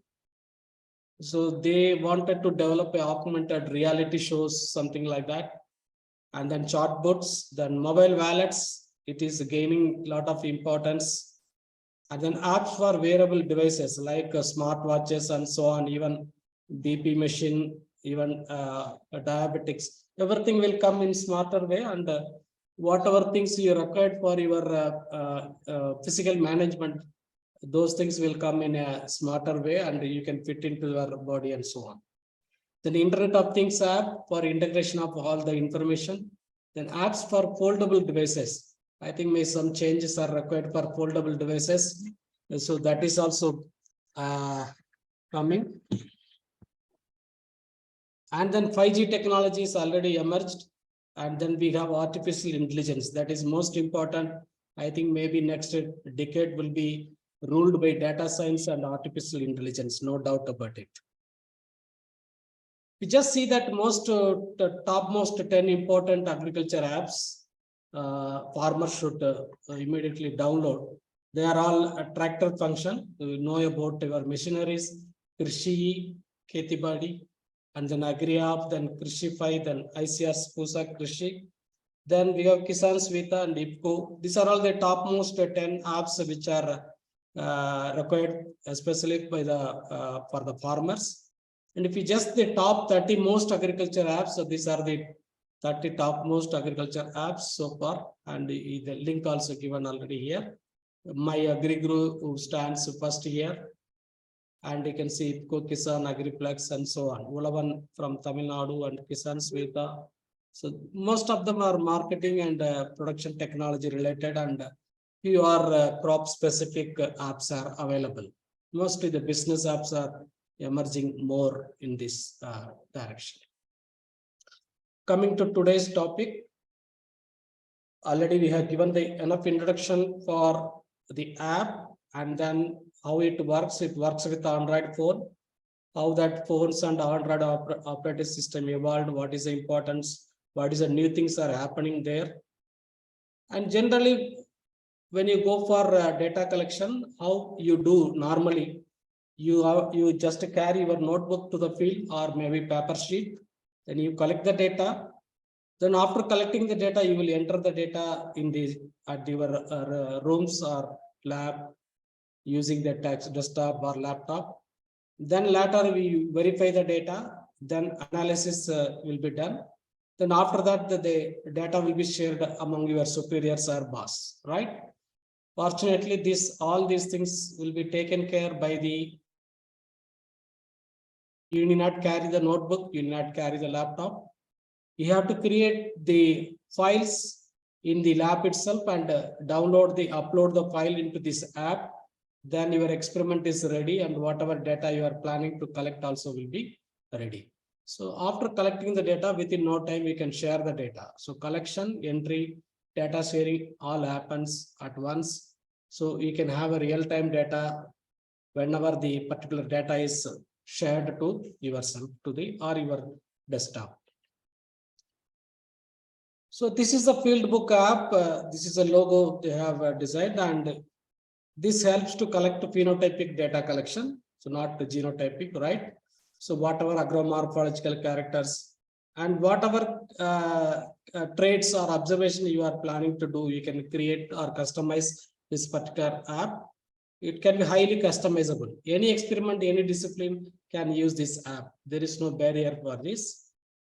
This app also helps to navigate between the plots. Plot is nothing but the entry or whatever is there in the field, whatever plant or accessions you are taken up sowing in the field.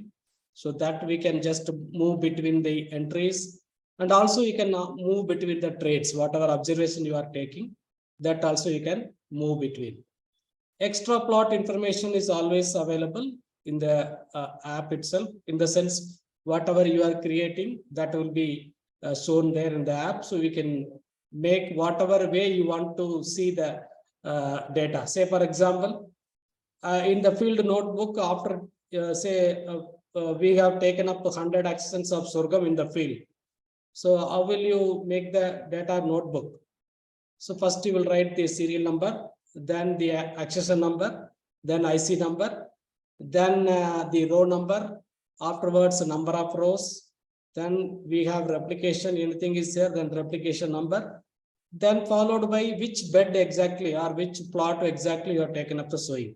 All these details constitute the field book, right? Similar way you can create for your own experiment. Maybe agronomist, it may be different.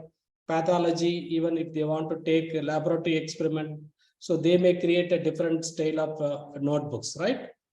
So that will be created.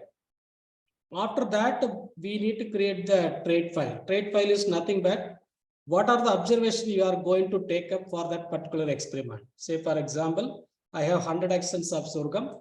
So I am going to collect 32 different agromorphological characters. So these 32 agromorphological characters, I will create a trait file, right? So these two files are important that has to be uploaded in the app after downloading the app into your mobile or tablet. Then you can go for data collection. Okay. So for making the field book file, so 3 columns are important. Say, for example, I just now gave an example, serial number, access number, IC number, and so on. Minimum 3 columns are required. And for trait file, there is already a sample trait file. It is available. There are about 14 different trait formats are available. I will be discussing one by one in the later slides, right? So these 2 files are important. That has to be created by you in the system. Then those files we need to convert into .csv format, comma delimited format. So that is a universally accepted format for any kind of app. So that will be uploaded into the app in different folders, right? So from there we will download the file, then you can start collecting the data. I will be demonstrating each and every step, right? Then these formats, I told that this app is already downloaded by more than 10,000 and now it may be 15,000 plus. And why? Because the number is very less. If it is a movie app or maybe chatting app, it might have crossed 1 lakh. If somebody, even Facebook account is there, it might have crossed even millions, right? But because it is a research app and people are not aware of it, that is the reason. And also it is free of cost. That is the reason the number of download is very less. How to use this field book? I already told that 2 things are important. One is this field file. Field file is nothing but your field book file.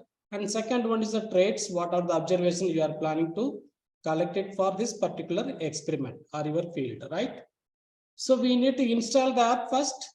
Installing the app, it is available in the Google Play Store. But this app works only with Android operating system. If anybody is having Apple phone or iPhone, please, sorry for that. You can buy other phone and you can Android phone and install the app, right? Then design your field. As just now I told that we need to design the field, serial number, access number, entry number, and so on. Then that particular file, whatever you create in the Excel sheet has to be converted to .csv format. That has to be transferred to the phone or tablet. All kinds of transferring devices, you can use it. You can easily transfer the file. And then we have to import the file into field book. That particular file, we need to import it. Then we need to create the trait file. So trait file is nothing but your observation file. Then after downloading or uploading both the files, then your experiment is ready to go for data collection. Then you collect your data. Immediately after collecting the data, you can export it, then transfer to computer also possible.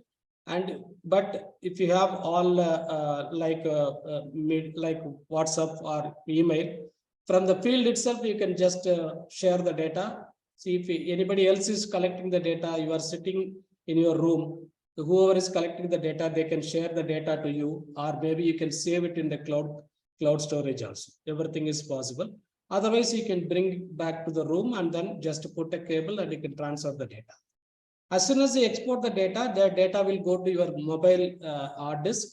So there only it will be stored. Unless you share it, it will not go anywhere. Okay. And if you have any doubt, you can stop me at any time. Everything is fine. Someone? Hello? Yes. It's okay. Please continue.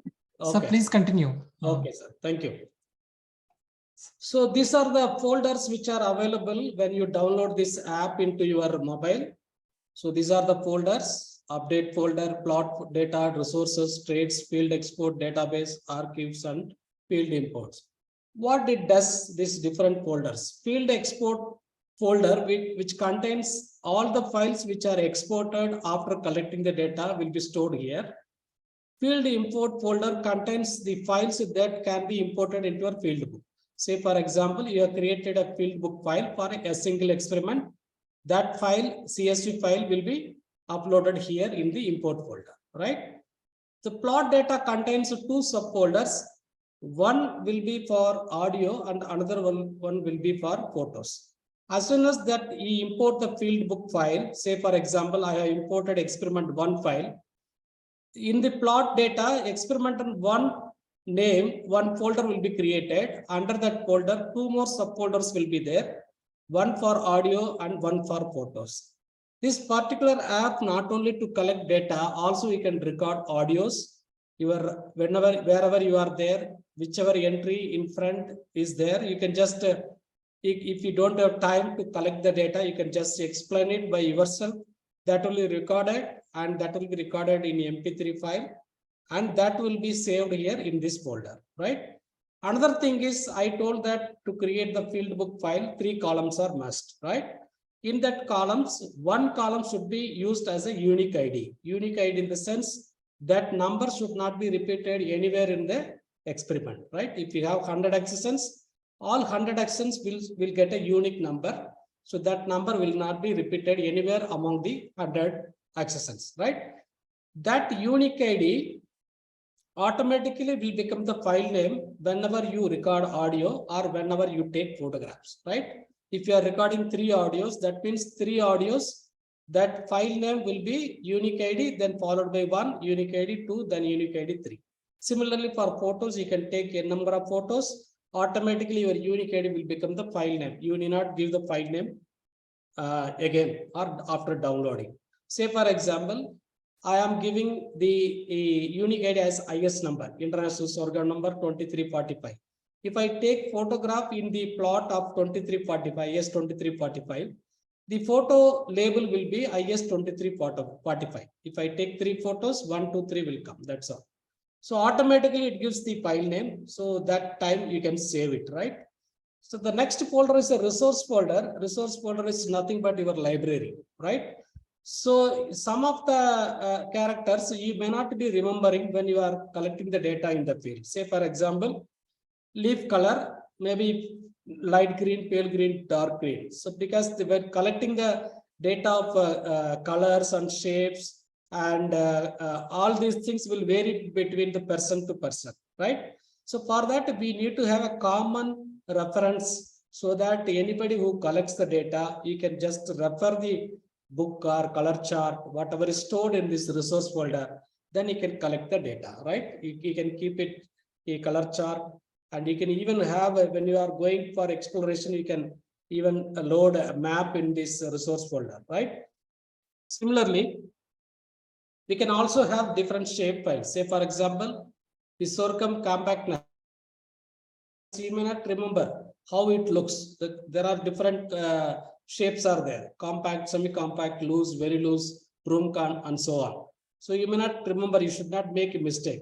So before collecting the data, just see the photo once, then you can collect the data. So you will get the right kind of shape after referring the resource folder, right?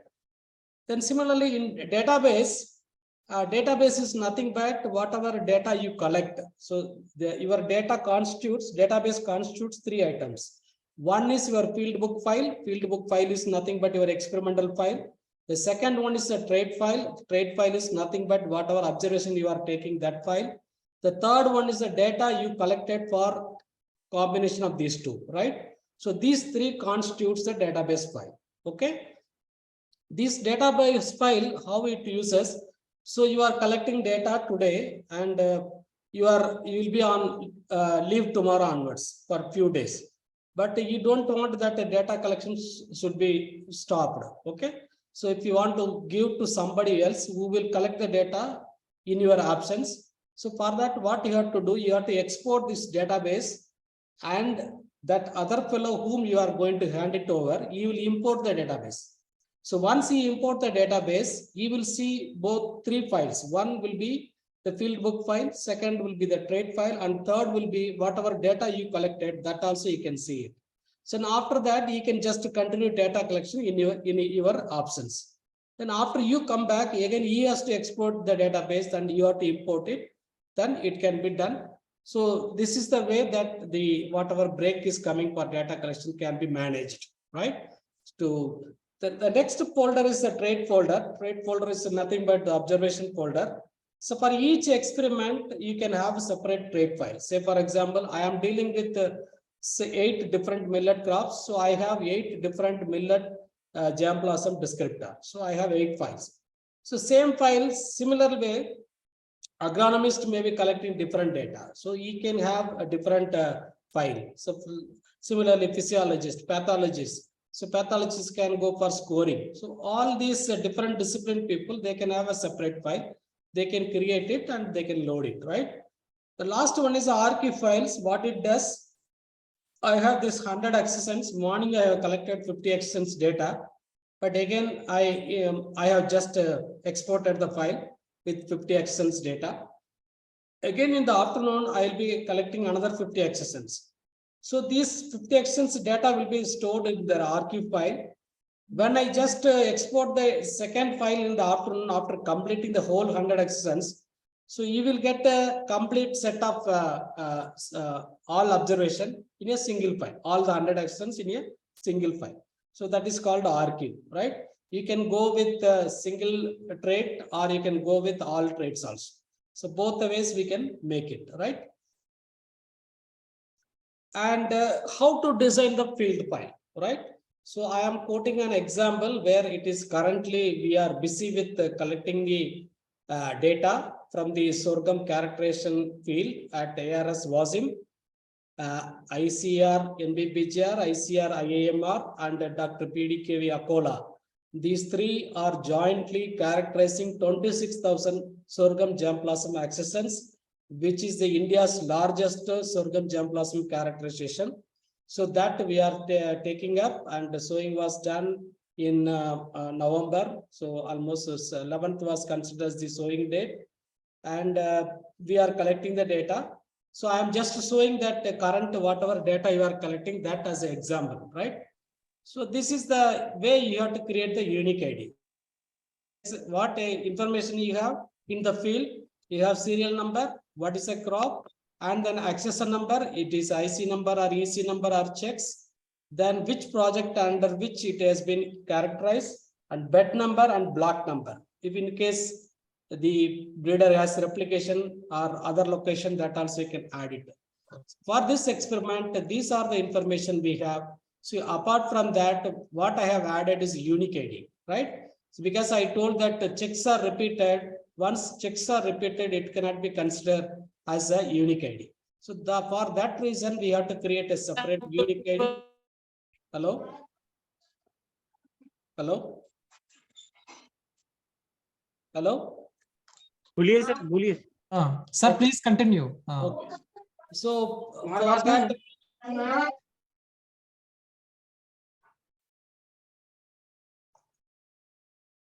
yes, sir, please continue.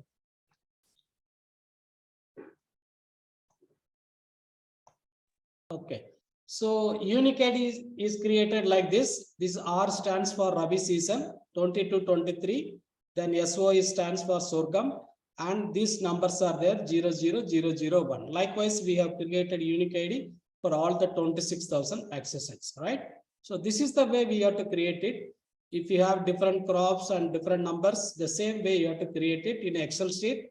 That Excel sheet has to be converted into comma delimited format, that is .csv format. That particular file you have to load it in the import folder of the folder which I have shown in the previous slide, right? In the mobile itself. Okay.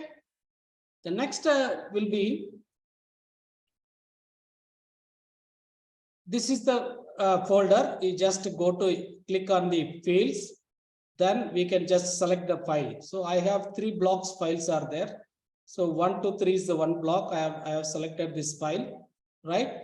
After selecting, it will ask you which one do you want to use as the unique ID, which one as the primary order and secondary order.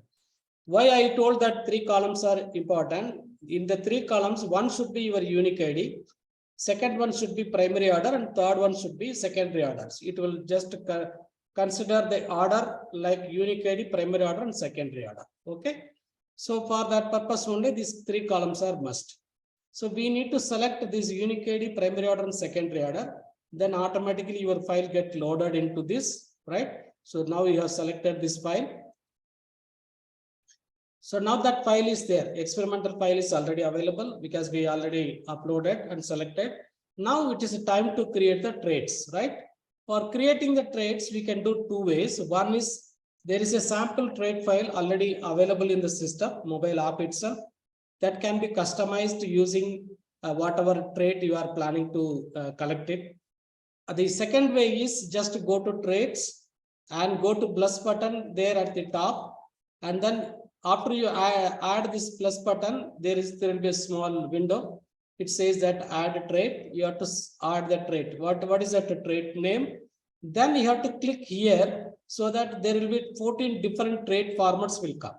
Okay, among that we need to select one format. Say for example, all the quantitative character, it can be collected using the numeric trait format. Then all the qualitative characters can be collected using the categorical format. Okay, how it looks I will be telling in the next slide. Okay, afterwards we can have minimum maximum value and details. Under the details, we can write that when exactly that character has to be taken, when you are supposed to collect that particular characters, what stage, maybe 100th day, 150th day, full foliage or full after harvesting. So whatever you feel or whatever is there, the SOP of descriptor, that has to be written there. Apart from that, you can also mention what is a unit of that particular trait, whether it is centimeter, meter, or percentage, whatever is there, that also we can write it there. Right. So these are the 14 different formats which are available. This is a sample trait file already available. After you download, you can see those files. The first one is the numerical keyword, wherein you can collect all the quantitative characters. What are the quantitative characters? We can collect plant weight, leaf length, leaf width, right? Grain yield, 100 seed weight. So all those numerical characters, we can just collect it. The next one is the categorical format. Up to 12 or even nowadays it is increased. So we can define different qualitative character scores. Sorry. Say for example, leaf color is the character under which you will be having the different scores: light green, pale green, and dark green. When you just enter it before while making this particular trait file, then automatically 3 buttons will be created. So instead of just writing in the notebook, simply press the button, automatically the data gets entered, right? The next one is the percentage category, wherein you'll be collecting the data, whichever is to be collected as percentage. Maybe the disease severity, maybe the germination percentage, whatever you are planning to collect it as a percentage category, that you can collect it under this format. The next one is the date format, wherein you can collect the character which are to be collected as a date. Say for example, as a biotechnology, the initiation of callus, first initiation of callus, second initiation of callus, or in the field test 50% covering, or in the exploration date of exploration. So likewise, whatever date related data to be collected, so we need to use that date information. The next one is a true or false button. They call it as a Boolean. So mostly they use it for survey purposes. So whether the disease instance is there or not. So this is only true will come. If you press it, then it will turn to false button. The next one is the notes format, wherein just like chatting with somebody while collecting the data, if you want to add something more which are not available in the trait file, so that can be added as a small notes or remarks like that. Okay. So that you can do it just like chatting with someone. The next one is a picture, wherein you can just, once you select this particular format, there will be a camera will appear. Then you just click on the camera, photo can be captured, and then automatically unique ID will become the file name of that particular photo. Photo will be saved in the JPG format, right? So it will be there stored in the plot folder. Under plot folder, so there will be a photo subfolders in which these files will be saved there. The next one is a counter option wherein you can just increase the number or decrease the number. So that option is also available here. The next one is the multi-category option. So in the second one, the here and up to 12 or 15 buttons I told for a single character, right? Here in the multi-category option, you can have 2-3 qualitative characters. You can collect all the 2-3 characters only in a single window. Say for example, leaf color, leaf orientation, leaf margin. So 3 characters, and you can put all the scores, whatever is related to those 3 characters, and click all the 3 in a single go. So all the 3 characters can be collected at once. The next one is a Rust scores for the people who are like pathology or entomologists.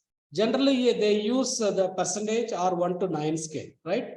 If you want to use 1 to 9 scale, you can just make use of this categorical format.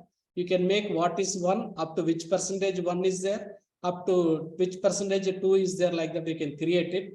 Or else if you want to go for percentages, so here also there will be 21 different scales available, starting from 0, 5, 10, 15, and so on. Apart from that, we have susceptible, then resistant, moderate, resistant. Those buttons also will be there. Simply press the button, your data is collected. The next one is audio category, wherein you can just, instead of typing, if you want to just tell about the plant which are appearing in front of you, you can just tell about it, and it will be recorded, and it will be stored as MP3 file, and that file will be stored in the plot folder under which audio folder will be there. This can be used for the extension scientists. They are mostly interviewing the farmers. You can collect all the information about the farmer, and also you can record the audio, right? Then it can be done simultaneously. You need not have separate, even photograph also can be taken using the mobile app itself. So you need not carry mobile or other things, only carry the, camera and other things. Only you can carry the mobile, which will help you to take care of all these things. The next one is the most important. This app also collect the GPS data, lat-long data, which is very, very important for making the geotagging, especially for exploration, wherever you are going, and you can just collect, take photograph and use this lat-long data. All the photographs you have taken will get geotagged, right? So nowadays geotagging is very important, and even FLD is also being geotagged nowadays, right? The next one is a GNSS. It is nothing but the geographical navigation satellite system. If whatever data you collect, which you want to navigate with the other satellite system, maybe globally the multi-location trials are happening. For that purpose, they have introduced updated this particular GNSS, and through which whatever data you collect, and what you say that lifetime it will be transmitted to the location wherein the other fellow will be compiling the information. So that is the way. These are the different formats which can be used by any researcher for any experiment for any discipline. Do you have any doubt on this? You can just, I will clarify, otherwise I'll move forward.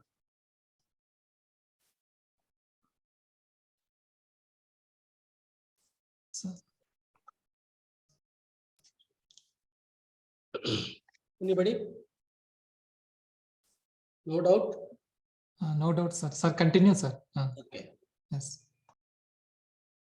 So the next one is how to manage the traits. So I have just told you how to create the trait using the sample trait file.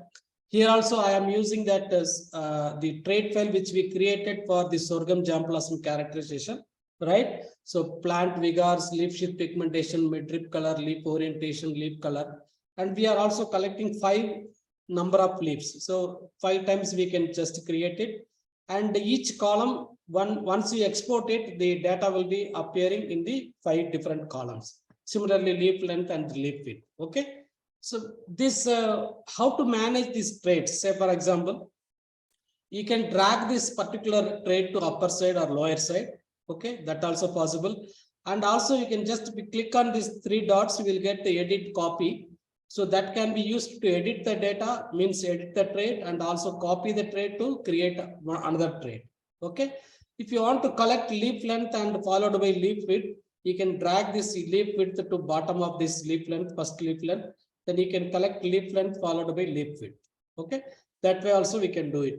So it can be even toggled all visibility. Say for example, it can be arranged on alphabetical. It can be arranged on the trait format wise also. So whatever way you want to do it, it is possible. It is easy to customize. If you want to add new trait, go to plus button and the small window will open. You can add new trait also after using this in the field itself. If you want to add new trait, that also can be done. So this is what I was telling, that a different trait formats. The first one is a numerical. See, all these files are the sorghum characterization files, right? Only data is not visible, right? So this is a numerical keypad wherein we are going to collect the quantitative data, and in categorical format, this sample trait file is used, and this field book file is sorghum characterization, right? So this categorical format, we have to select one color. Well, maybe this is a leaf color, assume, and then flowering. Always it shows the current date. So today only I created this slide. So you can see that February 8th. Just press on the floppy, and here you have to type the number. The number will appear here. In case you have made wrong collections, you just delete it using the dustbin. In case there is no entry in that particular field, you go to NA. NA means not available or not applicable. Also, you can also use that barcode. So in case your field is facilitated with barcode labels, you just go to this barcode symbol, and this camera will open, and you can just capture that barcode, and then it will jump into that particular entry. So another thing is this color. Simply press on this particular button, whichever color is the character or the result or the data. You just click on it. It will appear here. If it is clicking yellow, then yellow will appear here, right? Then date, always it gives the current date. If you want to increase or decrease the date, also you can do it using this +1 or -1. Also, we have a facility called calendar. If you want to make more date 15 days after, you just open the calendar, click on it, the data will be entered. See, the date, once you press the floppy, date will turn to red in color. In case you want to change it, once the change is happening, then the date will be turning to blue color. Again, you have to press the floppy to confirm the date. Then it will turn to red color. Once the data is appearing in the red color, that means the data is entered.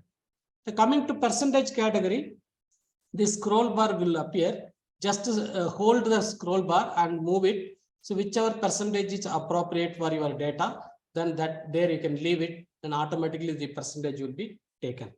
Similarly, Boolean for survey purposes, you just move this window here, it will be true, otherwise it is false, like that. Then if you want to take any additional character as a remark, you can just go for charting, and all the text you are typing, like charting with someone, that will appear here as a additional information of your particular entry. The next one is photo. You click on the camera, you can take photograph. If photograph, after taking the photograph, it will ask you to say okay or retry.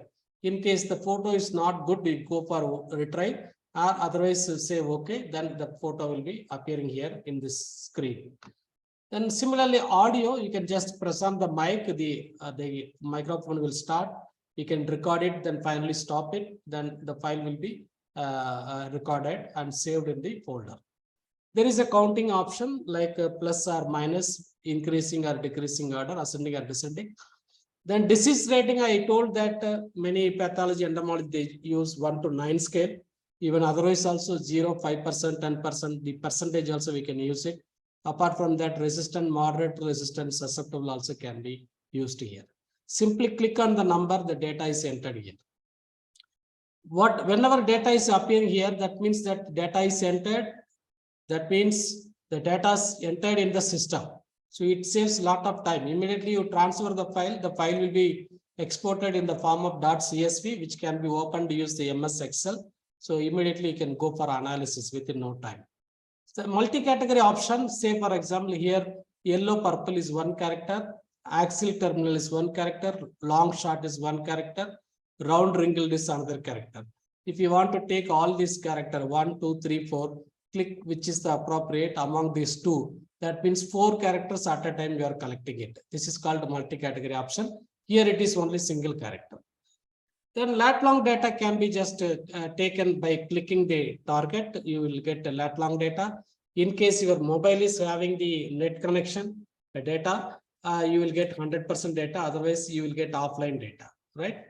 And GNSS, you have to just have a link with the satellite. Then whatever data you collect, that will get transferred to that satellite to other person who is compiling the data. So there is a one way is I already told that how to create the trade file using the sample trade file. This is another way. You can also create the trade file using the MS Excel sheet, then convert into .csv format. Then you can convert into other way. So these are the different characters which we are now characterizing at WASM. So these are the sorghum characters. What we did is, anybody who is having the experiment, so after compiling this field related information like the serial number, accessor number, entry number, replication, location, so on, the next step is the creating the trade file. For creating the trade file, you must list out what are the characters you are planning to observe in your experiment, right? So these are the characters planned vigor. It is a categorical format because we have poor, good, and very good. So 3 options are there, means 3 scores are available. So in the categories, how to create each category, each score. After each score, you have to put a backslash. Once you put the backslash, that means this is separated out. This is one button, this is another button, the third button. Okay. So likewise, we have to create the category option. Then leaf sheath pigmentation, tan, non-tan, leaf midrib color, so many colors are there. So these are the quantitative characters, total number of leaves, numeric. Okay. In details, we need to give when you are supposed to collect the data. Say, for example, plant vigor is a visual observation. We are supposed to collect after 25 days after sowing, right? Likewise, if you just give the detailed information about when you are supposed to collect the data, any layman can understand and take the data in your options. So that is the idea behind it, right? So similar way, all the other characters are made, and after making, you have to make it as a true, everywhere true, because the whatever way it looks here, the same way it will appear on the screen. Apart from that, see what are the priority, like our ascending order characters. Say, for example, the plant vigor is the first character. You have to give the serial number, real position as 1. Then similarly, the after harvesting, all seed character will get the last number. So as per the growth of the plant, then we need to give this real position, and 1, 2, 3, 4 like that. Then it will go up to 100 also sometimes, because we are taking 5 plant data. So many characters will be multiple with the 5 numbers, right? So likewise, this number we have to give us an ascending order. But while using the trade file, we can just diagonal it from up and bottom and so on. But after that, you will close the app. Then again, when you reopen it, the trade file will be appearing on the same ascending order, which was created originally. Okay. Whatever customization you made it during the collection of data, that will disappear. Again, it will come to the original position, right? So how to create? We already told that the Excel sheet we need to create these all the characters, and then format. This first row is the standard. See the traits we need to write. Then what is the format we have to mention? Then after that, a default value. Then we have minimum and maximum. Then details of the particular character. Then categories. Then visible and real position. Right. So this is the format we need to use it, under which all the characters will come. After making this particular Excel sheet, we need to convert this particular Excel sheet in .csv format. So that will be stored in the CSV comma delimited format, right? That file, what you have to do. So this is the file. So this we have to save as CSV format.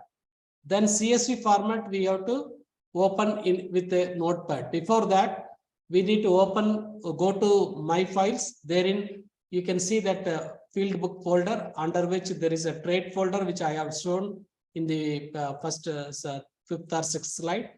Then under the trade folder, there is a sample trade file available, which is in the form of rich text format, right? Open that particular file. Then whatever file you created and converted into .csv that you are opening with Notepad, copy this all the content and paste it in the file which you opened as a sample trait file. So once you paste it, then it will become the new file. Then rename this particular file as whatever trait. Say for example, sorghum descriptor, or maybe sorghum agronomy character, sorghum physiology. Like that, you can convert the or rename the trait file. Right? Is it clear? Maybe while doing only you can just learn things, right? So these are the different trait files which I have customized. So for almost 50, 70 different crops, I have customized the trait file. I think I can give all the files to the organizers. You can just get it from them. This is the rice, I have made it, and maize, wheat. Okay. And you can also use that file to customize for your own purpose based on your experiment. That also can be done. Green gram, black gram, PGNP. You can use the abbreviations as well as, see here I have used both abbreviations as well as the full form. Okay, both the ways we can do it. Then bograd, tomato, brinjal, coconut, arecanut, cashew, then black pepper, cardamom, ginger, then we can biotechnology think that it may be useful for germplasm or breeding. They can also use it. These are some probable data collection. They do it in the laboratory. Say for example, 10 days after initiation, 20 days, 30 days, callus color, which can be in a categorical format, contamination, callus. I think the three are the date, but not categorical format. Then data of reculture, regeneration, root emergence, and so on. Anything you collected in the laboratory, which can be done or customized using this app, like breeders, some characters which I have quoted, and physiologists, their character also can be done. Any experiment, any discipline, it is a no bar for it. And exploration also for the first time, I just tried with that first exploration. I failed in collecting the data. Then again, I tried and tried. Then finally, I could succeed in it. And then till now, almost 6-7 explorations I have done it using this app only. I never carry the camera. I use only the app, never carry the NVPGR passport data book. I carry only this mobile wherein all the passport informations are available. And I take photograph, and photograph also get geotagged, and all will be there available in digital form. No paper is involved in it. So even beyond that, even I used this particular app for even germplasm field day. So wherein all my participants' number, so name will be recorded, means already typed, and then that has been converted into this format, their center, then location of center, then what trait they are selecting, then whether they are requesting seed or required season, all information we can just load it. And within no time in the evening, all the people will send the file. I can just compile it, and I can make how many accents have been selected in this particular field, by how many centers, how many scientists, for what purpose, everything will come within no time.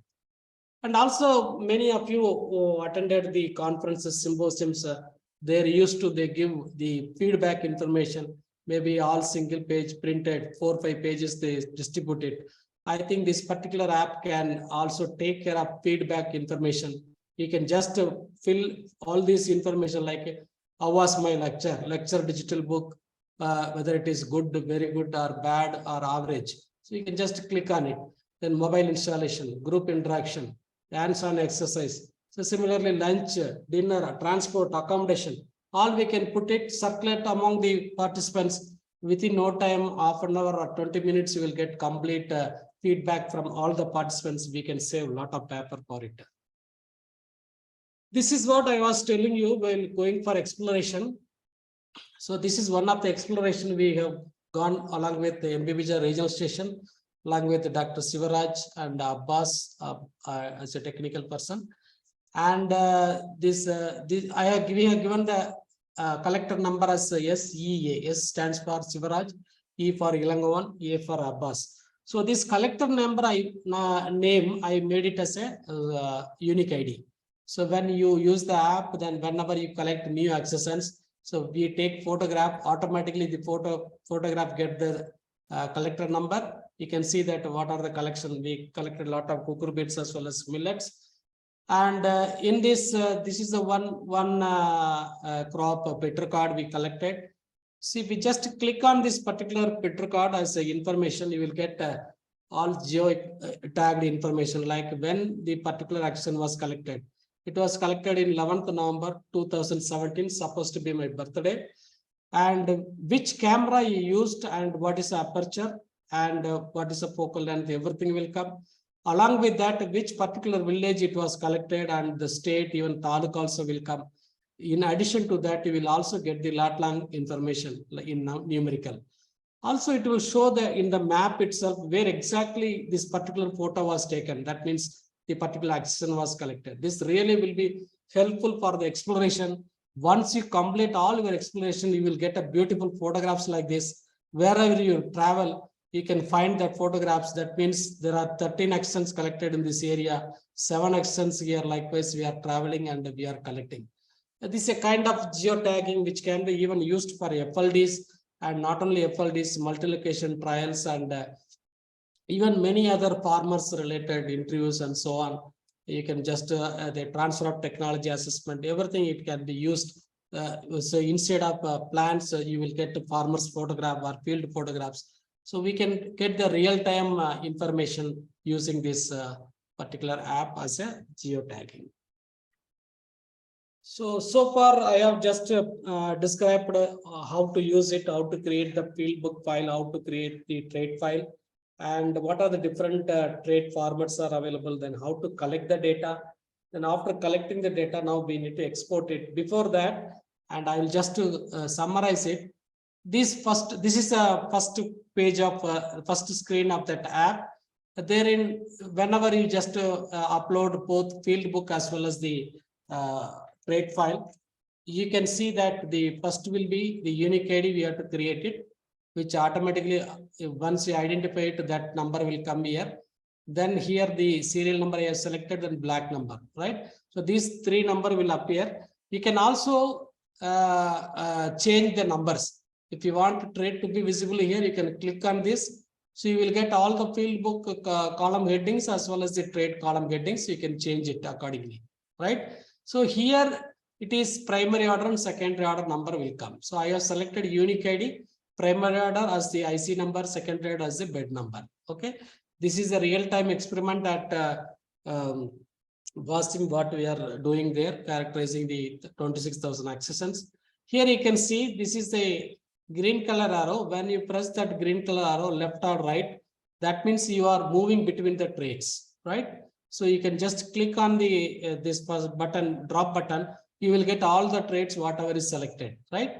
Then at the bottom, you can also see that when you are supposed to collect the data, visual observation 45 days after sowing. So this black arrow indicates when you just move between this left or right, it means you are moving between the entries, right?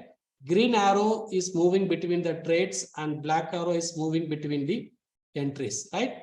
The last one is the data entry column, wherein area, wherein you are going to just enter the data, right? You can see that the second one is the trade navigation. You can just move between the green color arrow, and that means you are collecting the data, right? The next one is the entry navigation, wherein you are moving between the entries. So you just right click it, that means you are moving forward the entry. A right left click means you are coming backward to the entries in the field. The last one is the data input section, wherein you are just going to type or enter the data. If it is a qualitative, just click on the button. If it is quantitative, you are going to type the numbers. If it is state, you are going to date, you are going to press the floppy, right? Likewise, these are the different formats which will come. So assume that you already collected the data. I have shown all the ways how to have the file of both and collect the data. Now it's time to export the data. So for exporting the data in this column itself, we have in the main screen, there is an option called export. Exporting the data will be of 2 forms. One is the database format, another one is table format. In the database format, all this data will be appeared on the column wise. Say for example, if it is 4 characters are collected, first column will be 1 character, second column, third, and fourth. All the numbers, other numbers will come.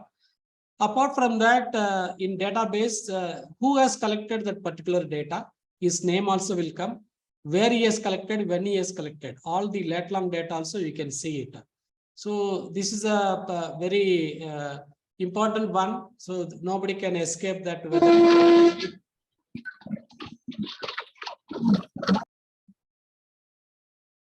is really collected the data in the field, we will.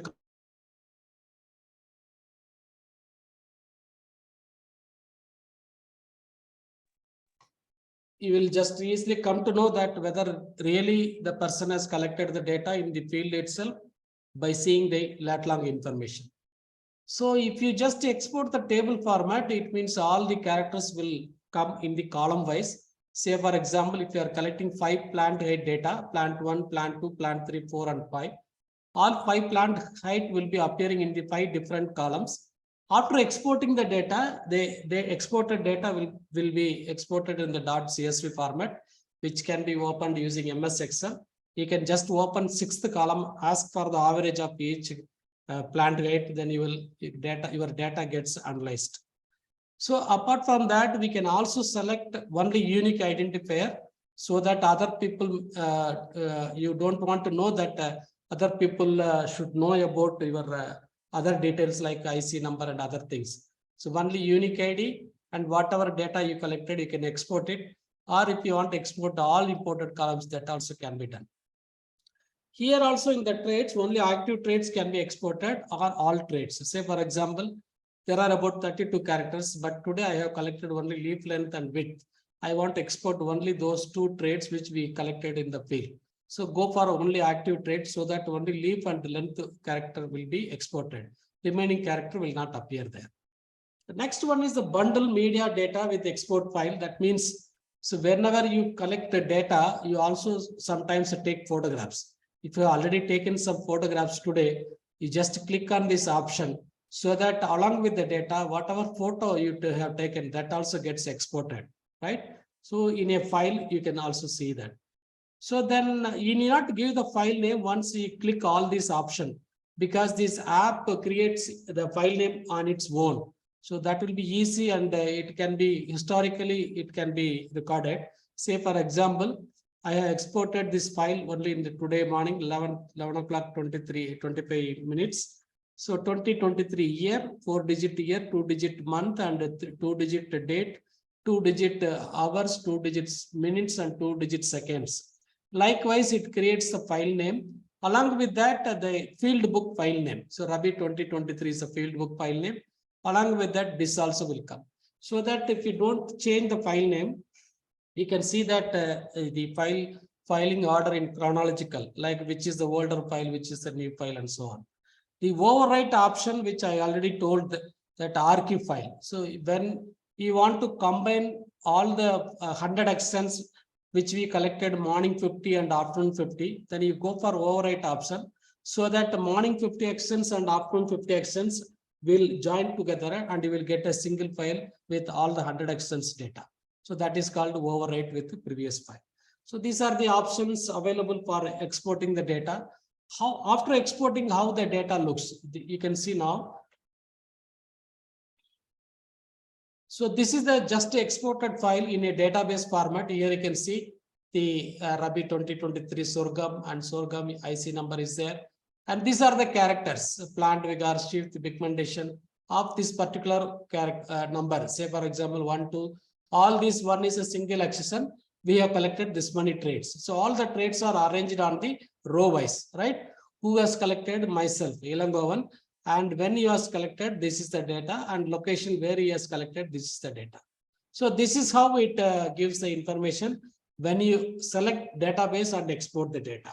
When you select the table format, you can see that all the data is arranged on the column wise for each character, and then you can see that total number of leaves. So here what we did, instead of collecting the number of leaves, first number of leaves, second and third in different columns, we can also collect all the 5 in a single screen itself. How? So we need to separate out with a special character. Say for example, 8 is the number of leaves, then I have given the semicolon, 6 semicolon, 7 semicolon, 8 and semicolon 8. So after making this, we can also separate the these numbers into different columns. So that I will, time permits, I will show it in the Excel sheet, right? So this way also we can collect the data to save the time. So this is for the advanced people, and even you can also try, right? And apart from this, there are so many other options called settings, which I will explain you after I give the demo. After that only I will explain, right? So do you want to have some break, or shall I continue? Sir, continue. Continue? Yes, continue, sir.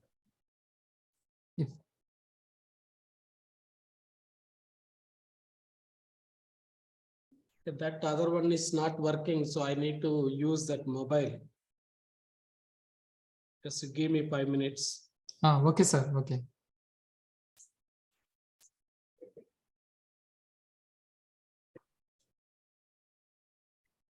Okay. Dear trainees. Meanwhile, you can, if you have any doubt, you can just ask. Yes. If you have any doubts, please kindly ask or post in chat box.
Am I visible in that other?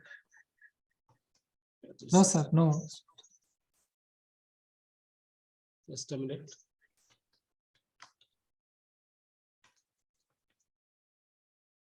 Am I visible? Other, I'll just share it. Yes, sir.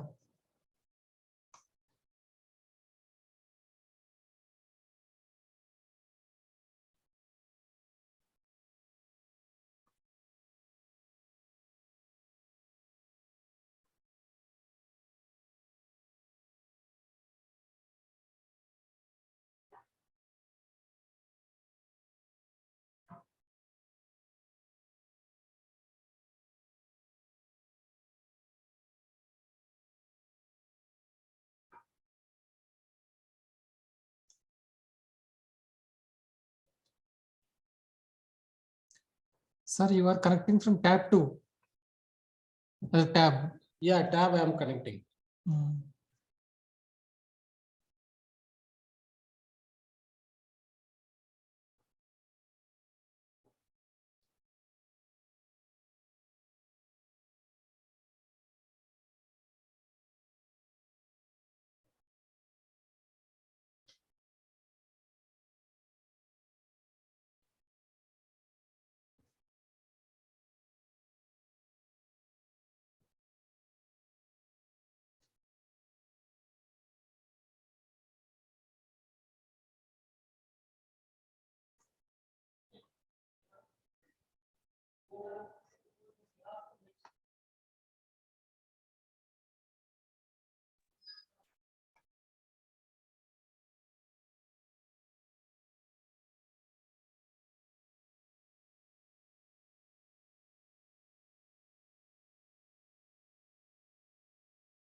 Sir, it is connecting. Not able to connect it. Okay. I'm just trying for that.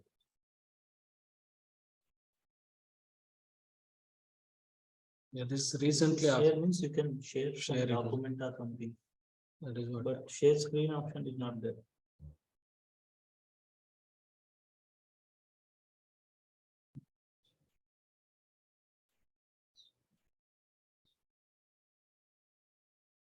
That is sharing some document or something. Document is there.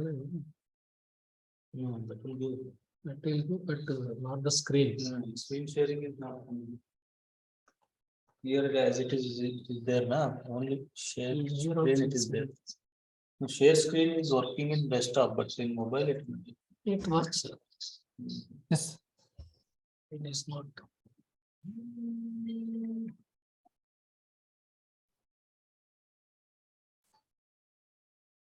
Any other options?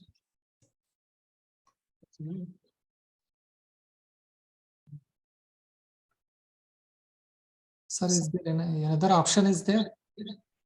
No, it is share screen option is not coming in the mobile. Okay, sir. I'm trying.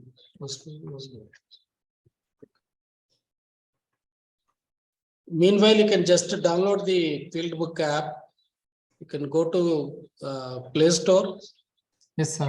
Type Fieldbook, Hmm. and then you can download the file. Meeting ID, meeting ID. Dear trainees, you also can access, sir.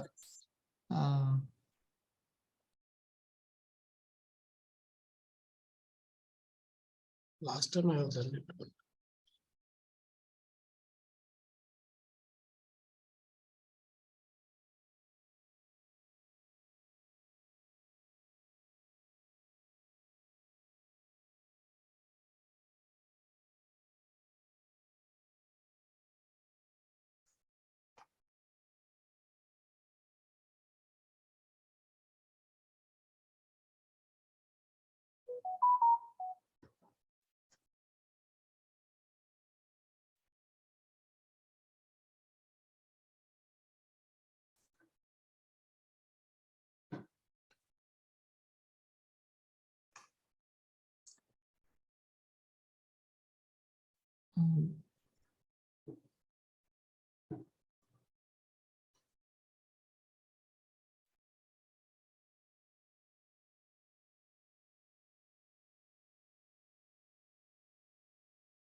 Sir, it is connecting.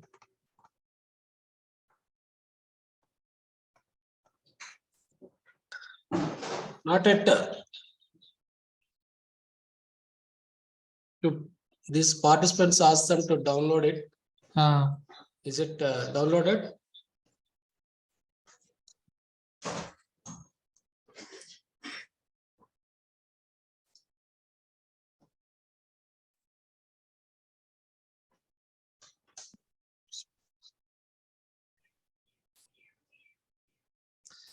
Dear participants, you also can download that one field notebook from Google Play Store.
Yes, sir.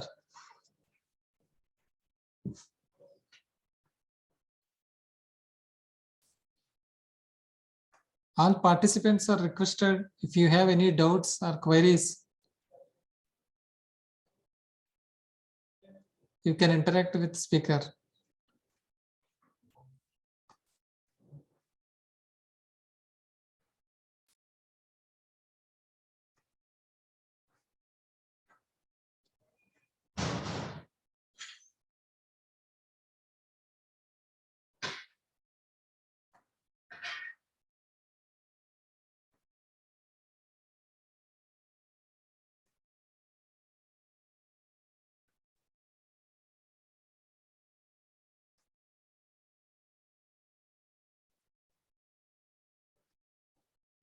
Ravi, Yes, sir. just one more mobile is there that you just enable me to share it. Okay, sir. Okay.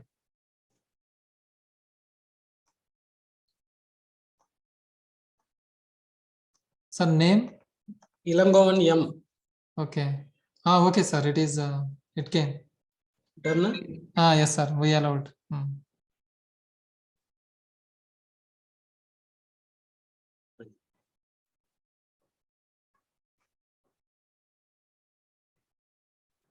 Share screen. Yeah. Excuse me, sir. Zoom. Your voice is coming. Hello. Ready, sir? Ready. Some of coming. 849-5771-151. 1515. 711-406.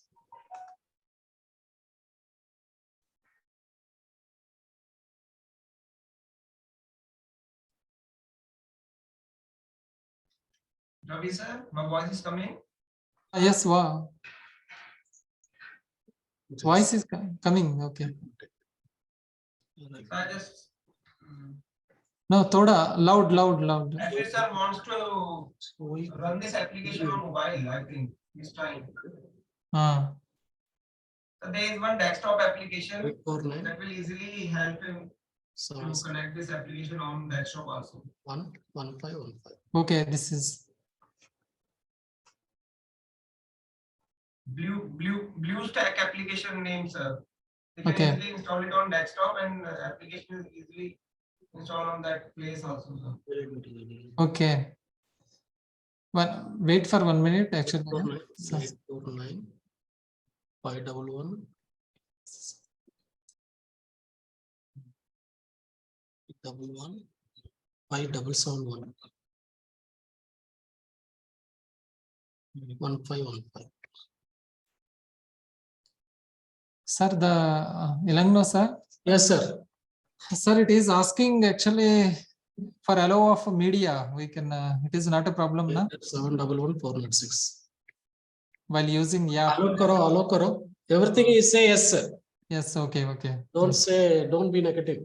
Okay, sir. So इधर और एक ये IMR 2 का है ना, उसको भी allow कर दीजिए, enable कर दीजिए. IMR 2 is already is there, sir. No, it is again it is showing. Okay. We found the way. You just allow us. 849-5771 1515.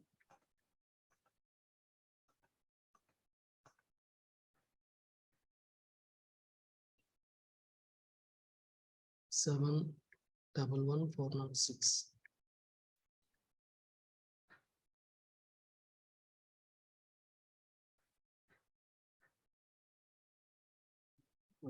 Got it. It is exiting. The stop or screen share.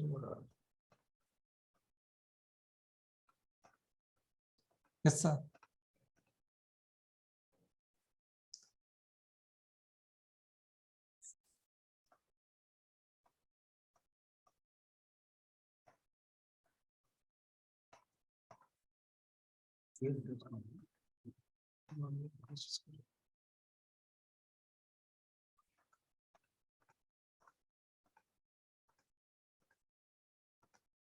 Mandal ji. Yes, sir. हाँ yes Yes, disable. Yes, एक sir.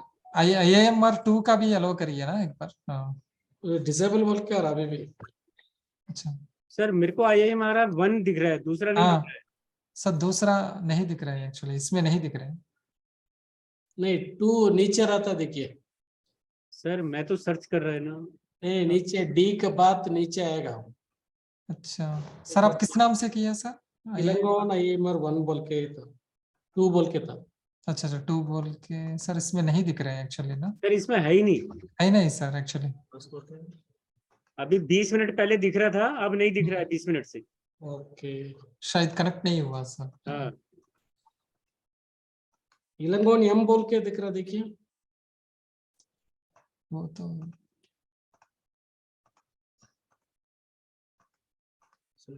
वो 10 minute के पहले आ गया sir, फिर नहीं दिख रहा है सर। वो भी नहीं है सर, वो भी नहीं नहीं है। हम्म।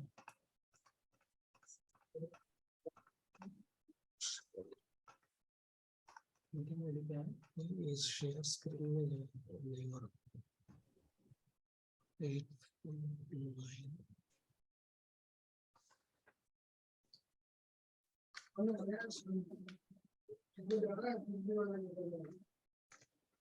कपड़ा वो सब गायब कर दिया, उनको दिया था।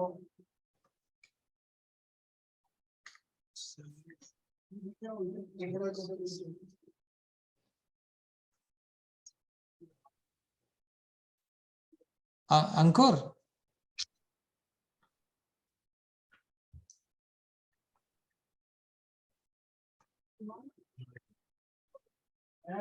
पूरा खराब होगा।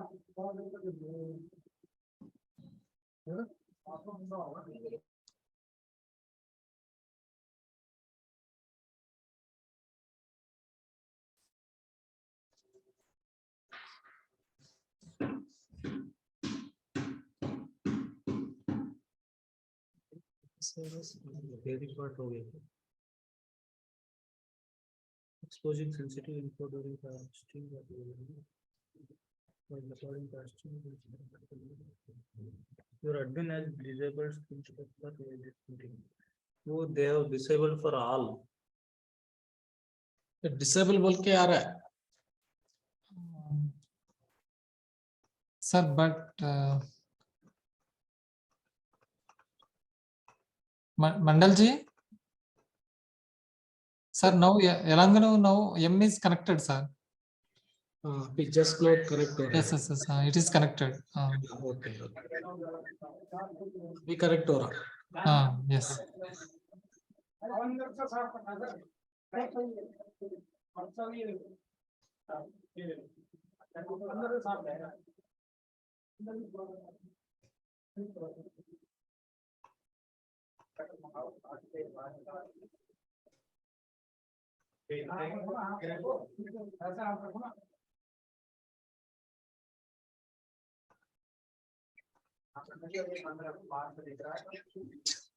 Sir, it is not on screen. It is not connecting. इसको करो ना। तो ये करो निकाल दो उसको। Name you have to change somewhere. नहीं उसको निकाल दो। Leave the meeting. Leave कर दी।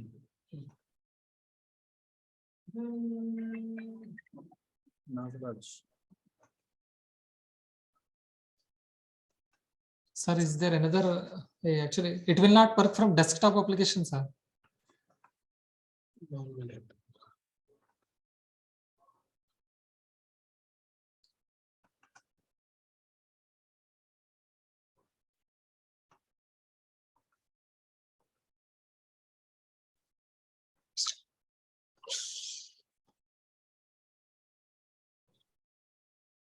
Yes. नहीं अच्छा नहीं हो रहा है सर। ओके एक इसका 1 का निकाल के एक ये कर दीजिए ना। तो ये इस पे भी शेयर स्क्रीन इस पे नहीं आ रहा है। अच्छा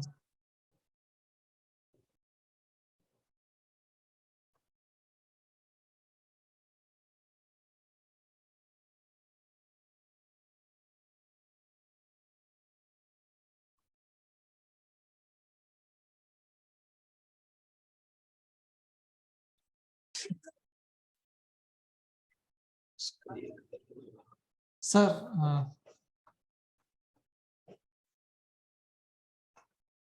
doctor Ravi sir, yes sir, yes. Sir का दूसरा सिस्टम नेटवर्क पे आया ही नहीं है अभी तक। Okay, okay.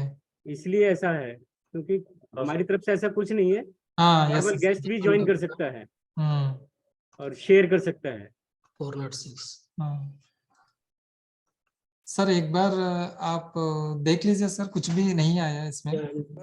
Possible to download on the desktop? Desktop पे नहीं है सर, विंडोज बेस्ड नहीं, Android based. So there is one application, BlueStack. With that application, you can easily download your Android application on desktop also. Which one, sir? Okay, I will do it in some other way. Okay. Share screen. Where is my camera? Meanwhile, participants also. It's already showing, sir. It will show. Where it is showing? Stop video. No need to share screen. Just you can directly show. Keep it here. Like this. It is not showing. No.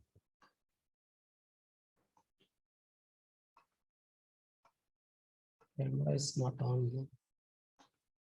Allow.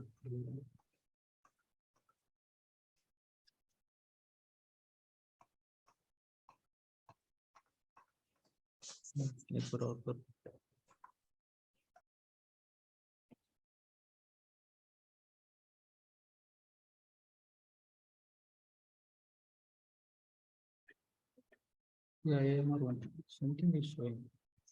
Virtual background.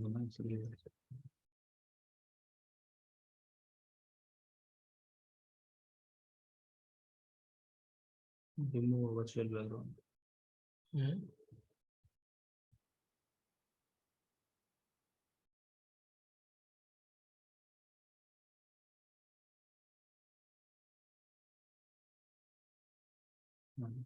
We with the but it is not showing screen. Blank करना।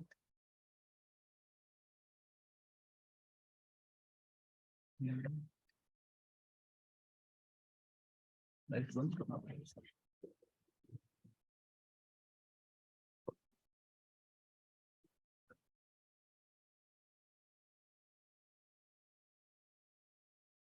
All have downloaded the app.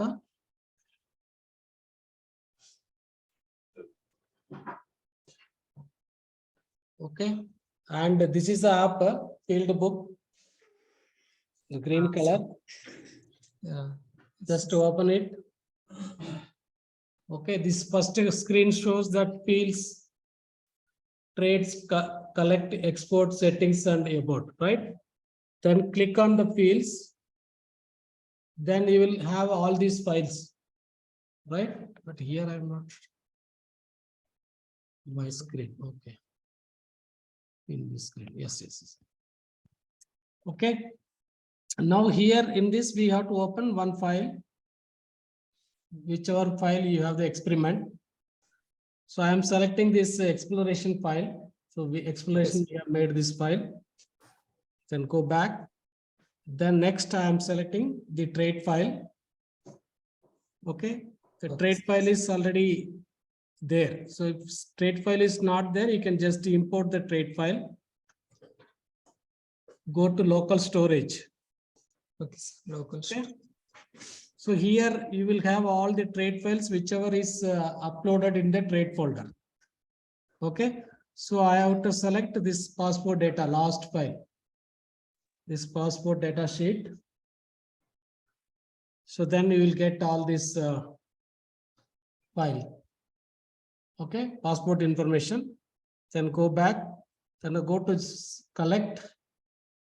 Then you have serial number. The unique ID is the collector number and followed by the accessor number. Then exploration number is 46. I already completed 45 exploration. And then you can just click on this drop list. You will get all the passport data information. Okay, you will not carry your passport data sheet. Okay, then just outside click, and once you just move between the green color arrow, that means you are moving between the traits. You can move front or back side, right? Once you move the black color arrow, that means you are moving between the accession numbers, right? You can just move between the accession numbers. The last one is the data input section, wherein you are going to enter the data. So here the species name I am just typing or already clicking that bicolor, sorghum bicolor, right? Then vernacular name, then village name you have to type it, taluk, district. So these are the different districts for that particular exploration. Okay, so in Vijayanagaram, so I am selecting this. Then state, all the states I have put it, right? So here I am selecting AP. Then GPS data, just click on the target, you will get the GPS information. Permission, okay. Just click on it, you will get I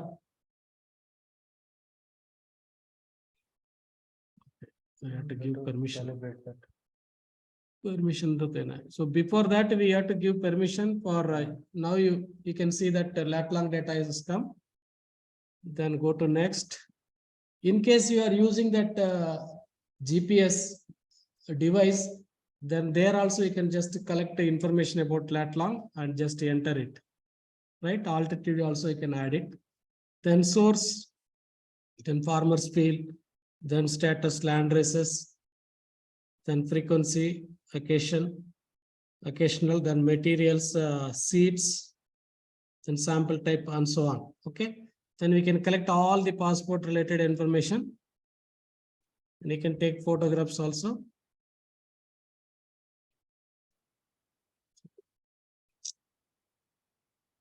Say okay, but this photo is very dark. We are not to put the light. So we can also record by pressing that microphone, and whatever you speak, it will be recorded. Then stop it. Then again play it. And whatever you speak, it will be recorded. And whatever you speak, it will be recorded. And so that will be stored in the MP3 file. So then remarks and so on, right? This is a way we have to collect the exploration file. So now I am going to demonstrate that how we used to collect data from the field germplasm characterization at WASM. You just see that I'm selecting this first block, 1, 2, 3 block file. So Rabi 2022, 22, 23 CRP material, block 1, 2, 3. Then here trait file will be the sorghum germplasm trait descriptor. So before changing it, you have to delete all these traits to make it nil. Okay, then import from local storage. It's not deleted, I think. Delete all traits, yes. Now import. Then import from local storage. So here, this is the file, sorghum germplasm. Focus. So here you can see that all the characters are there. Plant vicar, leaf sheath pigmentation, leaf midrib color, number of leaves and so on. Okay. So all are selected. If you want to collect only few characters, just deselect everything and select only to whichever characters you are planning to take it. So here I have selected leaf sheath pigmentation, leaf orientation, and leaf color. Okay. Then go back. Then go to collect mode. Then you will get only these 3 characters. So only these 3 characters are selected. So for these 3 characters, we are going to collect the data. So at the top, we will have these 3 information. Okay, additional information. We can change it also. Just whichever information you want to put it there. Maybe you can have a accession number, and then second one is unique ID, and third one maybe the bed number. Okay. Here, this way also you can change it. We can add, if you want more information, we can add more info bar. So here I have selected only 3 info bar. Okay. So then here you have to collect the data. Then I'm selecting green. Then go to next character. Then erect. Then go to next character, pale green. Likewise, you have to collect it. Okay. Then this is the way we have to import it. Import both field files as well as trait file. Okay. Now we are exporting the file. So for exporting, just click on export, export to local. Then here it comes which format you want to export it. Generally, I prefer to export it in the table format. So selected the table 1, then all imported column, then only active traits. So 3 traits only I have selected. So then file name will come automatically, then save it. Press save. Okay. Yeah, it takes time. It's a bigger file, 9,000 extensions are there. So if you have any doubt, you can ask me, and you can also simultaneously do it. So you find that 3 other files will be there on the dummy files in the field book, and the trait files, trait folder, there is a sample trait file will be there. Select both of them and collect some dummy data and export it and see whether you have received the data or not. Okay. If you have any doubt, you can just ask me. Dear trainees, if you have any doubt. So after exporting, it will ask, do you want to share the file to other people in through this way, Bluetooth or WhatsApp or mail or so on. So we can just select one option, and then accordingly we can share it. Otherwise, this file will be stored in your mobile hard disk only. Right? Is it clear? I'm sorry that I'm not able to connect it because I have done earlier many times, but Yes. today I don't know. Yes. Just morning I updated the Zoom, so it is not coming. Here I'm getting connection, but finally it is saying that admin has enabled or disabled bulk error. Okay, thank you. Few participants are through now. Okay, so the next thing is, yeah, any doubt? Shall I move forward? Yes, sir. Okay, so now go to settings. So I told that the settings, we have some good options. The first one is general option, wherein we have to define the storage location. You can, so along with me, you can also do it in your mobile. So wherever you just download it. Okay. And define location for storage location. So we can define it whether it is the field book file or maybe some other cloud storage or some other thing. So that we can define it. Also default import source. So we can make it always ask, because sometimes you may import the file from the cloud source also, right? The next one is the export source also. We can put always ask, or maybe from the local storage. You can write local storage. Here also local storage, all the time it will be taken from there only. Then there is another option called next entry with no data. This is disabled. So what I am going to do is, if we just, so we have collected data of from 100 accents, maybe 17 accents you might have collected the data. So remaining 83 accents, you have to collect the data. So once you select this skip entries across location, yes, it will not show that 17 entries where data is already collected. Okay, it will simply go to the entries where data is not yet collected. Then we have other option, location collected. This also you can select. This will give the information about lat log information about which plot or which observation unit or which field. So all information will come in a lat log along with lat long data. The next one is a move to entry via barcode, which I already told that once you select this option, you can see one barcode option will come while collecting the data. So this is that barcode option. Just press on the barcode, then you will get a camera on. So that camera will scan the barcode, right? So the next one is general data grid. So once you select this data grid, it will show that how much data has been collected so far in a layout format. So we can see it in the collection option. Go to again collect. So this can be obtained by using this checkbox. So you can just click on it. You will get complete information about how much data is collected. So here I have collected only first 3. Okay. So first 3 data is there and remaining are blank. So that means a lot more to be collected, right? And go back to settings again. General option. Then here move to unique identifier. Instead of scanning the barcode is nothing but alphanumeric. If you know that alphanumeric number, simply you can just type that number using that option. Just there is option called here barcode number.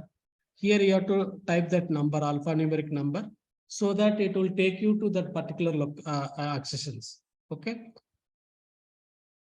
So the next one is under the settings. The next one is profile. The profile, you need to set the profile. So who is collecting the data? So that we need to set it. I'm just putting my name. Okay, then save it. So that means I am collecting the data, those information will come. Verify person every 24 hours. So every day it will verify you. Whenever you start collecting the data, it will ask you whether you are the previous person or new person. So likewise it asks, right? The next one is the appearance. Under appearance, we can change the theme like colors and other things. Otherwise, we can restore with the default theme. Then this particular app is translated in many languages. These are the languages, which also includes Hindi. And anybody would like to know that some more details about the app, you can just go through it in English or Hindi, whichever language, international language you are convenient. The next one is customized toolbar icons. Here, these are the common icons like search engine, resource, summary, and lock. Okay, so these are appearing here at the collect option. Here, this is a help menu. Question mark is help, and this arrow mark is next entry with no data, and this is search engine, and this is a resource folder, and this is summary. The summary, once you click it, it will give complete information about the unique ID, serial number, accession number, and all other detail. And what are the data you collected, that also it gives. So that is called summary. So this way also you can check how much data has been collected so far. So the next, go to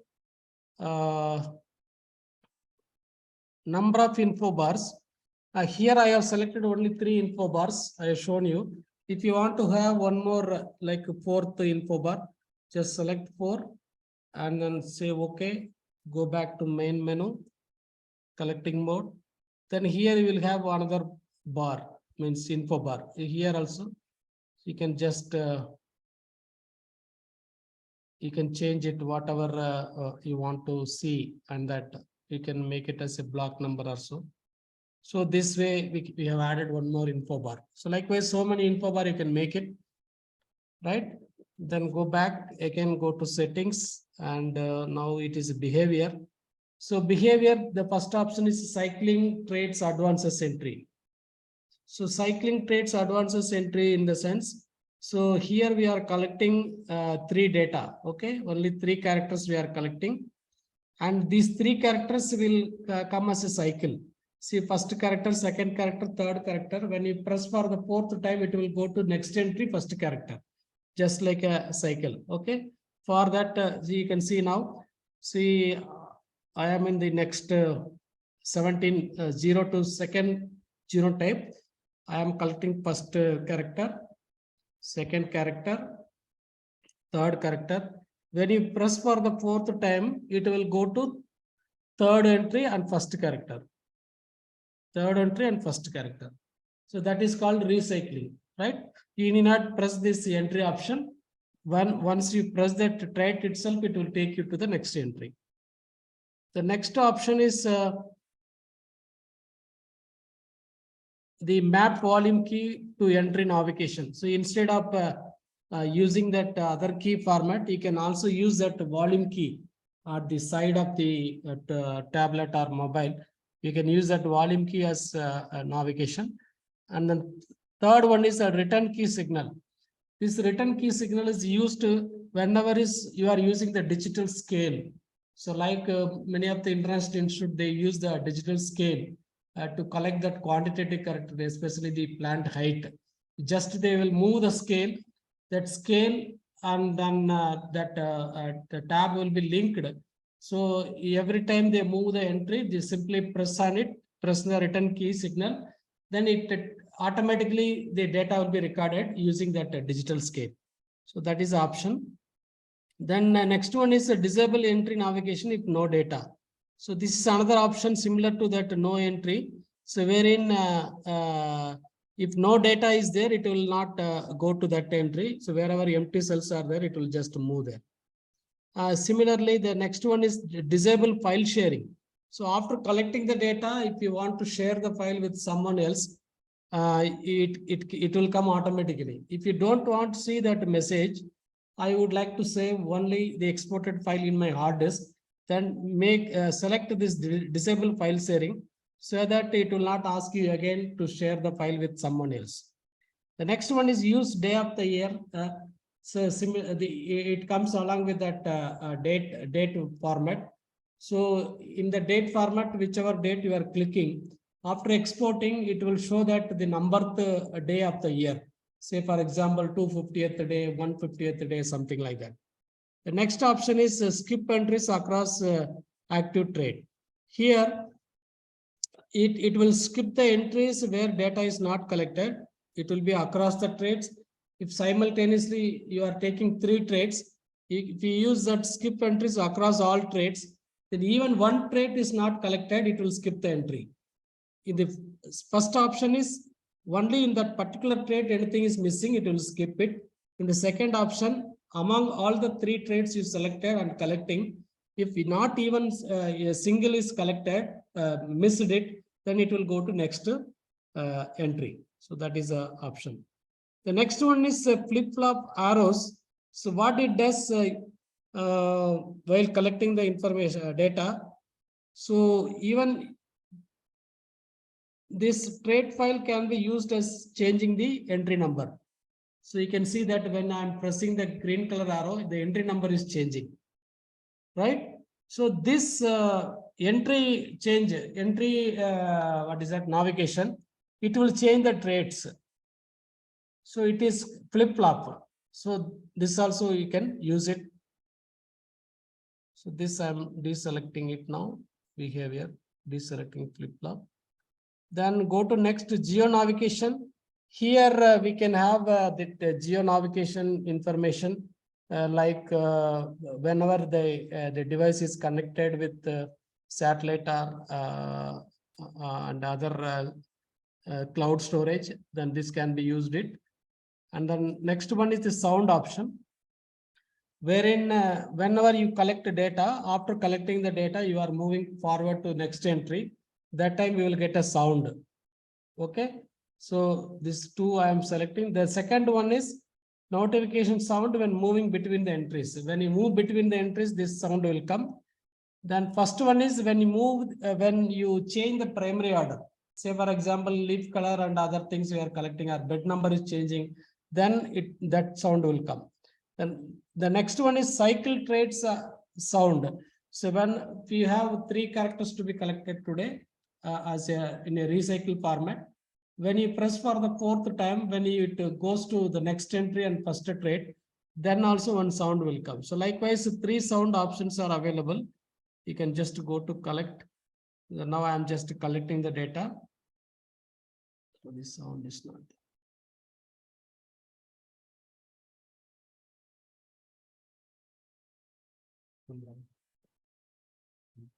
Reverse रखा है क्या?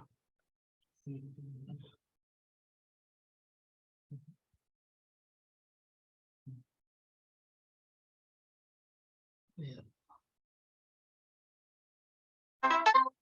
So this is the way the sound will change when all the traits are completed. So when you move between the entries, so this sound will come.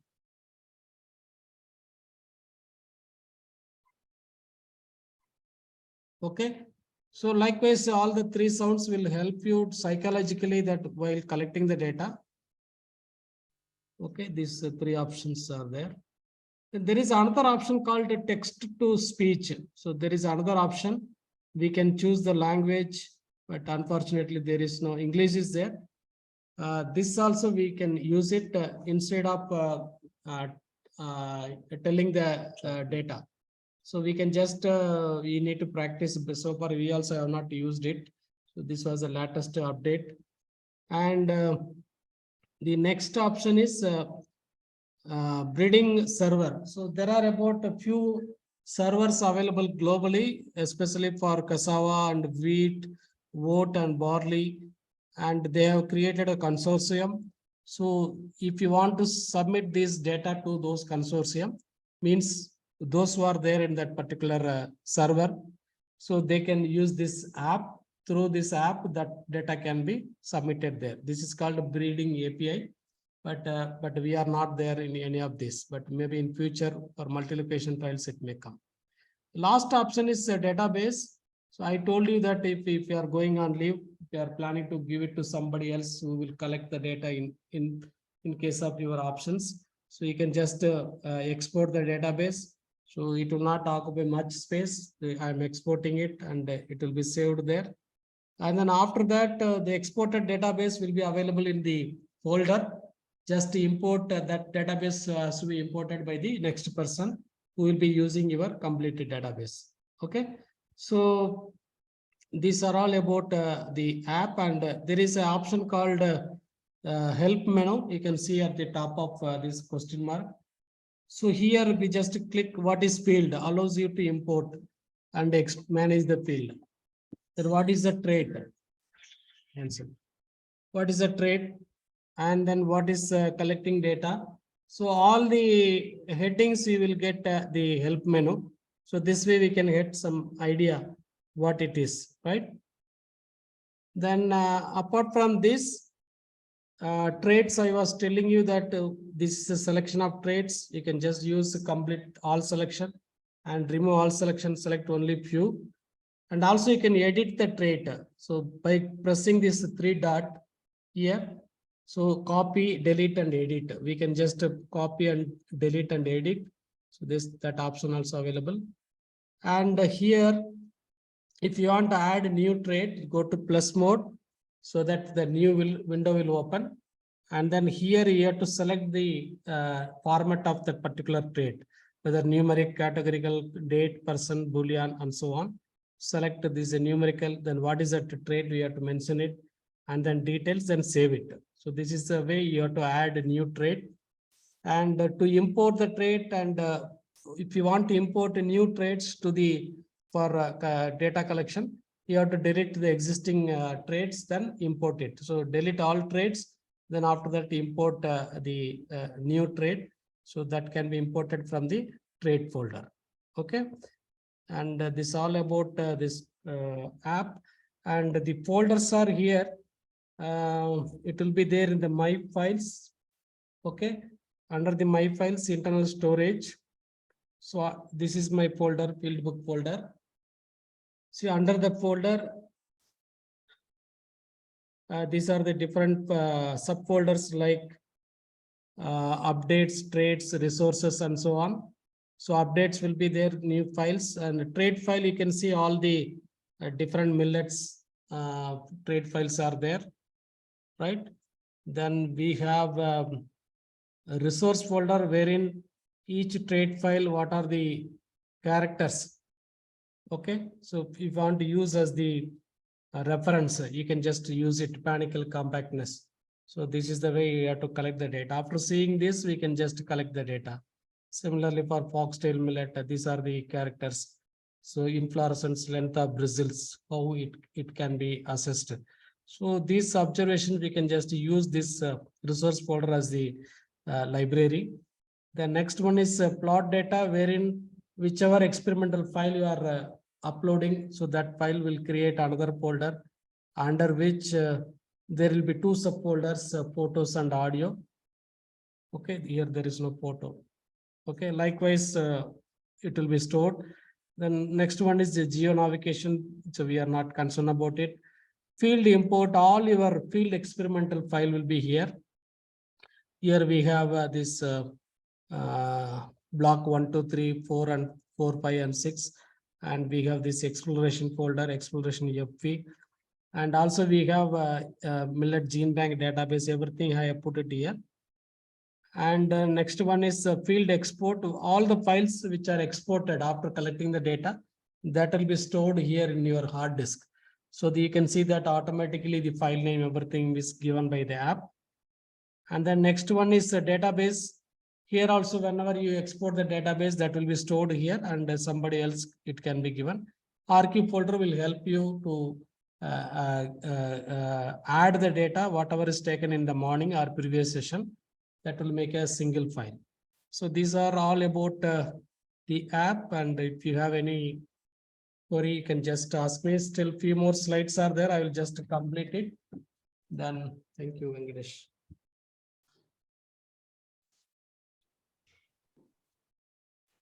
Somehow we managed to do that. Yes, sir. It's really unfortunate. I would not make a proper this thing. I am very sorry for that. No, sir, not like that, sir. It is sometime. Yeah.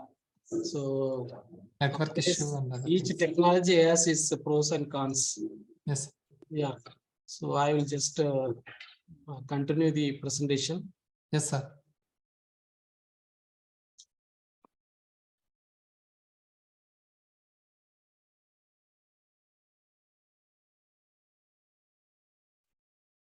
And this is what that settings, different settings I just explained and demonstrated to you. The appearance, in general, the storage we need to define both import and export sources, whether always make it as a local storage. Next entry with no data. So wherein if once you select this, wherever empty cells are there, that will jump into that. So here only after clicking this arrow only it will go to empty cell. Otherwise it will not go. Otherwise there is another option called skip entries across active trait. If you select this, automatically when you go to next entry, it will go to empty cell. But here in this case, only after pressing this arrow mark only it will go to empty cell. That is a only difference. Then barcode and data grid I explained, and unique identifier, the person name, location. Okay, then theme need not change, language is no problem. Tutorial also you have to select it. Then we can customize the toolbar icons and whatever information, additional information you want it about the experiment while collecting the data, that you can just increase or decrease it. And quick go to is one option which I did not mention you, which will help you in searching the entries. Say for example, in the primary order and secondary order, there will be two underline will come. So that underline, if it is there, that means a quick go to option is selected. So say for example, you are in the 4th bed, you are collecting data, but you want to go to 10th bed, you just remove that 4 and type 10. It will take you to first entry of the 10th bed. So then you can just continue data collection. So likewise, you can search accession, bed number, and row number, replication, treatment, and so on. And similarly, cycling traits, advanced center, I already told that the 3 traits I selected, how to move forward. Then this map volume keys, where mobile key can be used. Return key signal mainly for the digital scale, it can be used. The disable entry navigation if no data. So once you select this on, say for example, you are moving forward, you use that right key. You can, if you want to disable it, and right key will not move, only left key will move. So likewise, both the keys we can stop it also. So it will reduce the error if anything is happened. So then disable file sharing. So as soon as you export the data file, it will ask you to share with someone. If you don't want to see that, you can disable it. I use day of the year, number the day of the year, it will come. Skip entries, I already explained. Flip-flop, instead of trade navigation into entry navigation into trade navigation. So we can vice versa, we can do it. So then geo navigation, of course, we don't require. Then primary order sound, I demonstrated 3 sounds will be there. This will help you psychologically that you are moving forward and collecting the data. So that way we can just move forward. Breeding API, this is not required, and of course many other consortium they are using it globally. And importing, exporting, and deleting database, this is the option. And about the field book, this is a 5.2 version. And Trevor Ripe is the person who is involved, and along with Jesse Poland. So these two people have developed this. Of course, it has been helped by many other people. And these are the settings which I just now explained to you. I given in detail. You can see, go through this PowerPoint presentation, and it will. And also you can first use that dummy data collection, dummy export, and everything. Use all dummy, and once you are expert in it, then you can try to collect the data, original data. In case you face any problem, just you can write to me at, I am available for 24/7. Anytime, any problem in creating the data file or trade file, I will be able to help you. Even now also I am getting queries from different states, even many African countries we trained. So they were all happily using this field book. And this is what that the digital scale, many of the CGR institutes are using. This keys signal, and this will be attached with a tab, and it will automatically take the height on, and this will move forward to the one entry to text entry. And this particular app, first I downloaded in 15/16. Since then I started using. This was my first successful exploration wherein I used this app to collect exploration data. And we also trained 8th to 10th standard skilled assistant. They are happily collecting the data without any mistake, and these are all technical. And some of our PGTSU staffs, they are already using this to collect data in Castor, and one Dr. Rajesh from Indian Institute of Soybean already is collecting the data using this app. And we have trained 5,543, and maybe today, how many? 70, sir? How many participants today? Hello? 84. 84. Good. I will add, maybe I will update my this thing. I have trained, I have demonstrated, and training workshops conducted in 15 state agriculture university throughout the country, and 15 ICR institutes. I have done this, 2 private seed industries I have done, then 8 colleges, agriculture colleges, and 3 ECRI programs, sorghum, small millet, and pearl. And this, if anybody would like to have this particular program, even physical or online, you please write to me, and without any hesitation, I will give the information and give the training to you. Okay, after you go back to the respective institutes or universities. And this is the way now we are doing it at Wasim. You can see this is the field with 15 acres. NBBGR, IAMR, and Dr. PDKV Akola. Jointly, we are making this particular mega program of India's largest germplasm characterization. And I also trained the people, young professionals and field assistants, how to collect the data both in the field as well as through the mobile, how to collect it and all. Then the training was continued even second trip, and now also it will continue till the harvest. And the collecting data at appropriate stage is very important, and also the right data to be collected. So that is what we have demonstrated to them. And is Dr. Sunil from NBBJ Regional Station Akola. He is collecting leaf color data and ERL YPs, and a lot of variabilities there available. And this is another tour So wherein you can see that variability existed in that particular germplasm lot to say this is the forage type, and we have a purple color stem, and we have early duration entries and dark green leaves. And this you can see that internodal is somewhat a different color. So all the variability we have seen it. This is just a last trip. I came back with my team on 5th morning. You can see this is a pop sorghum and this is Hatikunda. This is a forage sorghum, and you can see the different views and accessions.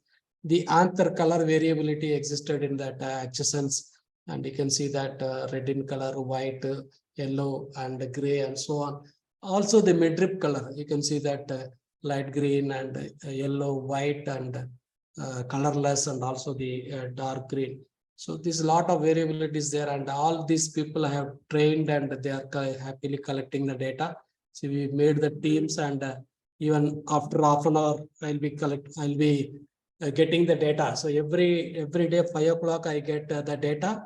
I'll immediately update it, and I will just report back to them what to be collected on the next day. So this is what we are doing. Wherever you are conducting the experiment, you can easily collect or augment the data by sitting at your desktop. So I would like to acknowledge Trevor Rife and Jesse Poland. These two people are the main backbone for developing this particular app. Of course, it was funded by many foundations, Summit, Kansas State University, Cornell, ICEAD, and USDA, and so on. And also helped by many people, including our Indians, to translate into different global languages. Almost 14 languages it has been translated.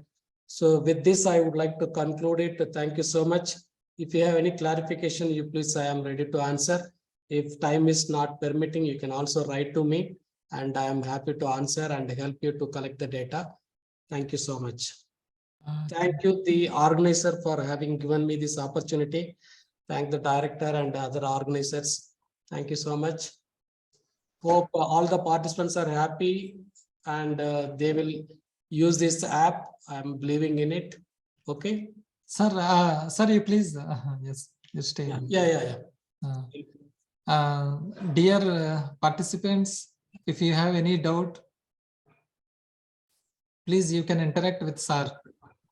And he is a right person and expert in this field. No doubt at all, no doubt. We can. One more thing, that this particular experiment at Wasim, we are 26,000 accessions, 32 characters we are collecting. That means 17.82 lakh data points we are going to collect it. Along with that, we are going to digitalize 60,000 photographs. Everything we are going to do it with the help of a tablet and mobiles.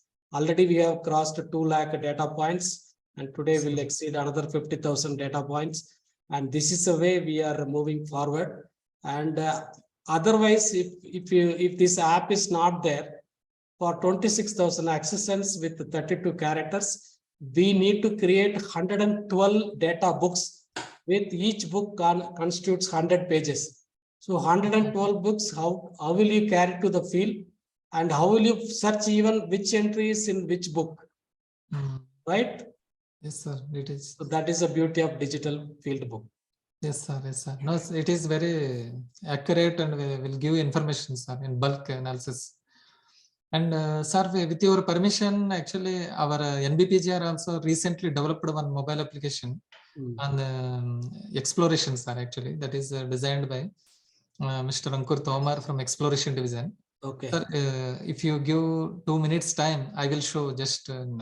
Yeah, that lat long data and whatever accession is collected in that particular location. Yes, sir. No, yours is a multidisciplinary app, sir. That means you have to open one new window and a new web corner. Yeah. But this is it will. I have that app. You can demonstrate, please. Yes, sir. Just only, sir. This is dear participants. Actually, this is developed by Mr. Ankur Tomar from Exploration Division, and with the help of AKMU cell also. And sir, directly we give an exploration details, sir. That means PDS, passport data sheet. It is like a passport data book in digital manner, and various factors data sheet we showed, sir.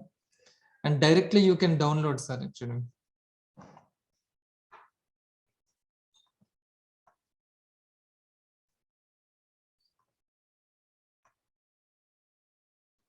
And sir, without internet also it will work, sir, actually. Yeah, this app also it works offline.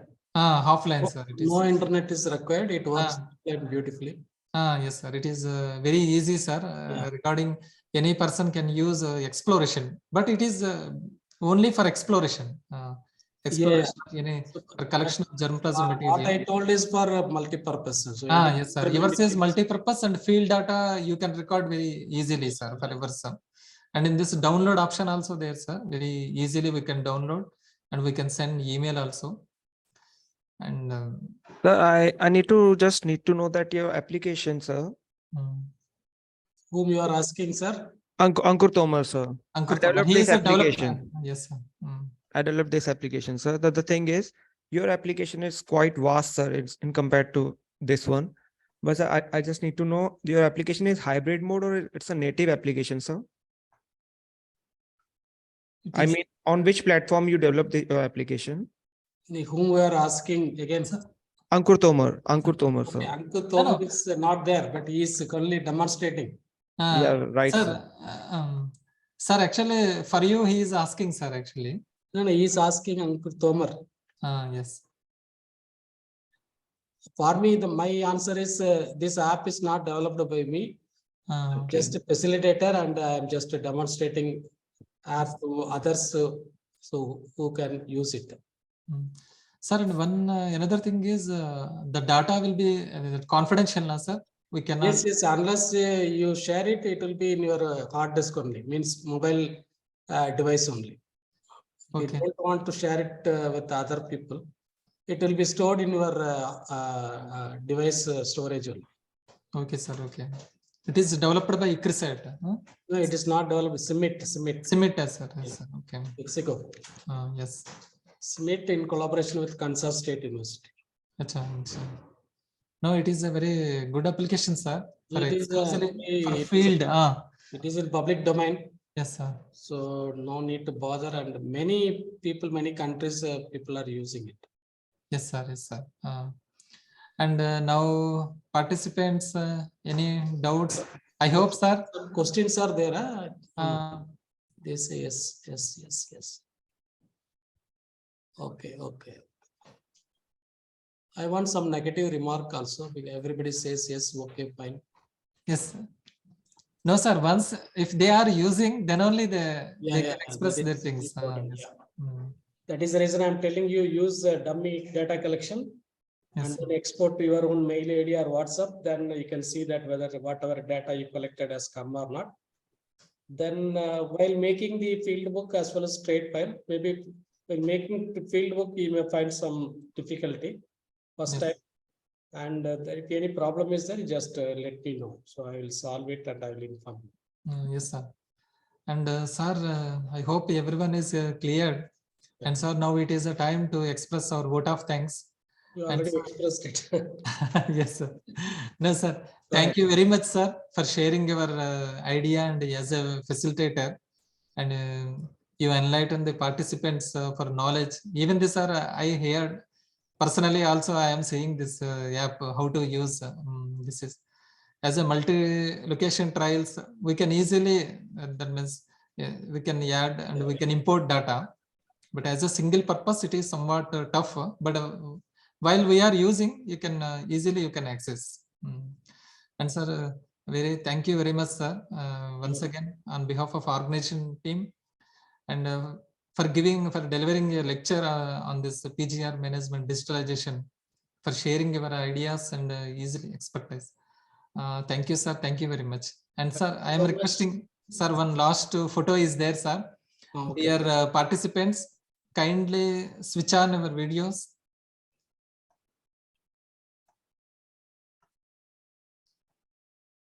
I think some people are working in millet. Host has dropped, sir. Anyone working on millets? Sir is requesting. Our person is there. कोई नहीं filled है.